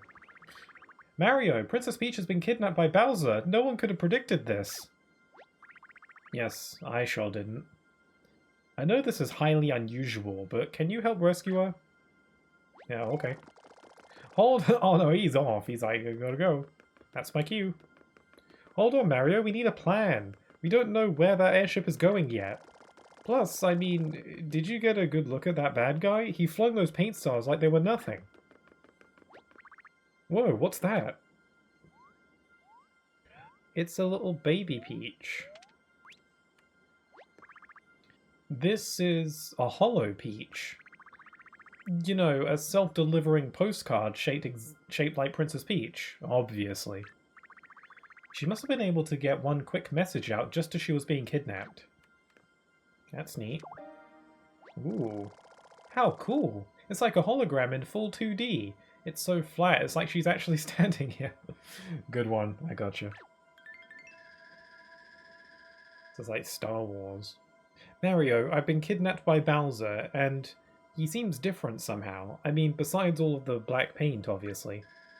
Anyway, it doesn't seem he intends to harm me, but I'd still appreciate it if you could rescue me ASAP. I'm not quite sure where this airship is headed yet, but I'll send you another Hollow Peach once I find out. Peach. This is kind of similar to what the older Paper Mario games did, where we get messages from Peach throughout the game. Like in the first game, it was through Twinkle, the little baby star, who would send messages from Peach. And then I think in Thousand Year Door it was via email. So this is kind of like that. It's a nice little nod, little thing. I don't know if Super Paper Mario did that, or Sticker Star. But it's nice that this game does it. It's cool. Well, at least we know she's okay, for now. She's always okay. It's fine. This is just another Friday. I've got an idea. Remember how the red big paint stars said to let the paint be our guide? Well, I bet if we can recover all the big paint stars, they'll point the way to Princess Peach. That's a big leap in logic. I don't want to... Feels like you just want the paint stars, you know. I know it's kind of crazy, but it's all we've got. Come on, Mario. We've got a lot of work to do. Alright, we'll seal the deal with a high five.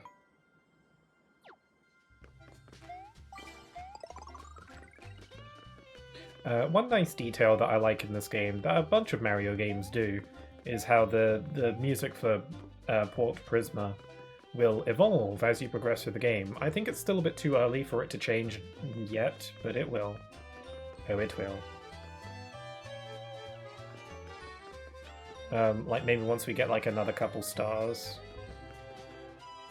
Okay, is there anything I should do here before I press on? Let me check my cards. Man, I used up a lot of cards in that boss fight. Let me go check in with the Thing Toad.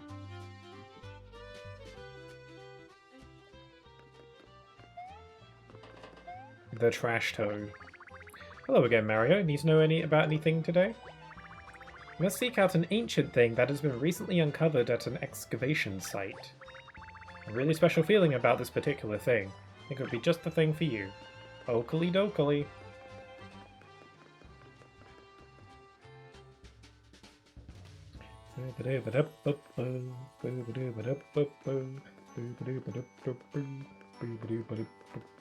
Guess I'll go and buy some cards. Also, I like how the town has gotten just a little bit more populated. Just a tad, just a smidge.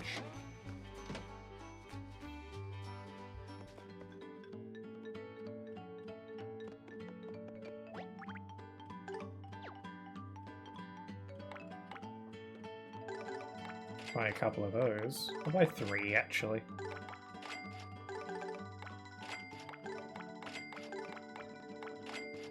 Yeah, there's more cards for sale now. How many cards is that? Okay, don't want to overfuel, because if I buy too many cards here, then I won't be able to pick up any new ones that I come across. And that would be upsetting.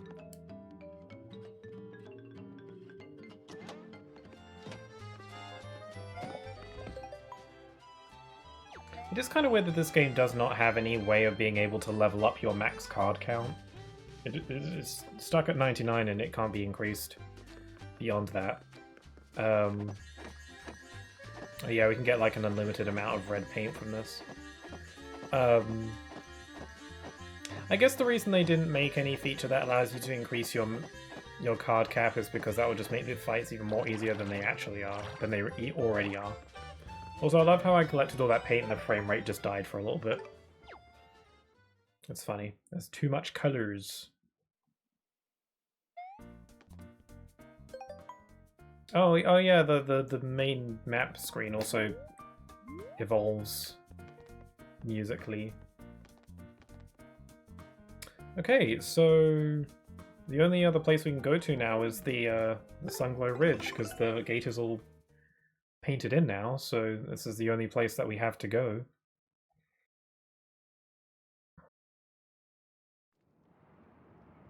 And we're looking for a thing in an excavation site. Look at that, Mario. You see what I mean by the power of paint? The big paint star did all of this by itself. Now the Scarlet Gate is as good as new. Wow. It's so red.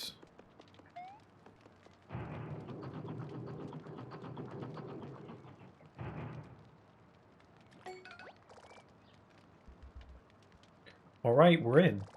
I smell another paint star around here somewhere. Let's go find it. So, Sunglow Ridge.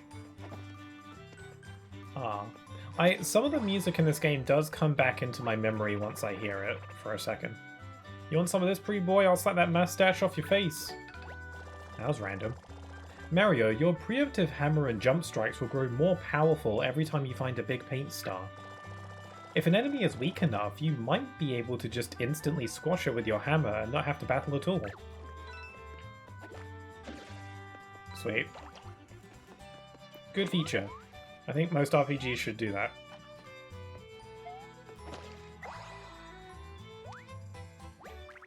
Oh, thank you for rescuing me from that tree, and repainting me too. Those slurping lunatics chased me up this tree and then drained all my colour. They've ruined trees for me forever. Mamma mia.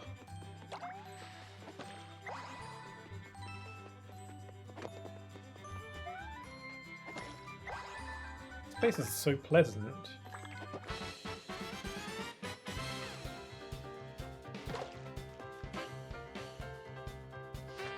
I will admit, there are times in this game where the constant battles do get a little bit tiring. Where I kind of just want to explore. But again, that's very similar to how I feel about Kingdom Hearts Chain of Memories. Particularly Re-Chain of Memories. When I played the Game Boy Advance version of Chain of Memories, I found that the game didn't drag on as much. Like, fights were a bit briefer in that game. I imagine because of the smaller... Well, just the fact that the game is just smaller. But again, more parallels from Chain of Memories to this.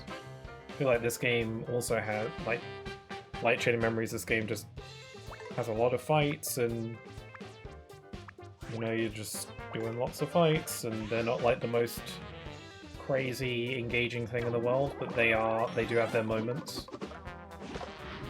They're fun, but sometimes the game does do a little bit of overkill. But this is supposed to be a Paper Mario game, so you gotta have fights. Otherwise the gameplay will be a bit too disconnected. And the boss fights, the common thing between this and Chain of Memories is that the boss fights is where the combat really shines, but that's true of any RPG, I suppose. I just came out of here for a picnic and look what happened. I miss the days of plentiful paint, when we could even bathe in paint if we wanted. Please, Mario, find our precious paint stars as soon as possible. So needy. Try hitting the log with the unfurl hammer. There's a sign for that? How often is this, log furled?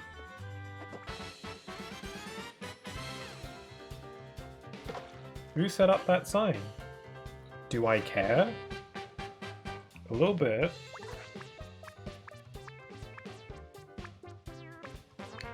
Okay, I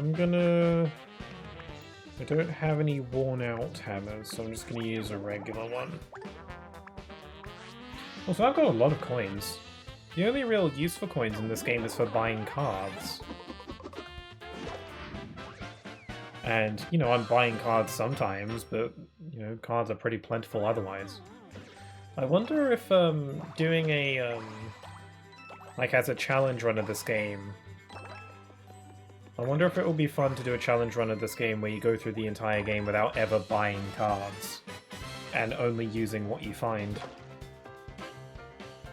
I could see that being kind of fun and a way of increasing challenge, but I kind of also see it just being a bit of a nuisance.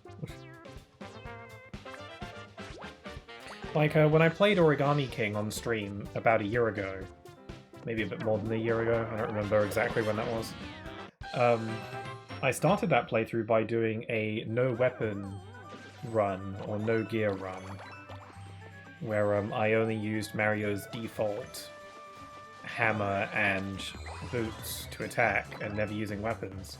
I gave up on that challenge after a while, not because it was difficult, just because it just made the game a bit more tedious to play. It didn't really add any challenge, really. It just made the game a bit more... it just made fights take longer. It didn't really make them harder, really.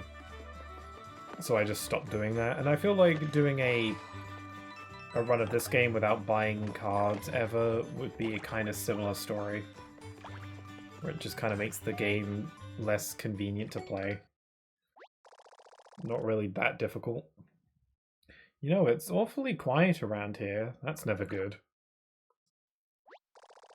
I've got a really bad feeling about this, Mario. The last time I felt this way, I caught someone mixing eggshells and flat paints. Do you realize how... I don't know what that means. Oh, it's a nuke. And then everybody just dies and blows up. Oh wow, that's impressive. Did you see that? Some kind of missile just landed in those faraway hills. Step on it, Mario. You want to go towards the death missile?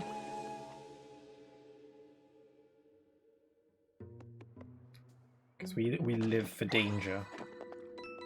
Also, the music got sinister. I was enjoying the happy music. Wait, what did that say? Try hitting this log with the unfurl hammer too. Who's setting up these signs?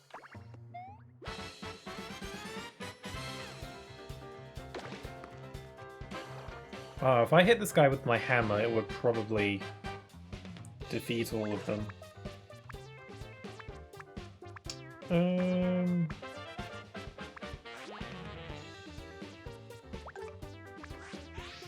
I meant if I had hit that guy with a hammer out in the overworld, it'd probably just insta-kill him without having to initiate a fight. I thought that maybe jump attacks would also work for that, but I guess not. I guess it's only hammer.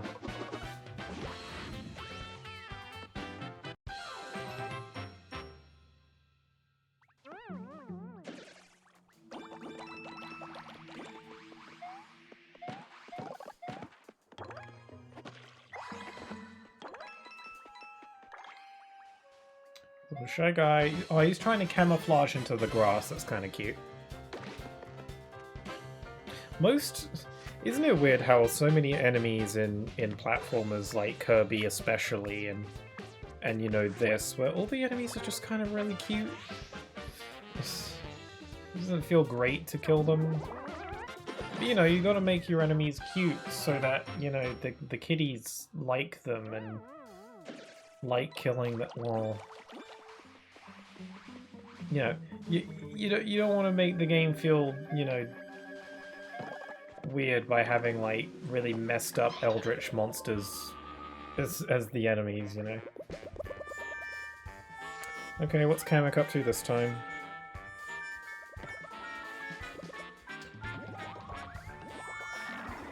Okay, he's flipped over all my cards so I can't see them. Thankfully, I kept an eye on this one. Yeah, it seems like Kamek will either flip over all my cards so I can't see them, or, that was overkill. Or he'll take all of them and just leave me with 6. I kind of prefer it when he leaves me with 6, because I think that's a bit more fun.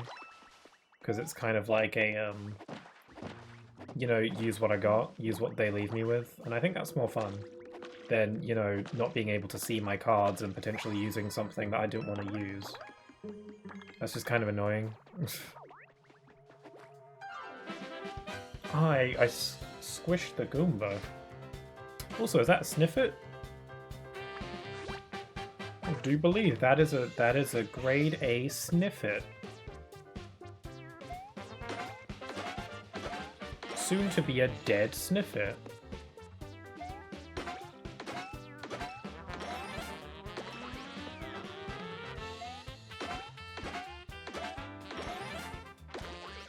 Oh, cool, that did the trick. I wasn't sure if that card would do it. Okay, good to know. One worn-out jump attack is enough to get rid of a Shy Guy. A Shiggy.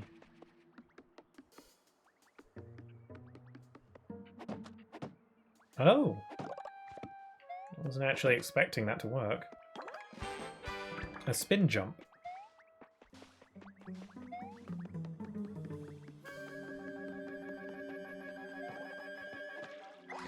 There's a part of me, like, for that spin jump, I kind of want to use it in combat to see what it does.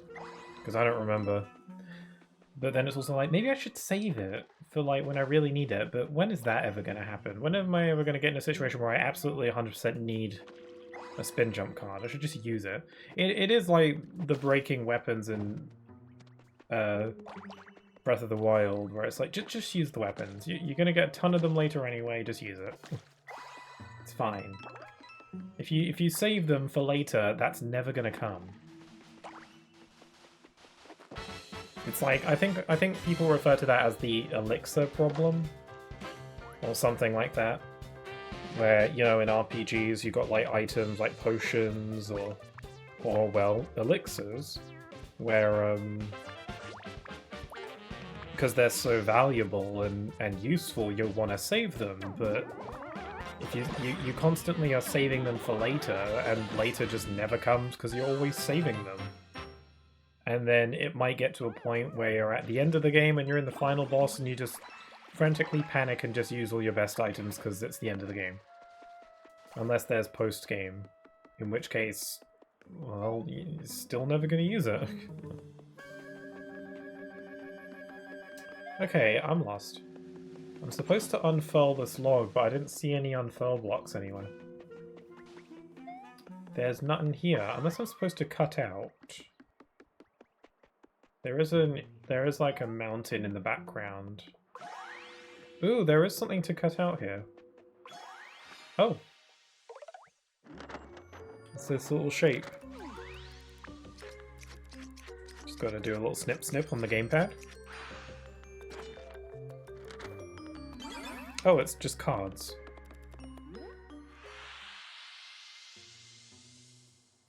Well, that's not helpful.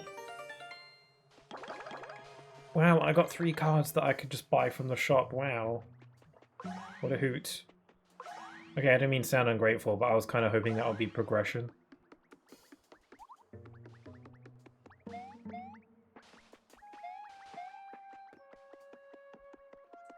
I don't know where to go.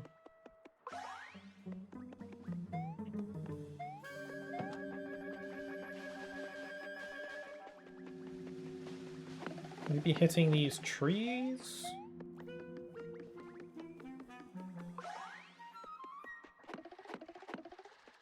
No. Are there any more invisible blocks? There's one here.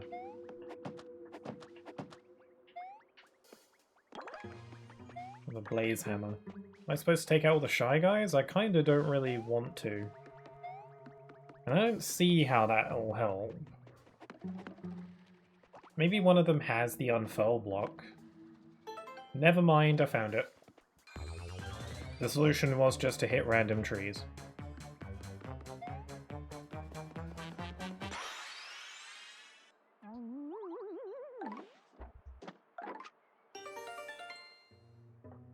Wait.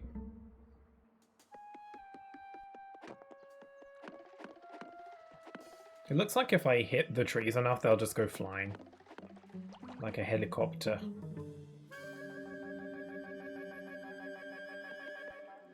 Whoa, this is a big area. Is this kill me water or safe water? I think it's kill me water, or water I can't go in. Sniff, sniff. Ugh, something smells terrible around here. Like paint mixed with stinkier paint or something. It's coming from over there somewhere. Let's go check it out. Beyond that loading zone. It's cute because it's like all these little areas are like little dioramas. Because you can't see beyond the loading zones. I feel like that was a stylistic choice. I don't think that was laziness or like limitations. I think the fact that you can't see anything outside of the loading zone, I think that was a stylistic choice to make it feel like its own separate little diorama set. Because I feel like they could have easily put like some kind of like lower poly, lower quality version of the upcoming area, because that's fairly common. But I feel like it was a stylistic choice. Because I feel like they could have easily done otherwise. I think it's charming. I can't carry any more cards. That's no good. Mario, I was running for my life when they drained my colour. Thanks for saving me. I'm going to continue running for my life now. Ah. I don't think the saving colourless toads is like a collectible in this game. I think it's just the colourless spots. I don't think saving toads is like a thing that goes to like completion, really. It's not like Origami King, because there it was, so... Man, what's with this place? First the stinky paint, now the faulty ramp? What's next? Improper soil slopes? Don't manifest it. Die. Die, zombie. I can't pick up any more curds. Also, there's a green sniffet trying to be all sneaky.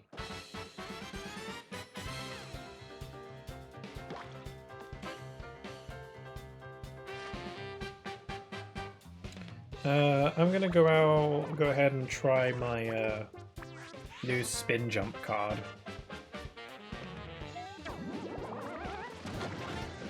Okay, so it's a jump attack, but you charge it up like a hammer attack.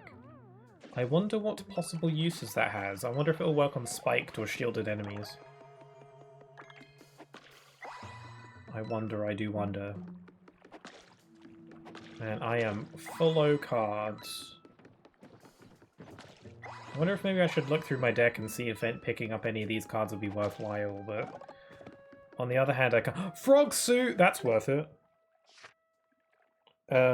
Screw this hammer card. Ow. I gotta get the frog suit. Basically, any new card that I haven't gotten before. Gotta go for that. Frog suit especially. I don't know what the frog suit does, but I want it. Because I was about to say...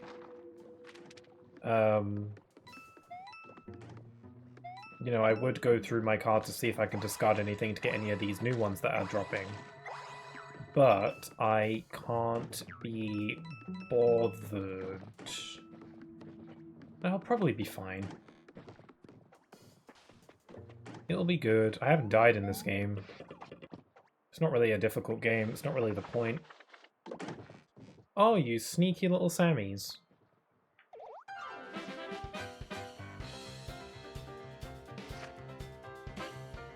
Okay, let's try doing a... No, not that. Let's try doing a line jump. You know, the jump that I always fail. But this time shall be different. And then I'm gonna just use the frog suit. Just because I'm curious about what it is and what it does. Frick, why can't I ever do more than 3? I look amazing. Oh, it allows me to jump instead of block, so I can just outright dodge attacks instead of tanking the damage. It makes the game Mario and Luigi. It's kind of cool. I just used it up.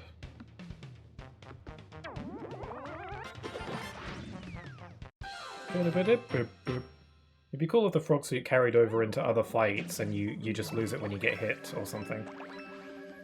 Oh well. That was my only one. Our sawmill was attacked. Those guys better not have rolled our logs around or had any fun with them at all. My brain went through like a malfunction reading that for some reason. The logs we make here are really important. They make pencils out of them and stuff. Nice. While I was lying there color drained, I had the most terrible nightmare. I dreamed that this bad guy named Wart took over our log factory. Was the whole thing really a dream? Wart? Isn't that the name of, like, another Mario antagonist? I can't shake the feeling that it wasn't just a bad dream. You're probably just crazy or something. You're a little bit coconuts, probably.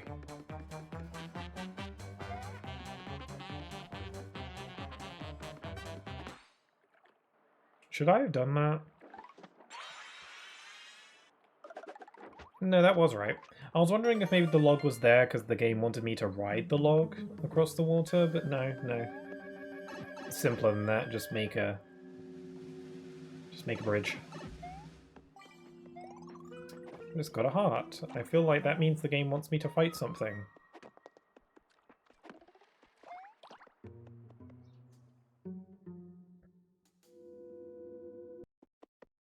Ooh.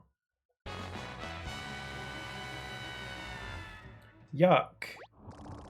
It's worse than I ever could have imagined. Everything has been painted black. That thing that fell from the sky must have been a bomb full of black paint. I've got a really bad feeling about this. Can I touch it? Oh, the music.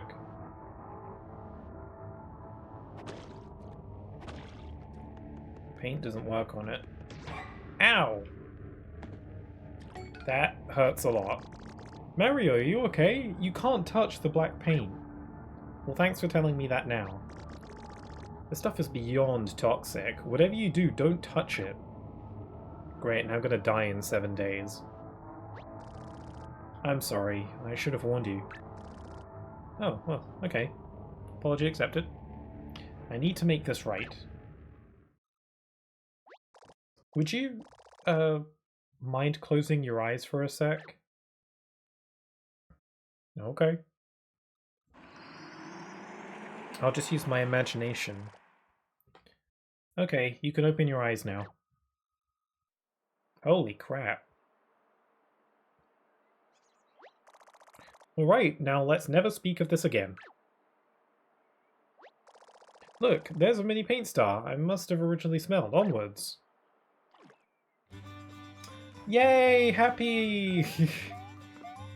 I love some foreshadowing. He must have used a flood pack.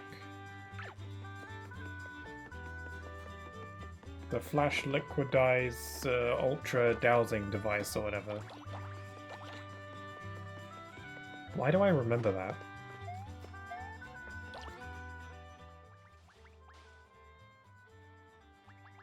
Hello, little Shiggy. Oh, he's gone. He must have died.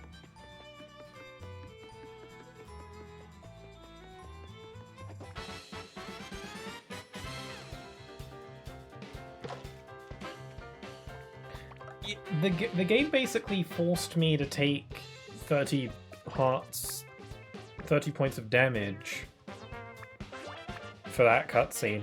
That must be why the game put a heart right before that room. Not because the game expected me to fight anything, just because for plot. But what if I took the heart, then I went away and got into a fight, got damaged, and then went into that cutscene? Or better yet, just not grab the heart, because it's not like the game forced me to grab it. Would I just get a game over? It's kind of funny. I kind of want to know if the game would just made me die. Because if you didn't know, then that would feel really cheap. Ah.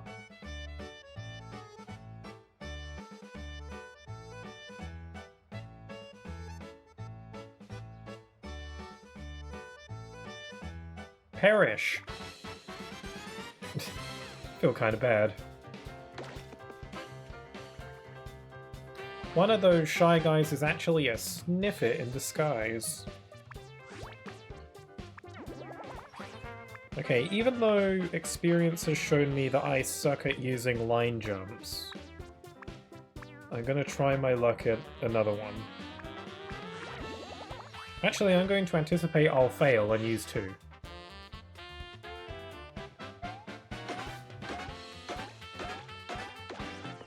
Ooh, that wasn't bad. I didn't get an excellent.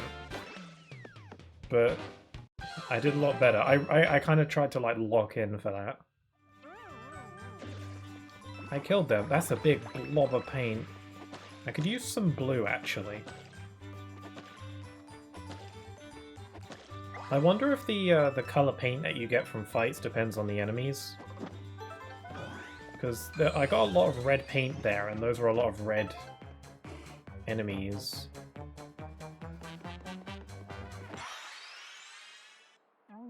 I have a feeling that I might be able to use Cutout. Just something about the rocks in the background make me feel that way. Try hitting this with the Unfurl Hammer. I know, I'm not stupid. I'm not stupid. It didn't even work. The bridge is still out.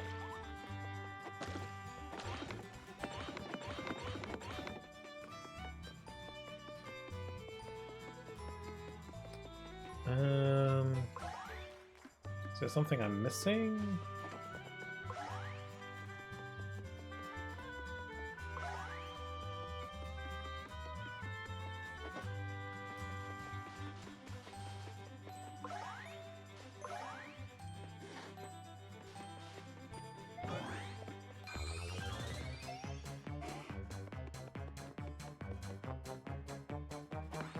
Hold on. Ah, wait, the sign said try hitting this with the Unfurl Hammer. It didn't say try hitting this log. Oh, it's like try hitting that. That's actually kind of clever. That's kind of funny. I like that. It was like, that was like a good rule of 3 joke. Because earlier I was like, why are these signs here? What's the point of them? That's so stupid. Like, oh, no duh, I have to do that. And then the third one is the punchline, where it's because it says you have to hit this. That's okay. That's not only is that a fun little puzzly thing, but that's just a funny joke. I quite appreciate that. A good rule of 3 joke. I like that. It's like you can logic it if you're on the wavelength of the game, you know. I'm magically up here now. And we get a star. I missed.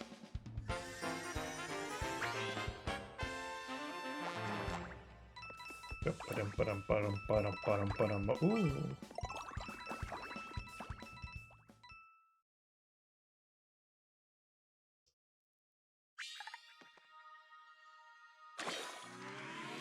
Ooh, a house.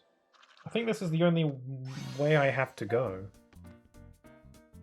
Oh, a Rochambeau thing. I think you'll find I don't care. I can never seem to get 100% on most of these places. I'm really trying to find all the colourless spots, but I'm always like just a few % short. It's a little frustrating. Anyway, we've got Chateau Chateau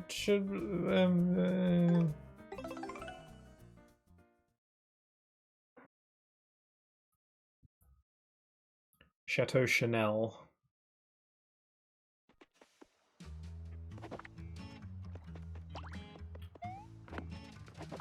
Oh, there's a green.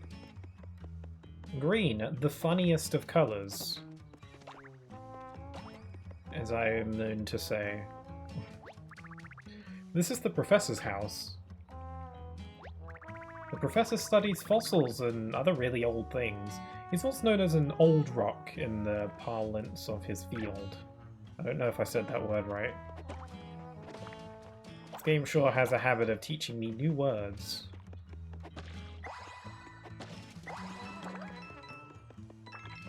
I like the music here. It's kind of got like this wow kind of quality.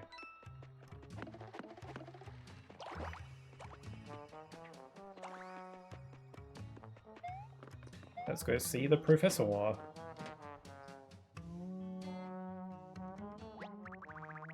Welcome back, Professor. I've arranged your blue boxes just the way you like them. Oh, you're not the Professor. Can I help you?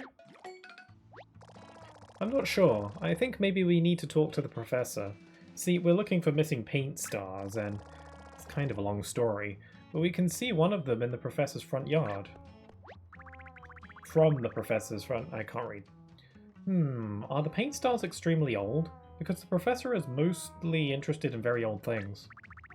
You know, fossils, ruins, stuff like that. If I thought he was about to, like, you know, throw some shade real quick and just be like, you know, fossils, ruins, you know, Mario, stuff like that, you know, just like random burn out of nowhere. Well, and his princess. He's definitely obsessed with his princess. That reminds me, the Professor is on a walk in Mondo Woods with Princess, but he's been gone so long. Ah, she's cute. I'm actually getting a little worried. Should I do something? Organize a search party? No, my first instinct was correct. I'll just wait passively in the corner and hope for the best. As NPCs tend to do.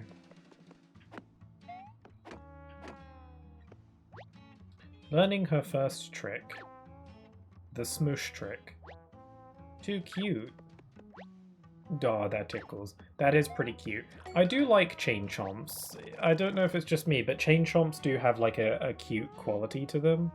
Even though they're like Pac-Man, but with sharp teeth, so they really shouldn't. But because they just act like dogs, they're kind of something cute about them. It's weird. How does he get any work done with this giant spike on his desk? I wonder if it's important for something. I'm pretty sure this is going to be a thing later. I don't remember exactly what it is, but it's a thing. So he's gone to Mondo Woods. I like that word. I don't know what Mondo means, but it's a fun word.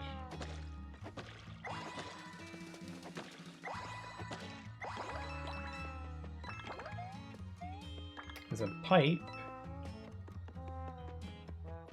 Large tears in the floor.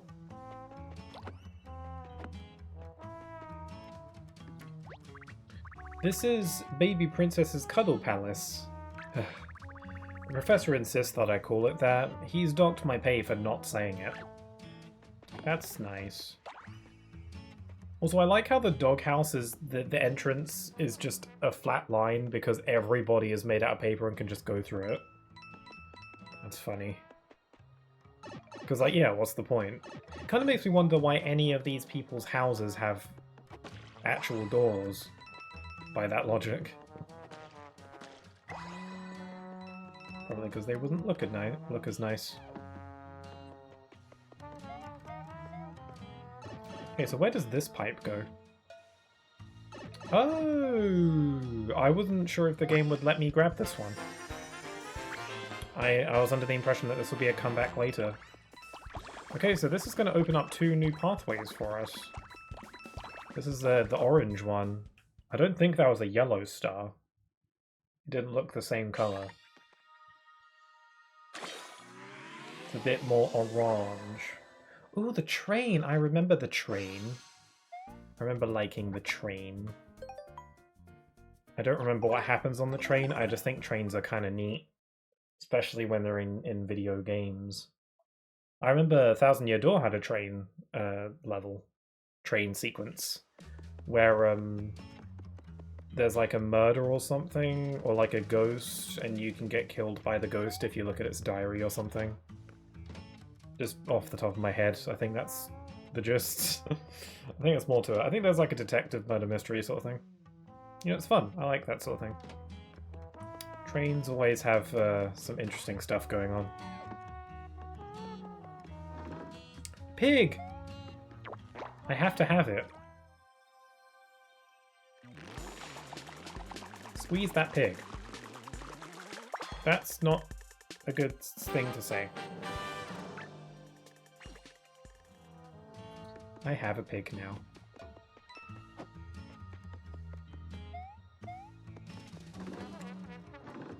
Ooh. Hey, a replica plunger. Ah, I thought I could use this. Hold on, can I exit out of this? This looks like a pipe. I want to go through here first. Oh no, this is where I came from. So such a chill vibe kind of music. I'm just gonna do a little snip snip. You're just gonna have to use your imagination on what it looks like.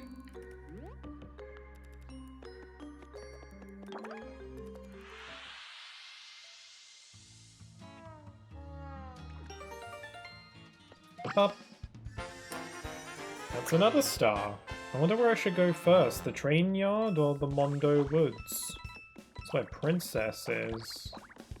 Or at least her owner.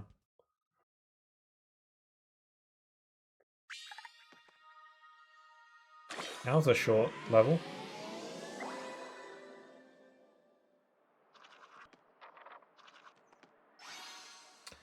Man, I don't know which way to go. Could go to Marmalade Valley or Mondo Woods. I feel like the game wants me to go to Mondo Woods first because they already name dropped it. And they said that's where the guy went, so I feel like the game's implying, a little hint hint, that I should probably go here. So forests are cool.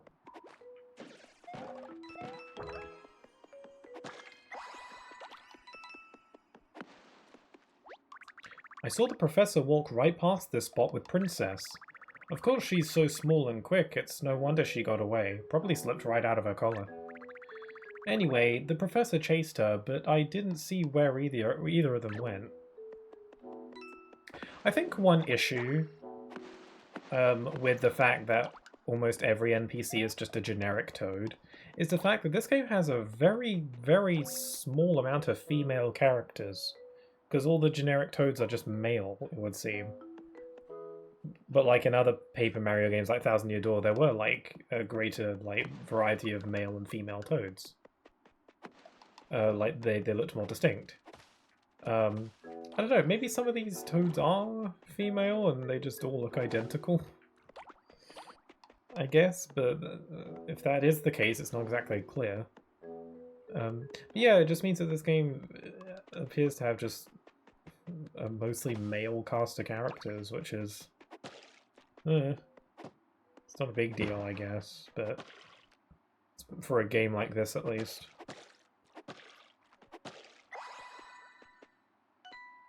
Oh, the coins got big. It's that thing that Mario games tend to do where their forests are big. It's like a fairly common thing. I'm gonna throw a jump in the trash so I can get this bigger jump. That's a big tree. Hey, Mario. Is it just me, or is there something unusual about this forest? I mean, I can't quite put my handle on it, but that's a big boy. Hello.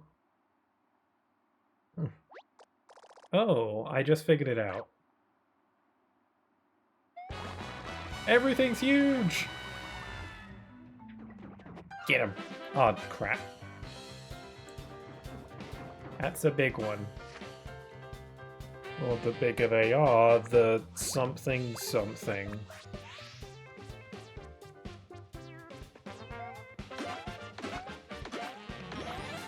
I kind of thought that a jump attack would just do it. Ow! Rude. I'm gonna do... No, that's stupid. I'm gonna do... No, that's stupid too. Okay, what if I do a little bit of this and a little bit of that?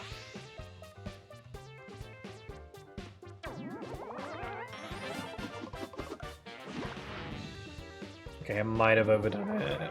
Oh, got my voice. I might have overdone it with the jump. Yeah, just 2 hammers works. Are hammers generally more powerful than jumps? Never thought to consider that. I like how the sound effect for the coin has changed because it's bigger. Just a little bit. Oh man, can I not get over there now? It's just for a couple coins. So. Oh, look at them charge. They're still pretty cute even when they're big.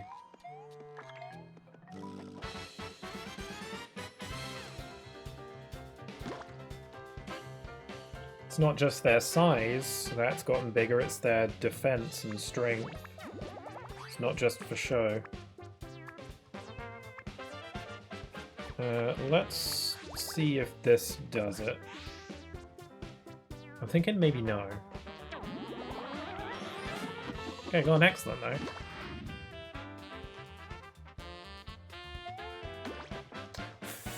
For the love of God. How did I mess up a jump? That never happens.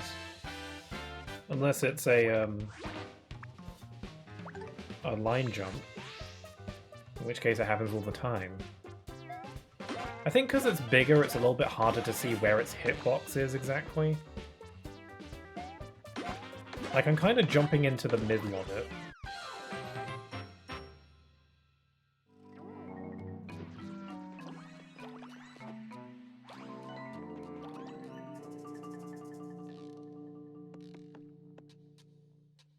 I wonder where the professor is.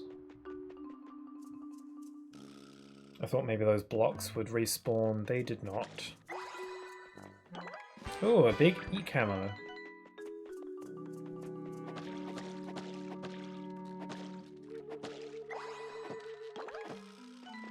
A big hammer.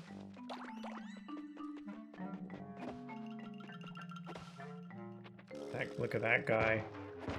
He's got that serious stare going on.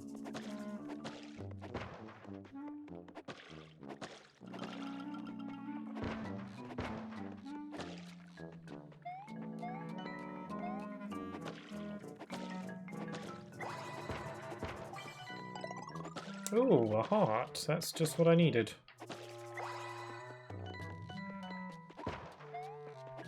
This is fun. I do like the whole giant things turning giant thing. It's not the most original thing ever, especially for Mario games, but it's fun. It's just kind of fun. It's just kind of neat. I like it.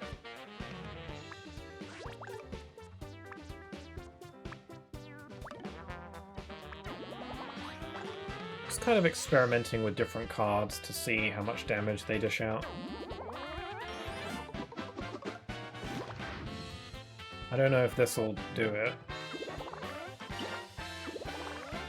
Also, I'm trying to just kind of use cards that I don't typically like all that much.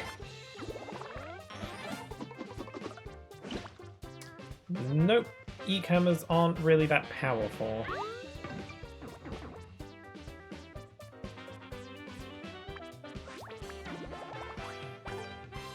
Gonna go ahead and use another one.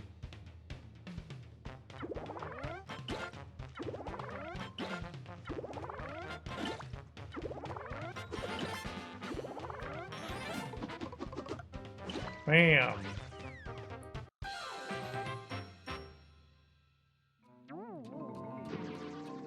Oh, now I can't get that block. Gosh darn. I shouldn't have broken all the blocks, I should have known. Okay, left. That's not left, that's right. Up or right? I'm gonna go up.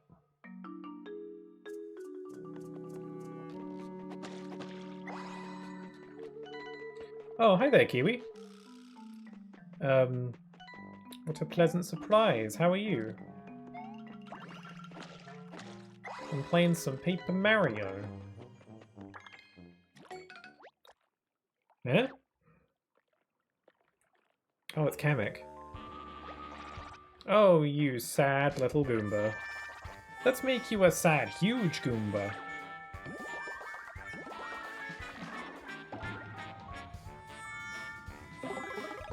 So is he the one making everything big? I thought it was just a part of the jungle, the forest or whatever. Whoa, Mario, did you see that? Never mind, I saw it, and I'll explain it to you right now. That weird nearsighted guy just inflated that Goomba. Maybe he's the one making everything big. Including my voice. Nah, I don't think he's doing that. Also, I like how he said, whoa, did you see that? I don't care, I'm gonna explain it anyway. I like a self-aware tutorial character companion. Because they do that a lot, huh? Oh, hello.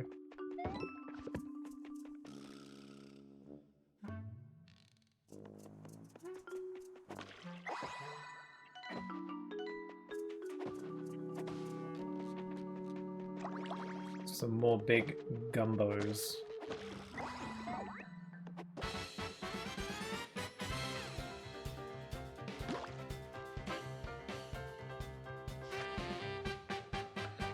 Okay, let's see, I'll use a hammer.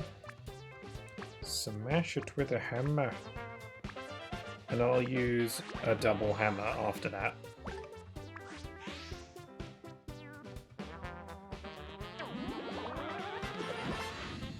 Man, I wish I got an excellent.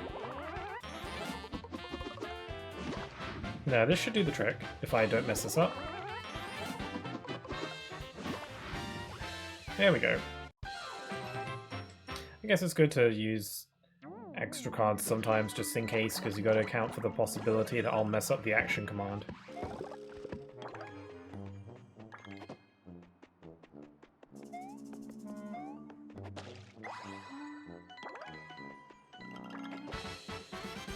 Yeah, there is no way that I'm going to be able to jump on these guys for the preemptive strike.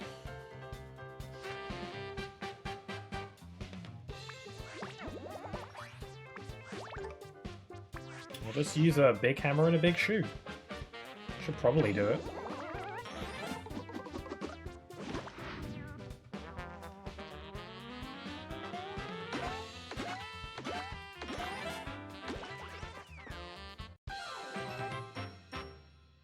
Thumbs up. Hey, Goomba. I already have one of those. It's fine. Oh man, looks like another giant wall that we're going to have to repaint. Wait a tick. That's a coin. It's a giant coin! We're rich! Or we would be, if we could actually pocket a coin that big. And if it weren't completely drained of colour. Never mind, Mario. Sorry to get your hopes up. We're not rich. Unless you count friendship. That is sweet. I do count friendship, actually. Which I do. Aw. That's a very Olivia thing for you to say. We are all rich in friendship. Yeah, you can try and paint it in, but it's not happening. Dude, I get it. I want the mega coin just as much as you do. But some things are just not meant to be, and I hate to see you waste all your yellow paint like this. Okay, I hate it when you make sense.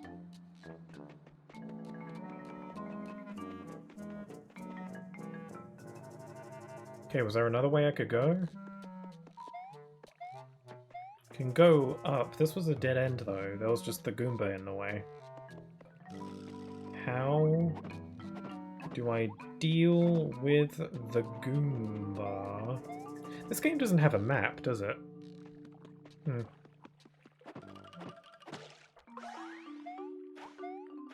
Can't really... Oh wait, I can just go around here.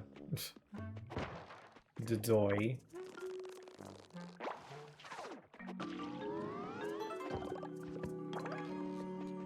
And kill.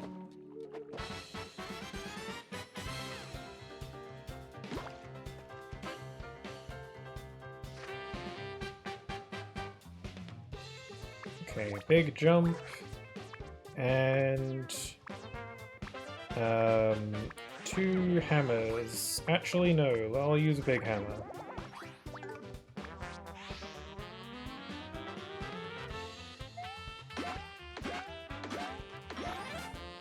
I like the lighting around here with the sun peeking through the trees. Yeah, even though this is a fairly old game by this point, you know, it was on the Wii U, it's a really nice looking game. I think it holds up pretty well. It doesn't look that much, you know, lesser visually than Origami King. Origami King does look a bit better. I think this game might just be 720p. I don't know if it's 1080. I'm not sure, but it's still a nice looking game. I mean, this came out like the end of the Wii U's life cycle. It was like one of the last major games on the Wii U. And I don't know, it's a lot easier to get like art styles like this looking nice than realistic graphics and stuff though. It's kind of Nintendo's one of Nintendo's biggest strengths. Oh look, there's someone. Is that the professor? It's kind of hard to tell because every toad looks the same. That's something I don't understand. I was never really mad about the whole, like, every toad looking the same and all these games just being filled with generic toads all the time. That's never something that's really bothered me too much, but you gotta admit it is objectively lesser than how, like, Thousand Year Door had its toads, where all the toads did have kind of a distinct little look to them, and there were, like, female toads and stuff like that, and there were little children toads. This is objectively worse by every toad just looking exactly the same. I have no idea why they decided to do this. I think they had a reason. I just think it's probably a bit of a dumb reason. Like, oh, we just want it to be like... I feel like they just wanted Mario to be a certain way, and to not be too, you know, creative. What's this? Also, Natsu, you redeemed a hydrate and a posture check. I will do both.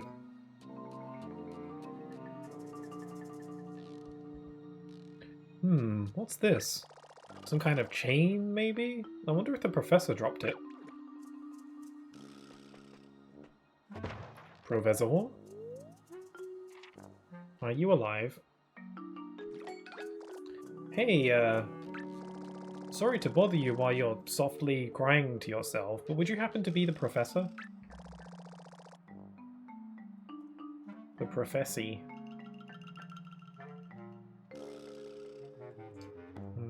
Sorry, got distracted by something on my phone. Okay. Hi, Pixel. Here to lurk. Love this emote. Ah, the blank stare one. Oh, I'm glad you like it. I like that one too. And thanks for lurking. You see, we're looking for the professor of super old things.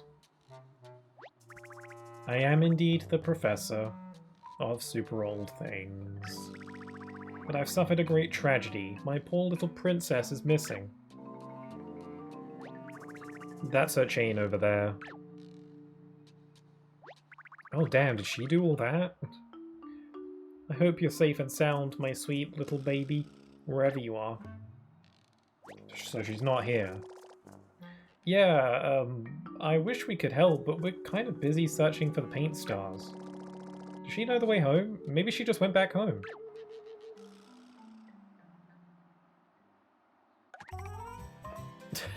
Did you seriously not think of that?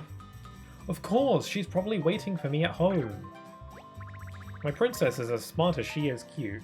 She would have known just what to do. Now, if you'll excuse me, I'm off. Oh, I can't wait to see the look on her sweet little face. Daddy's coming, princess? Well, he cheered up quickly. I sure hope Princess is waiting for him at home, for all our sakes. Did Princess get hit by Kamek's enlarging magical stuff? Probably. Because there's a lot of damage. And I get a paint star for my troubles.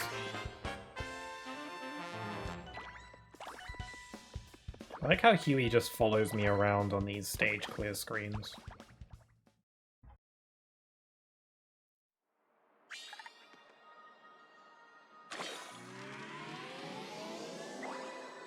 Oh, that house with the tower next to it on the map.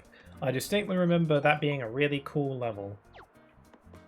And I'm excited to get to that point. I wonder, what color is that? Is it green? Anyway, let's go back to the chateau, because I guess the professor's gone back. The chateau and the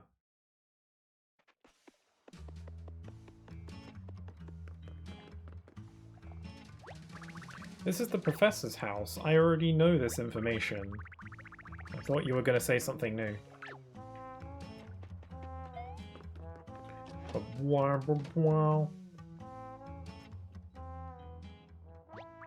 Oh, hello, Mario.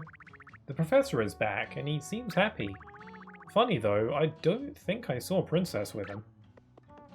So she's not here.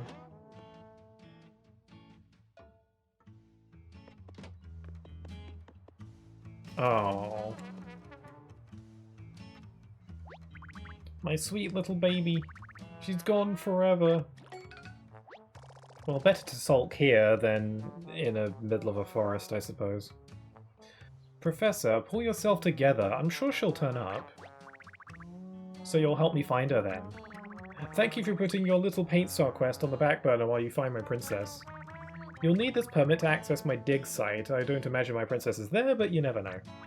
Come back to me, my darling. Oh man, what did we just agree to? Well, we need to go to the excavation site anyway. Oh. This cutout point is card shaped, so I'm supposed to put a card here, but I don't think I have anything for this. Yeah, I don't think I have the thing I need for this yet. Whatever it is, I'll keep a mental note of it. I will likely forget, though.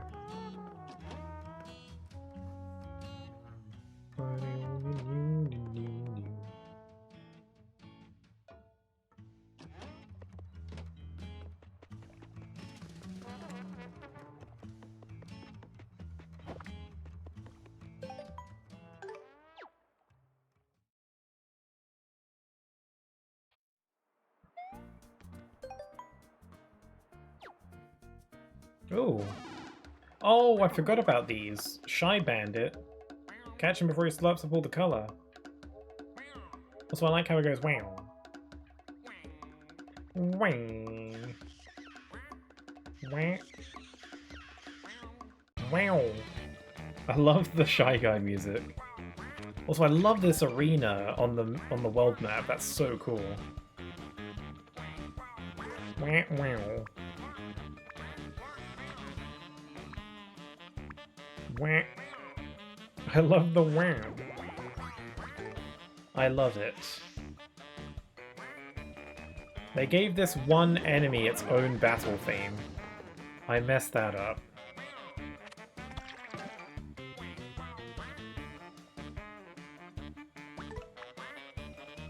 Wah.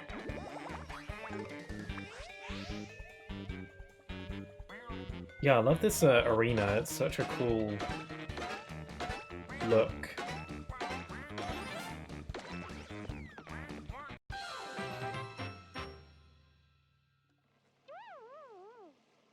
What happens if I didn't get to him in time? I got a crap ton of coins. I got lots of coins that I don't need. Also, I got mail?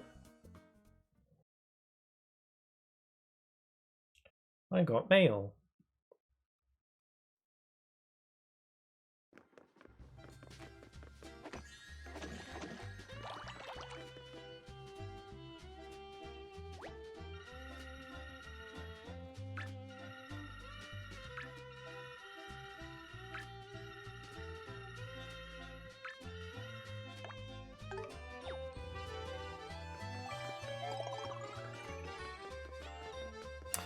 I don't know what that star was yelling about. I didn't feel like engaging. I'm just going to quickly go to the museum and see if I can put in any of my cards. Any of my trading cards. Mainly enemy cards is what I'm interested in.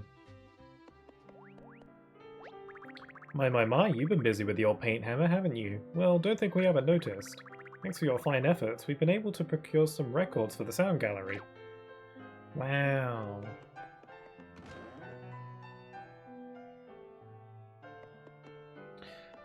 I was thinking about this the other day, speaking of sound. Oh, I don't have any new cards to donate. Oh well. Speaking of sound, something that I really hope that they would do for the Switch 2, and they still might, I haven't, obviously, the Switch 2 isn't out yet, so there still might be a feature for all I know. But for those who don't know, it seems like the home menu for the Switch 2 is basically the same as the Switch 1, but like a little bit more rounded and a little bit more sleeker looking. But it's functionally like the same. Which is fine, I got nothing wrong with that. I would really like it if they'd had themes, or at least different color options, but who knows. What I really do want them to do, one of my biggest gripes with the home menu for the Switch 1 is the complete dead silence. No music. And I'd love for them to incorporate music into the home screen. And ideally, I think it'd be great if you could connect your Switch to the Nintendo Music app and have music from various Nintendo games play on your home screen. You can select ones to play at loop, or you can choose a playlist maybe. So I feel like there are a lot of ways in which they could incorporate being able to put music on the home screen and having people personalize it. It just seems like a good idea, doesn't it? And I don't see how that could be impossible. And it'd be an extra incentive to subscribe to Switch Online so you could have access to the music app, you know? You know. These are free ideas, Nintendo. Feel free to take them. Damn, I would love custom menu music. Yeah, that'd be a really good feature, wouldn't it? It's not like Nintendo hasn't done something like that before. They did it with the 3DS. Like, the 3DS had themes, but some of those themes also had music to go with them. I remember, because the only theme I ever had on my 3DS was the theme for Sonic Boom. So the Sonic Boom main theme is kind of drilled into my head, because it was all I heard when I used my 3DS. I never owned the game. I'd sometimes turn on Smash just for the OST player. Yeah, that's nice. I mean, yeah, they should just do something like that, but for the Switch Home menu, you know? It would be... I think that'd just be a good idea, wouldn't it? What a nice feature. They should do that. Like, I can look past not having themes for the home menu, but we gotta have some music, because it's void as hell. And it's unsettling. Same with the 3DS, yeah. Yeah, I don't think I had any other themes for my 3DS aside from the Sonic Boom one, because it was free. Because you have to pay for most of them. Hey Mario, great timing! You've got new mail. The legendary king of Rochambeau has appeared to defend his throne. Defeat him to claim a special card. He awaits you at Rochambeau Temple 1. I wonder if I should try that. I was kind of hoping I got a new mail from Luigi. Luigi, the Ouijinator. Mr. L. L Biscuit. Sorry, I'll stop.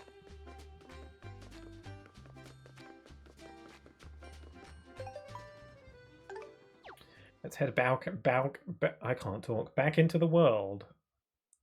But yeah, despite all that, I'm really, really looking forward to the Switch 2. You know, in spite of the cost dilemma, thankfully I prepared for that ahead of time. I didn't know that the Switch 2 would be as expensive, or the game... Well, the Switch 2 itself actually is not that surprising to me. The games, definitely. But, it is still a bit more expensive than I originally thought it would be, but I did kind of like anticipate that a bit, so. Also, one way to kind of help cover it a little bit is I've recently realized that some old Pokemon games, like the DS Pokemon games, can like sell for quite a bit. So I'm gonna try and sell some of my old Pokemon games. Because they're like rare now. They're like rare now. So I'm going to do that because I'm unlikely to play them because, you know, emulators exist. So I'm probably gonna do that. That'll cover it a bit. I'm still looking forward to the Switch 2. I have actually pre-ordered one. And so did my twin, so that's cool. We're both gonna get one. I got the Mario Kart bundle because getting Mario Kart separately is way too much, but getting it as part of the bundle is quite a bit cheaper, so that's nice. The forest is still huge. Kamek must be some magician for the effects to reach all the way out here. I wonder if I should still be here. Oh, hello. I ran into this Shy Guy, and at first I was like, fine, whatever, no big deal, it's just a Shy Guy. But then he whipped out a straw. I thought he'd leave me alone if I pretended to be a tree. You know, my standard go-to move, but he figured me out somehow. I guess I still can't act my way out of a paper bag. Anyway, later. What a colourful personality. No pun intended. Oh my god, it's a rescue toad. It's got this cute little outfit. In the new Mario Kart, I would actually love it if Paper Mario was a character.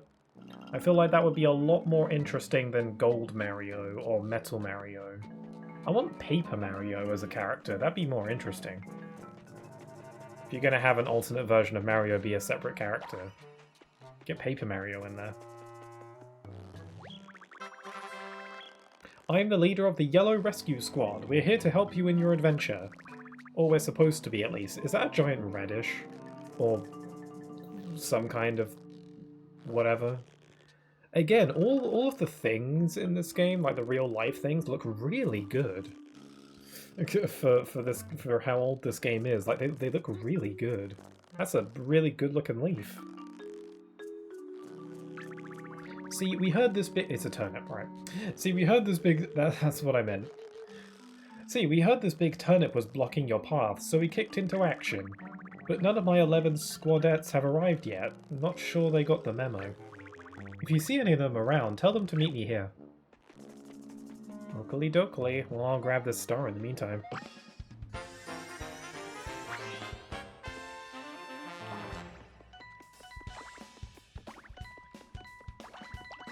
I got a Rochambeau thing.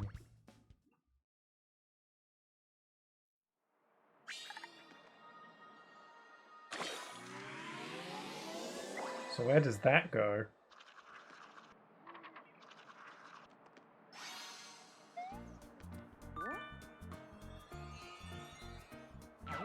Yeah, that opened up a Rochambeau temple, one that I will promptly ignore.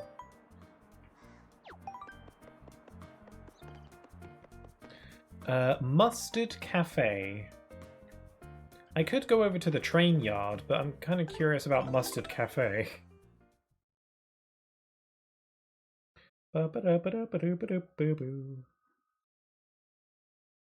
Wait, is this the place that has that giant hole? If I recall.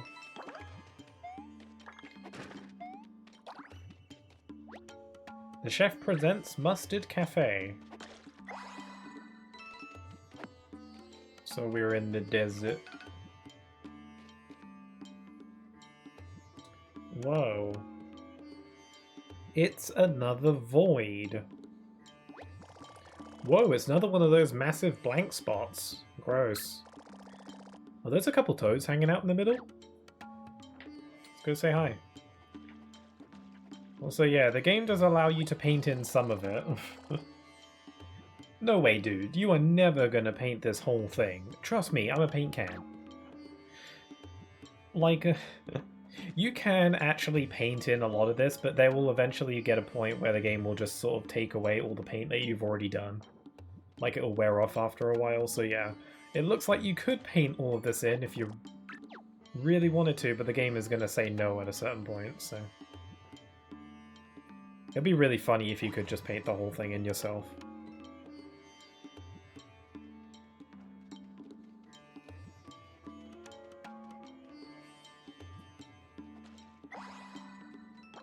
Ooh, a worn-out jump ×5.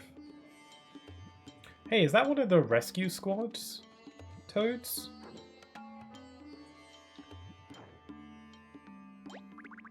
Oh yeah, that's the stuff. You don't have to, like, rescue anyone right now, do you? Because I don't want this to stop. Ever. No sir, my top priority at the moment is rescuing you from the summer heat. Although I did only pay for 3 hours, and time is just about up. Sorry sir, but you'll have to make another reservation. Have a nice day. Toad number 5 of the Yesco, I can't say words. The Yellow Rescue Squad reporting for duty. Now if you excuse me, I must report to my captain in the Sacred Forest immediately. Sup, Mario? Look, I appreciate you coming all the way down here, but I don't have a table for you, okay? If you don't mind sitting at the bar, I can maybe squeeze you in 3 years. What can I say? The Mustard Cafe is on fire right now. We're hotter than the star I stole from the sky, you know? You did what now? Star from the sky? Mario, you thinking what I'm thinking? Chef, is there any way to expedite the reservation process? Perhaps if we found you for a couple hours. Nah, man. If I make an exception for Mario, then everyone's gonna want one. What's next? Table for Luigi? Party of 4? Not this lifetime, baby. Besides, I've got a deep tissue thwomp massage scheduled today. Sounds painful. Also, hi there, Mango. You're in this part, amazing. I used to try and complete the whole manually, but I realized the paint disappeared. Yeah, I tried that too. Surely most people who played this game tried it. Yeah, the paint disappears after a while. It doesn't work. It'd be really funny if you could do it all on your own, though. You get, like, the secret. I see. Mario, we're gonna have to figure something else out. This is another dead end. Can I still check out the cafe? The cafe?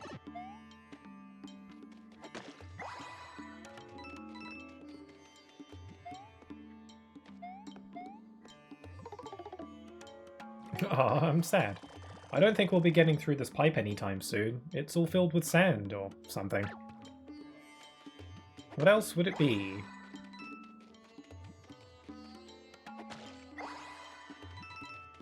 One of my favorite parts of the mansion. I do remember the mansion. It had like that, like a really cool like time loop aspect to it, if I remember. It was a hotel, I think, right? I actually wonder if that was maybe like a prelude or maybe the inspiration for the hotel setting in Luigi's Mansion 3. I don't know. Luigi's Mansion 3 was like way after this, so I don't know. Maybe it was an idea they had and they just thought about like referencing it or something. Or it was just a coincidence. I also like the one with the train. I do remember the train, but I don't remember what happens on it. So, no spoilers. But I hope you're doing alright there, Mango. Man, this place got way too popular. I used to eat here before it was cool. Oh, that's the worst, right? It wouldn't be brunch if you didn't spend 2 hours waiting outside beforehand. I just want to meet the chef. He's a legend. I wonder who the chef is. This place is so exclusive that even the chef can't get in. Need coffee. Need more coffee. This is the line for the bathroom, right? I don't think anyone is getting in until the chef is done with his vacation. I guess we'll have to come back later. I think we fill in the giant colorless spot, and that is what gets him to move. So we're not coming back here for a while.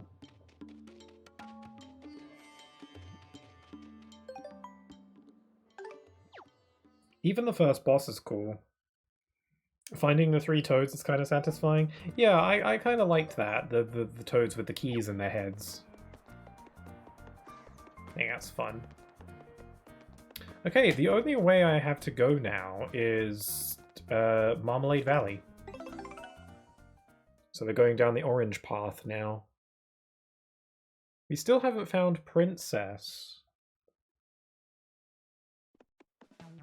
Oh, look at his cute little train engineer outfit.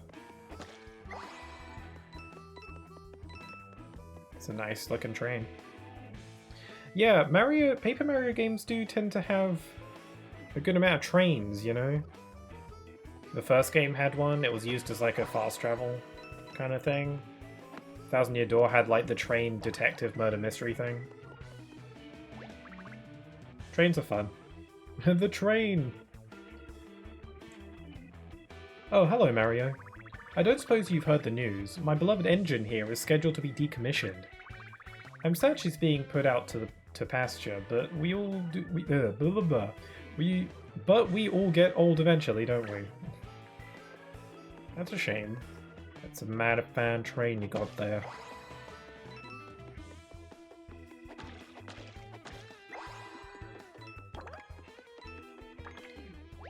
It's got a paint star on it. Isn't this a cool old-fashioned train? I could stare at it all day long. Us train fanatics are called rail fans. I'll wait for hours just to catch a glimpse of a passing train. Is that a real thing? Is that a real word? Yes, I can finally waste the points. Random fact about the current game. Ah, random fact about this game. Okay, here's a random fact. Did you know that in this game, compared to Origami King, the size of Mario's nose is slightly different when looking at him from the front? For instance, when Mario does his thumbs up towards the camera. Between this game and Origami King, his nose size is slightly different. Like, I think in Origami King it's a little bit wider.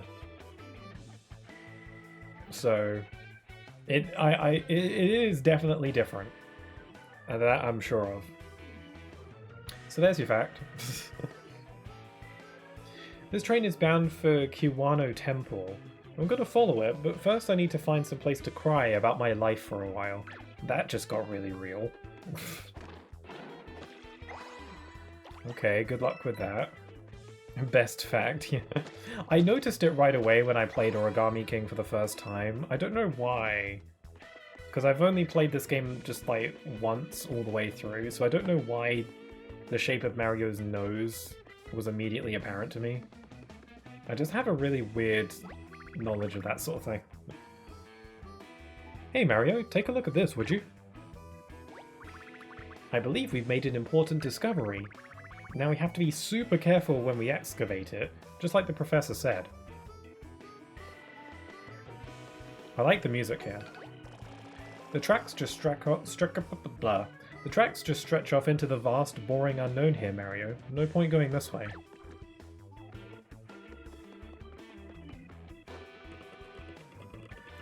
Paper Mario's nose is peak, yeah. I was just saying how I really would like it if Paper Mario was a character in the new Mario Kart. I think that would be good. That'd be a way better use than Gold Mario or Metal Mario. But Nintendo seems very insistent on keeping the RPGs separate from the mainline stuff, or Mario Kart, or Mario Party. It's very unfortunate. Why is Paper Mario never in spin-offs? Yeah, it's really unfortunate. Same for Geno, yeah. I don't know why. It feels weird. I don't really get their reasoning. Can't be legal reasons, can it? Don't see how that could be the case. It's all Mario. I'm sorry, do you have a permit to access this area? See, we've discovered an extremely rare fossil, and we must take special care to preserve it. We can't just have anyone stomping around all over the place. If you really need to get in here, you'll need to speak to the professor. Good day. Yeah, we have a permit. See? Check it out. Da-da-da-da. Oh, you got a permit? Come on in, just don't touch anything, or even look at anything too hard. But above all, have fun. Yes, now we can see what all the fuss is about. Oh right, I suppose we should be looking for the paint stars. How about this? You keep looking for paint stars and I'll do a tiny amount of fossil hunting. Deal? To access the dig site, please use the scaffolding. And watch where you step. We've had a number of small earthquakes recently. Some tremors. Some plot tremors. So my best kind of tremors. Well, you gave me a fact. I'll give you a fact about Super Smash Bros. Melee. Okay. Did you know that Pokemon in Pokefloats were rushed and they decided to put some random ones? Really? So that stage was like kind of a last minute kind of thing? Well, relatively speaking, that was like a rushed stage. Maybe that's why they never brought it back. But it's such a popular stage. I've never played Melee. I'm really hoping that they put it in the Switch Online. I don't know if they'll do that. Because I imagine they wouldn't want it to overshadow any new Smash games that come out. Or Smash Ultimate. But then again, they put, like, Mario Kart on Switch Online. It's not quite the same, I don't know. But, yeah, Pokefloats is such a popular stage from what I hear. It's a shame they never brought it back. It was so highly in demand, too. That's also why Wario and Sonic weren't added into Melee too. Oh, really? They were considered for Melee? I didn't know that. I mean, Sonic was a late addition in Brawl as well. From what I heard, they had to delay the game to get Sonic in. It's been an uphill battle to get the blue boy in there. The fossils in this area are extremely delicate, so we're digging very slowly. Hey, buddy, are you trying to cause a rock slide? Oh, hey, alright, alright. Have a go at me for almost causing an accident that could kill you. Heaven forbid. Hello, Mario. Here to check out our find? Well, if you'd like a closer look, you can enter through that hole and go up the bubbler. Go up the scaffolding. Please be careful of that. Something about this game, that I guess is another flaw with this game, but it's not like it that important, is that this game doesn't take place in the Mushroom Kingdom, right? It takes place in Prism Island. Sometimes it doesn't really feel too much like this is another island, or like another kingdom or whatever, because all of the inhabitants are just toads, which is the same as the Mushroom Kingdom, so... But like, why are there toads here? It's never really explained. Because like usually when you go to some new kingdom or island in Mario games, like that kingdom has its own race of inhabitants. Like the Bean Kingdom in Superstar Saga has the Bean people, and you know, like Isle Delfino has the Piantas, you know. But here in Prism Island, it's just all toads, so it's like.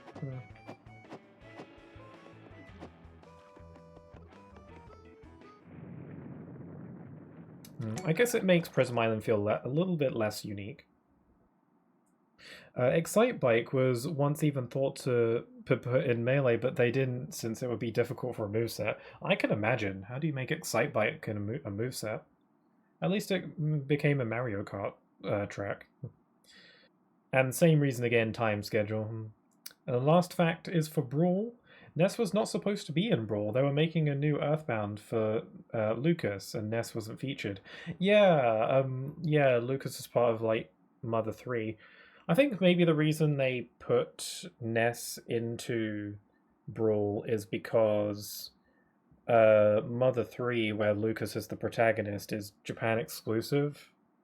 So a lot of people wouldn't know who Lucas is, so having Ness there kind of helps. Maybe, I don't know. It's also weird that they would take Ness out. Were they just going to have Lucas just replace him? Because Ness was like one of the first in the original Smash, wasn't he? But since the project was cancelled, they put him. Yeah, I think for the best they left him in. Yeah. It's not nice when they take out characters, you know. It feels like the next Super Smash Bros. Game is inevitably going to have to do that, though, because Ultimate has all the characters, and there's no way you can bring all of them over, and then some, you know. Unfortunately, I feel like if out of all the characters that could probably get the boot for the next Smash Bros. Game, whenever that happens, probably, unfortunately, Sora would be one of them. Just a feeling I get. I feel like it's going to be a while before the next Smash game, because Sakurai's been working on the new Kirby Air Riders, so, like, he's probably been busy with that. Whoa, did you feel that? Ness, yeah, Lucas was going to replace him. Ness is one of the classics, yeah.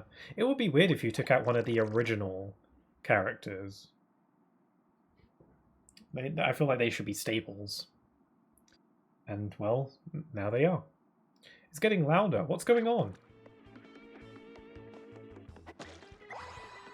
Oh, there's some enemies. I was just thinking, it's been a while since I've done a fight.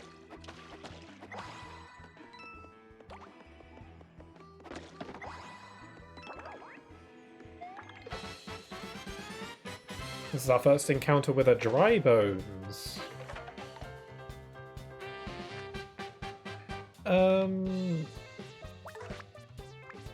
Dry bones are always a little bit tricky because they, like, don't permanently die, do they? Is it kind of like, you have to kill them all in quick succession or else it doesn't work? I'm just gonna use an ice flower. Okay, that might have been a bit overkill.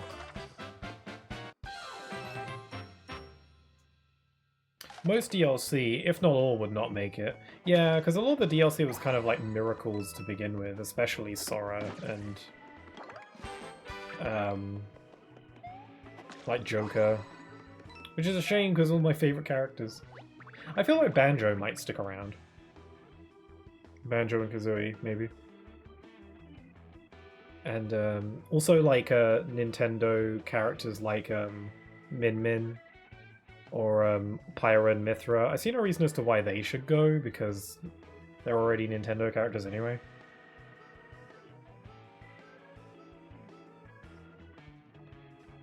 I think they just die. I think it's like you defeat them in battle, but they can come back later after the battle's over, because that's how dry bones work. I just crushed that one with some wood. So, oh man, the earthquake broke the scaffolding. Would someone think of the scaffolding? Oh, the scaffolding. Yeah, I think I can, like, if I can trick this dry bones to go over here. I could do that. There we go. I don't even have to fight it. La-di-da.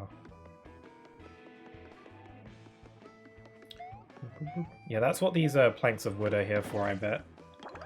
Got lots of dry bones cards.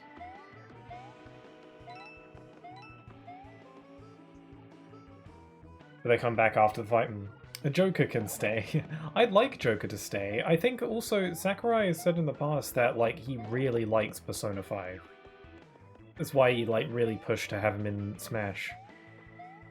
Like he really just likes that game a lot.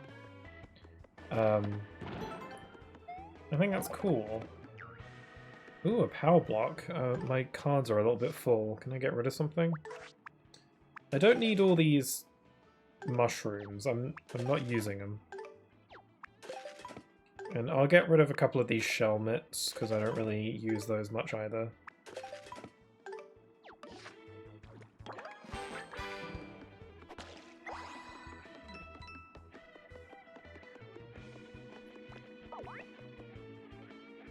By the way, the Switch 2 pre-orders sold out in 2 minutes. Damn, that's in the US, right? Because here in the UK, the pre-orders were already available way earlier.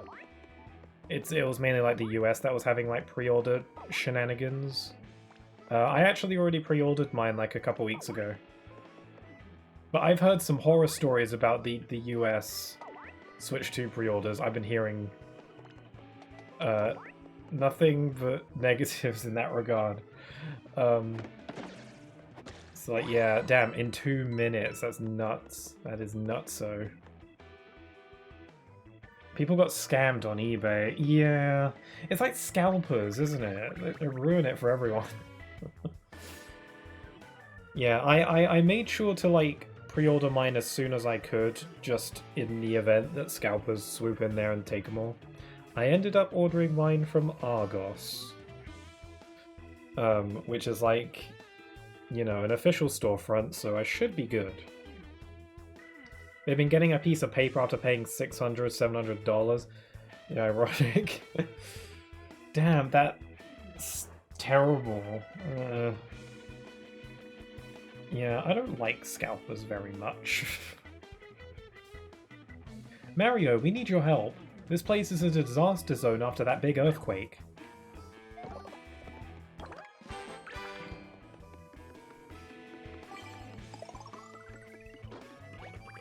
Somebody help! The vibrations triggered a cave-in, and one of our excavators is trapped. Help! Save me! The scalpers are the ones going to be affording for the Switch 2. Yeah, with all the monies they're making. That's the long con. They like sell they sell one Switch 2, and then they could just buy two, and then the cycle repeats itself because of how much they're charging for them. It's absurd.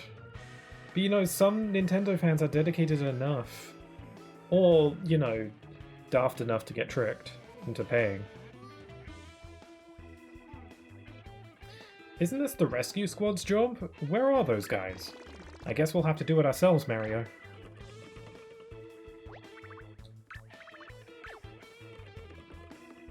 Man, the music here is so cool.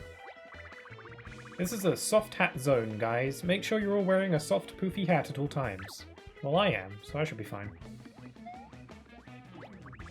So the toads, so those actually are hats that toads wear. It's not part of their head. I've never been 100% clear on that. I know it's awful people get scammed, but then again they're just doing it. They're just doing it on themselves. Just like read the descriptions. People be lazy as hell. Yeah, either lazy or just uneducated, like people who just don't know. Who aren't like in the gaming space, I suppose. There's a toad buried alive directly above us. I know buried alive sounds pretty bad, but the alive part is good, at least. Good at least. Anyway, hurry. The scaffolding is broken. You're gonna have to take the long way to the top, guys. Head for the spot where the wall caved in. Good luck. Why is this my problem? I mean, I know Mario is like the hero, whatever, but like... This is like official excavation business, I think. I wasn't even allowed to be here without a permit.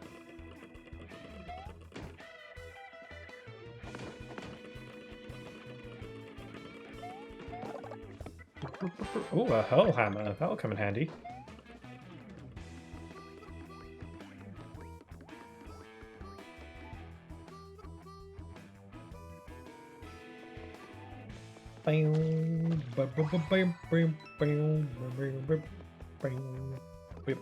Ooh, what is that?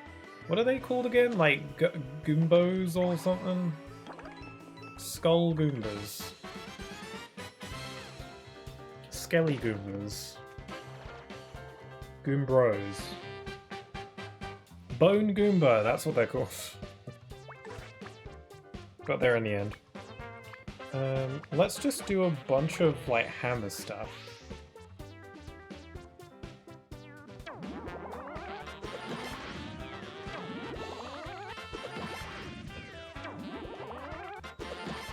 Okay, I got excellence on none of those. What's my problem? Ironically, I might just buy the Switch. Oh, like the Switch 1? I mean, if that's the case, buying a Switch 1 is still very viable. And it's, you know, Nintendo's going to continue to support it for the foreseeable future. For a good while. Unless you are talking about the Switch 2. That's going to get confusing, isn't it? We're now going to have to distinguish between the Switch 1 and the Switch 2. Like, I've already started calling it the Switch 1. And I'm sure a lot of other people have too. Just something that's weird to get used to, you know? Especially because Nintendo themselves can't really call it the Switch 1, because that's not its official name. So in a lot of like the trailers and stuff, they just refer to it as the Nintendo Switch. Oh, you mean Switch 2? Gotcha, okay. See, there's the distinguishing problem. I also hate how people complain about the prices just to buy them afterwards. But yeah, that's how it goes. I mean, I bought a Switch, but I'm not complaining that much about the prices. I don't necessarily think people are wrong to complain, because the prices do seem a bit absurd to an extent. I already have a Switch. I've had it for 8 years. I might be on soon. I asked a little kid if he's watched the Bee Movie, he didn't know. Really. But the Bee Movie is cinematic quality. I didn't get time for lunch earlier, so I'm sneaking a quick snack. Don't tell my boss. Oh cool, this is worthless to me.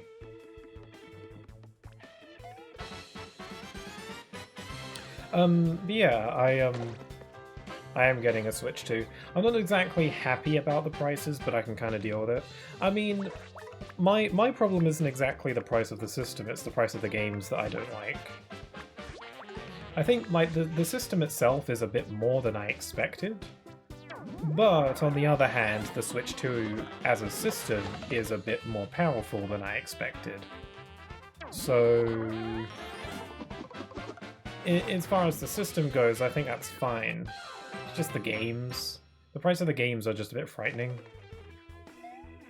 Especially if it sets the precedent and then other companies will start charging in a similar way. It's not very... yeah, it's not a very fun thought. I'm gonna have to be a lot more picky about the games I choose to get. I mean, Nintendo did say that the pricing is gonna be dependent on the quality and like the budget and the time of the game. That's like their reasoning. They're like Mario Kart World is as expensive as it is because it was like that big and it took that long and it's that big of a game. They did that with Tears of the Kingdom as well. That was their reason for charging more for that. And I think that makes a certain amount of sense. Whether or not Mario Kart is indeed worth the price they're asking remains to be seen. Based on the trailers, I don't think so. Like, I think it looks great and I'm excited, but I don't think it's like $80 great.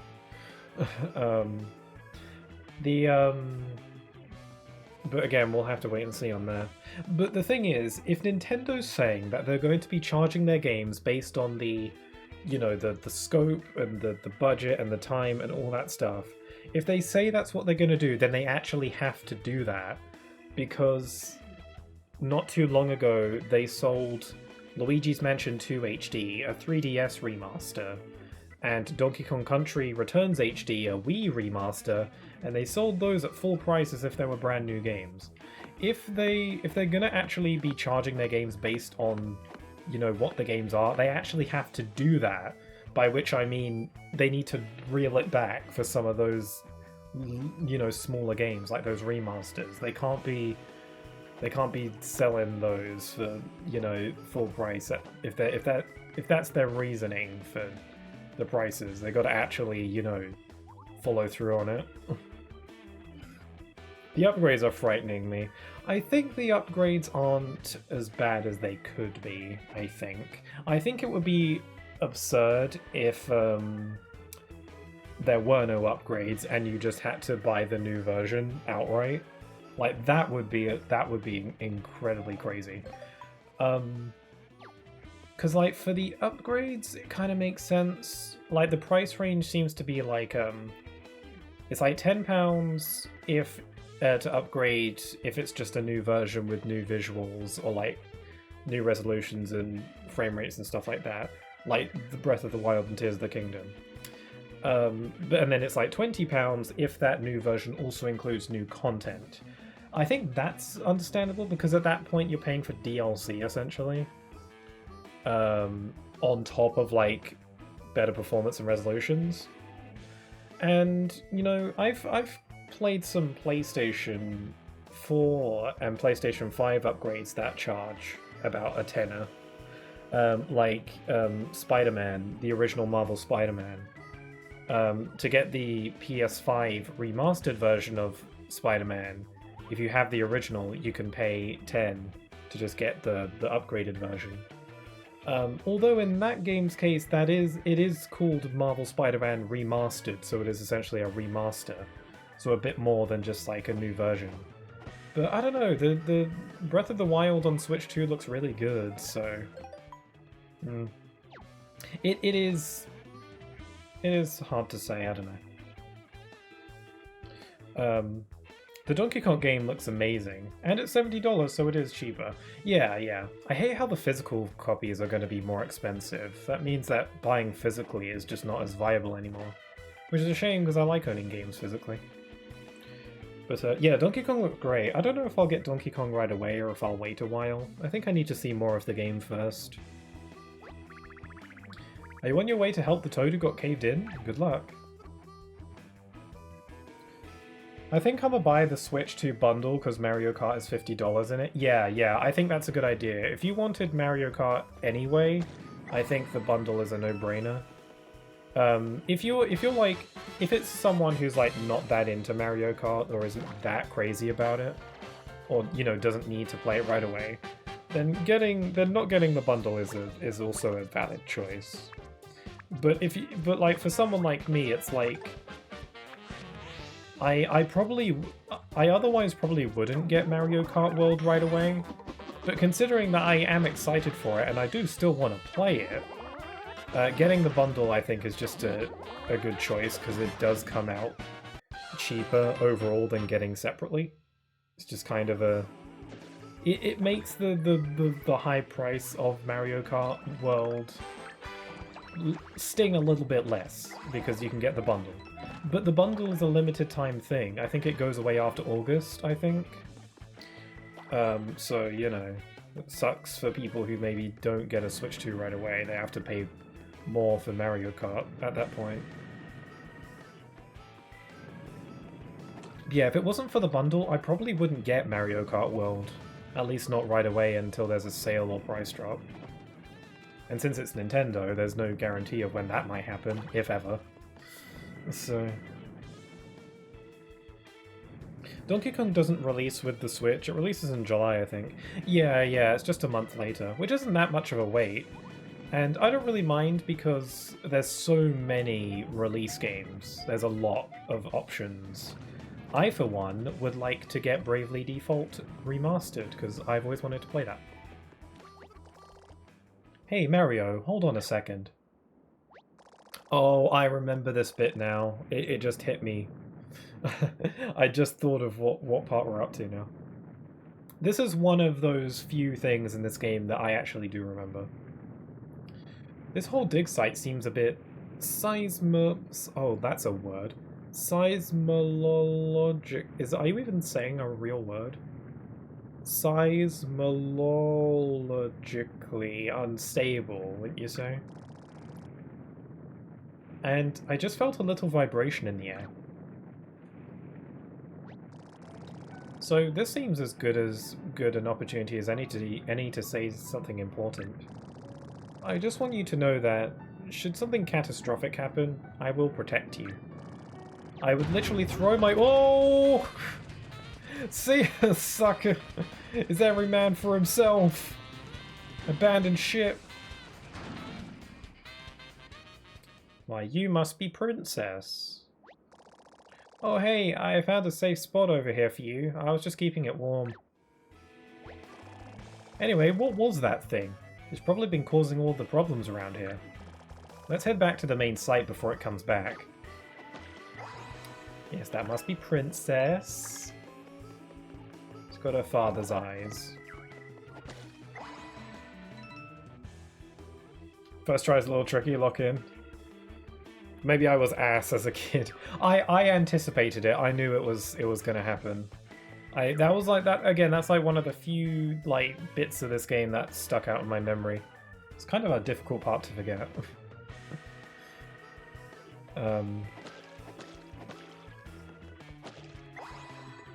Yes, good old Princess.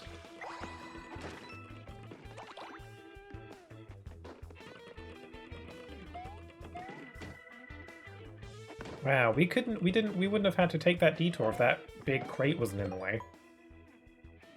If Mario just, had the ability to jump like he does in his platformer games, then that wouldn't be a problem. Funny that.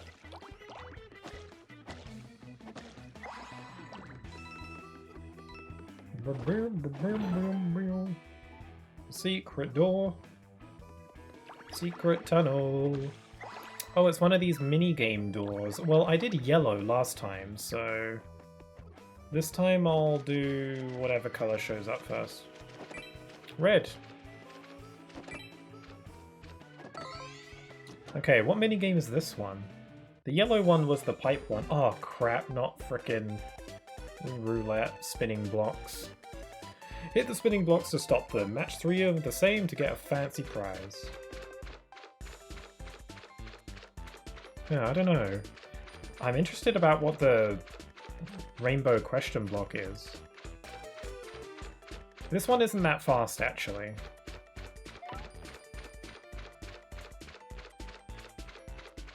Oh, and it's the same for every block. Yeah, shoe, coin, question. Crap! Oh, god damn it, can I try that again? Oh. Man, when it comes to Paper Mario games, I for some reason have the worst luck with gambling.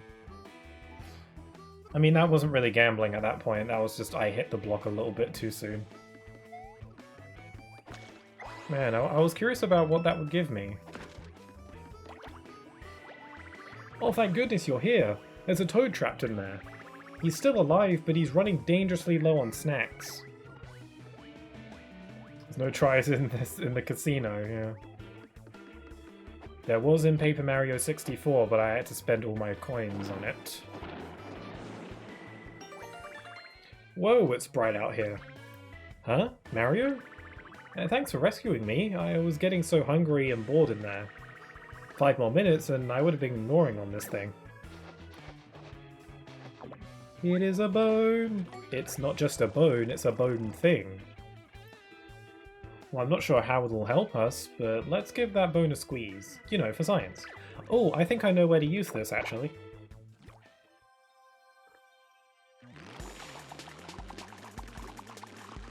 And it's gonna fall off, I think. A favourite snack of round pets with sharp teeth, high in calcium. Hint, hint. Oh, I gotta get rid of something. What do I have a lot of? I don't really like eek hammers, so I'll get rid of that.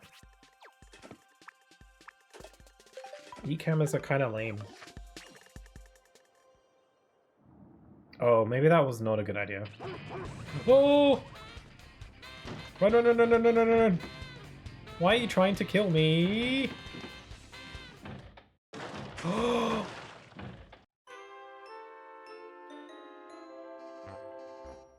Whoa, this is my first game over. I didn't know I had to hammer the board.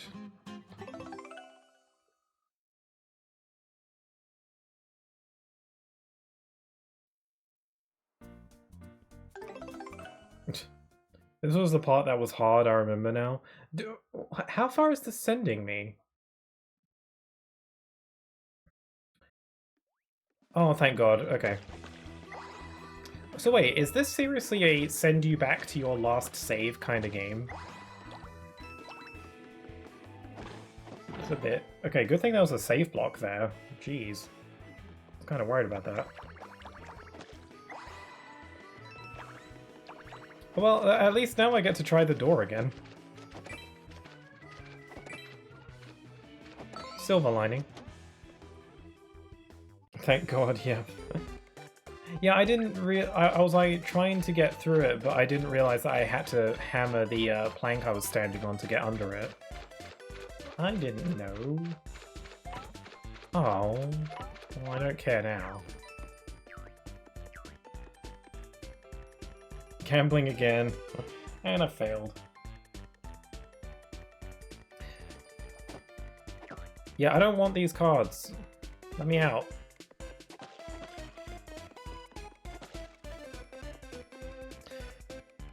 Yeah, that feels like a little bit trial and error. The dog.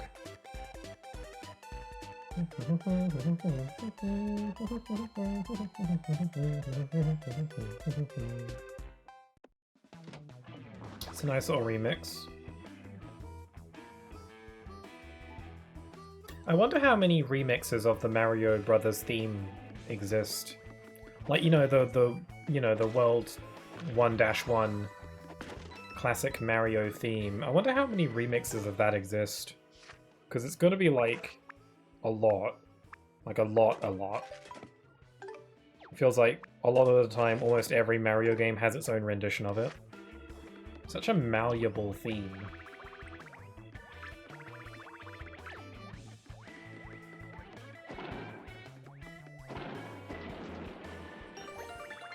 You should make a tiny UI for the gamepad. It's probably a lot. Yeah. A tiny UI for the gamepad? I don't know how I could even show the gamepad on the screen. Unless I had, like, a camera, like a GoPro, strapped to my head and look down at the gamepad. Well, I'm not sure how it'll help us. I've read all this dialogue before. Let's squeeze the bone.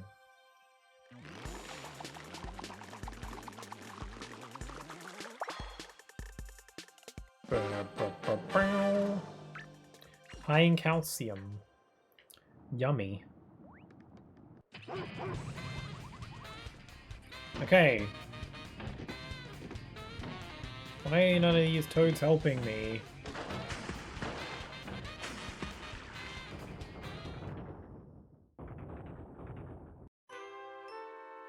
You freaking kidding me?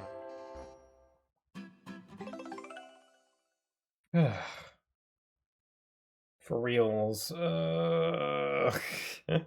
I know where I went wrong. I was supposed to duck. I was supposed to duck with the toad was doing it, so that's actually on me. It's not the game's fault.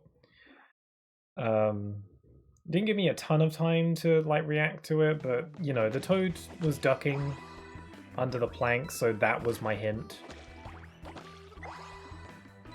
This is such a weird like trial and error bit. The game's not usually like this. It's kind of a weird shake-up. And yes, I am going to try the door again. Maybe the attempt I finally do this roulette will be the time where I... not roulette. Whatever this is.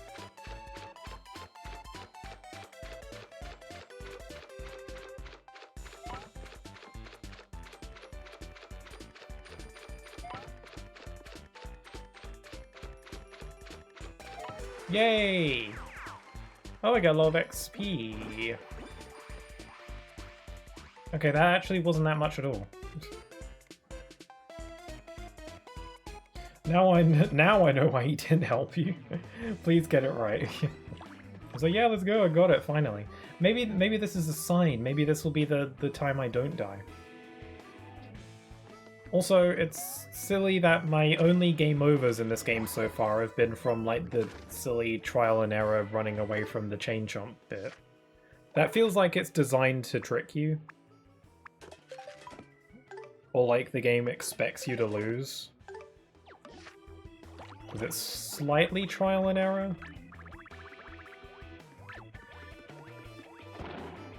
I think for, you know, I haven't gotten any actual game overs, let's say. Not in combat. All that for nothing. Yeah, if I die here, then my victory in that minigame is void. How many boss battles have you done? I've only done one.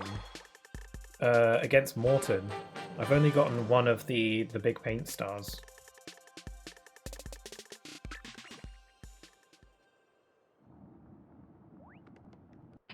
Okay, I'm ready for you now. I like your little bow. Yeah, this toad that's running around is my...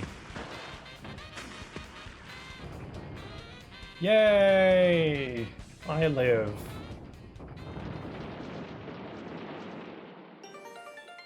First try. That's a complete Dragodon fossil. It's a mighty fine fossil. So this is a Dragodon fossil? I wouldn't want to run into this guy in a dark alley. I didn't expect it to be so colorless. Kind of looks like it's been drained. I'm pretty sure all bones are known for being kind of pale. Maybe you're right, though.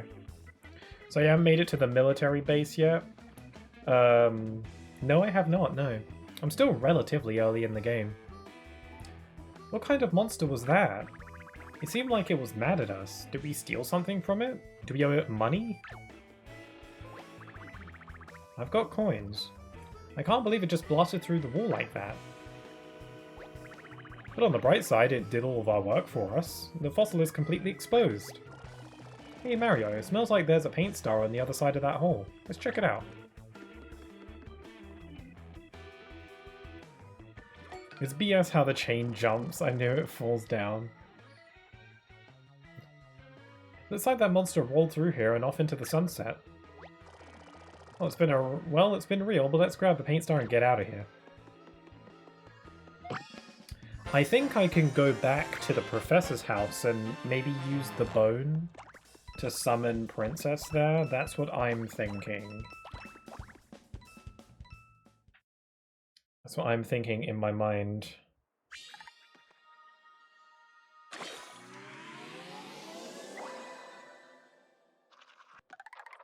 There's another path to a Rochambeau temple. One that I will ignore because I don't find Rochambeau very fun. It's rock, paper, scissors.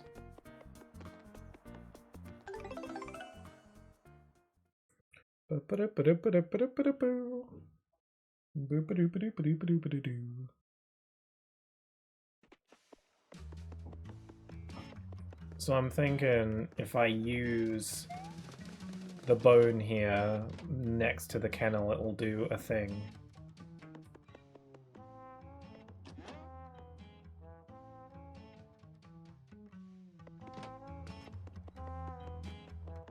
Because there was a cutout point in a card shape right here.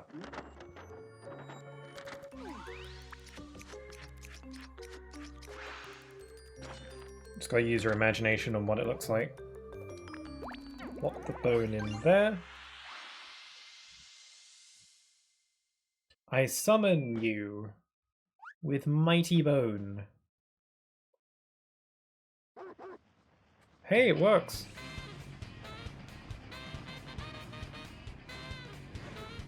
Yeah, your pet has gotten a little bit bigger. Oh. Oh my god! Jeez! Calm down! Oh god, is this what it's like to have a dog? When they wake you up in the morning?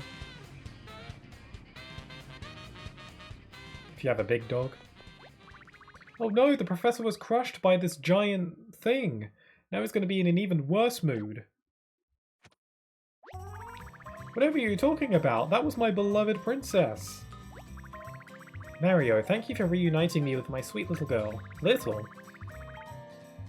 I suppose she's outgrown her little house here, but I'm glad she was able to visit one last time.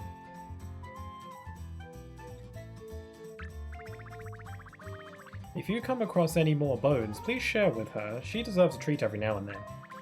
And let her know that wherever she ends up, I'll be thinking of her. Oh, he's a lot more chipper now. Oh, and I've got a little something for you. It's a small thank you for helping me out. Well, follow me. No, dogs are much bigger and more annoying. I have experience. I've never had a dog. I'm more of a cat person. Not that I've ever had a cat either. Like a cat.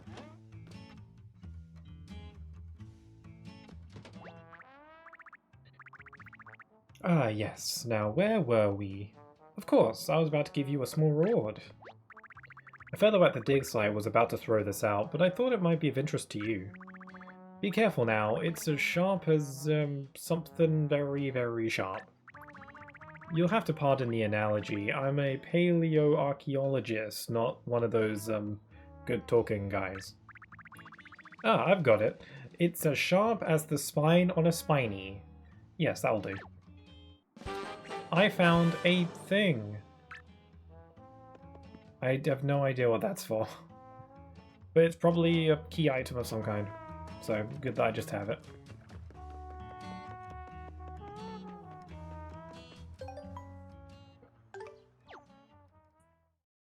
Pets are way too much responsibility. Man, I wish you could become a bigger streamer, Pixel, but I think you can do it, man. Oh, that's really nice of you to say. I don't know if I'm really deserving of it. I appreciate the compliment though. I don't think I'm really that great at streaming, to be honest. I'm kind of just here having fun, playing games and sharing the games I like and making my silly little jokes, and I think I'm content with that.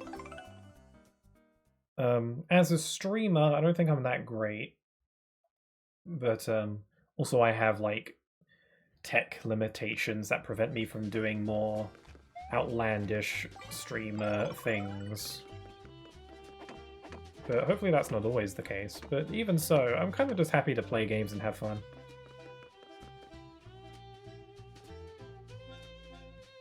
I think you should try making shorts. I've made a few. I've made a few shorts of stream moments. They're up on my VODs channel. I don't put them on my main channel. But I have a few shorts on my VODs channel. Just a few. If any, like, I wholly encourage clipping moments here on Twitch if there's ever anything that happens that you like. That goes for anybody. Just because it's a lot easier for me to find moments for my compilations that way. And if I want to make shorts out of stuff. Because you know how brain dead some people are today. Multiplayer games can also help, like Super Smash Bros. Well, yeah, you're definitely right about that. You're very right, but multiplayer games are just kind of hit or miss for me. I really like, you know, single-player adventure games and stuff like that, like this. Yeah, multiplayer games, it takes a lot. I'll probably do some Mario Kart streams when the new game comes out. So there's that, I suppose, but, you know, it's not my area. You must seek a formidable thing that has been stolen and stowed away in the Golden Colosseum. Okay. Actually, I think I'm going to call the stream here for today. It's getting pretty late, it's nearly midnight, and I've been streaming for over 5 hours, and I'm not gonna lie, I've been needing to go to the bathroom for the past, like, 2.5 hours, and that's not an exaggeration. I've just kind of been holding it for this for this long. It's probably not a good idea. Oh well. Repo feels like it can suit for you. I've heard of that game. I've seen a few clips of that game here and there. It looks silly. I don't really know how it works. Silly in the good way. I mean, silly in like the fun kind of silly.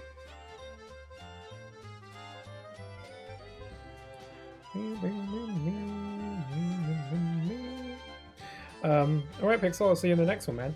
Yeah, I should hopefully, well, I guess I'll do my whole spiel. Thank you very much for joining me today, those of you who did. If you're watching this on the VOD, thank you too. I really appreciate you for watching, and if you're watching live at any point, thank you too. I really appreciate it. I had a lot of fun. I wasn't sure how long I'd be streaming for today, but I ended up getting like over 5 hours worth of stream, which is good because again, my Wii U is very unpredictable and doesn't always work. Honestly, I wasn't expecting it to work today. I was going to play A Hat in Time today, but because my Wii U decided to randomly work, I was like, okay, well, take this opportunity while I can. I'm going to try and play more of this on Sunday. Emphasis on try. If it doesn't work, then I'll go back to A Hat in Time. But my main #1 plan is more of this on Sunday. Because this is supposed to be my Sunday playthrough, not my Friday playthrough, but because my Wii U worked today, I was like, well, I gotta seize this. The game is like treasure hunting, kind of like an upgraded version of Lethal. Oh, really? Lethal Company? I've heard of that. Never played it. It looks like a silly fun. So, yeah. Thanks again for joining me. So yeah, more of this on Sunday. I would think. I'm basically going to try and play this as often as possible to account for the times where my Wii U doesn't work. So while I would usually restrict certain games to specific days, for the time being, my schedule is going to be a little bit wishy-washy, where I'm basically going to prioritize playing this as often as possible.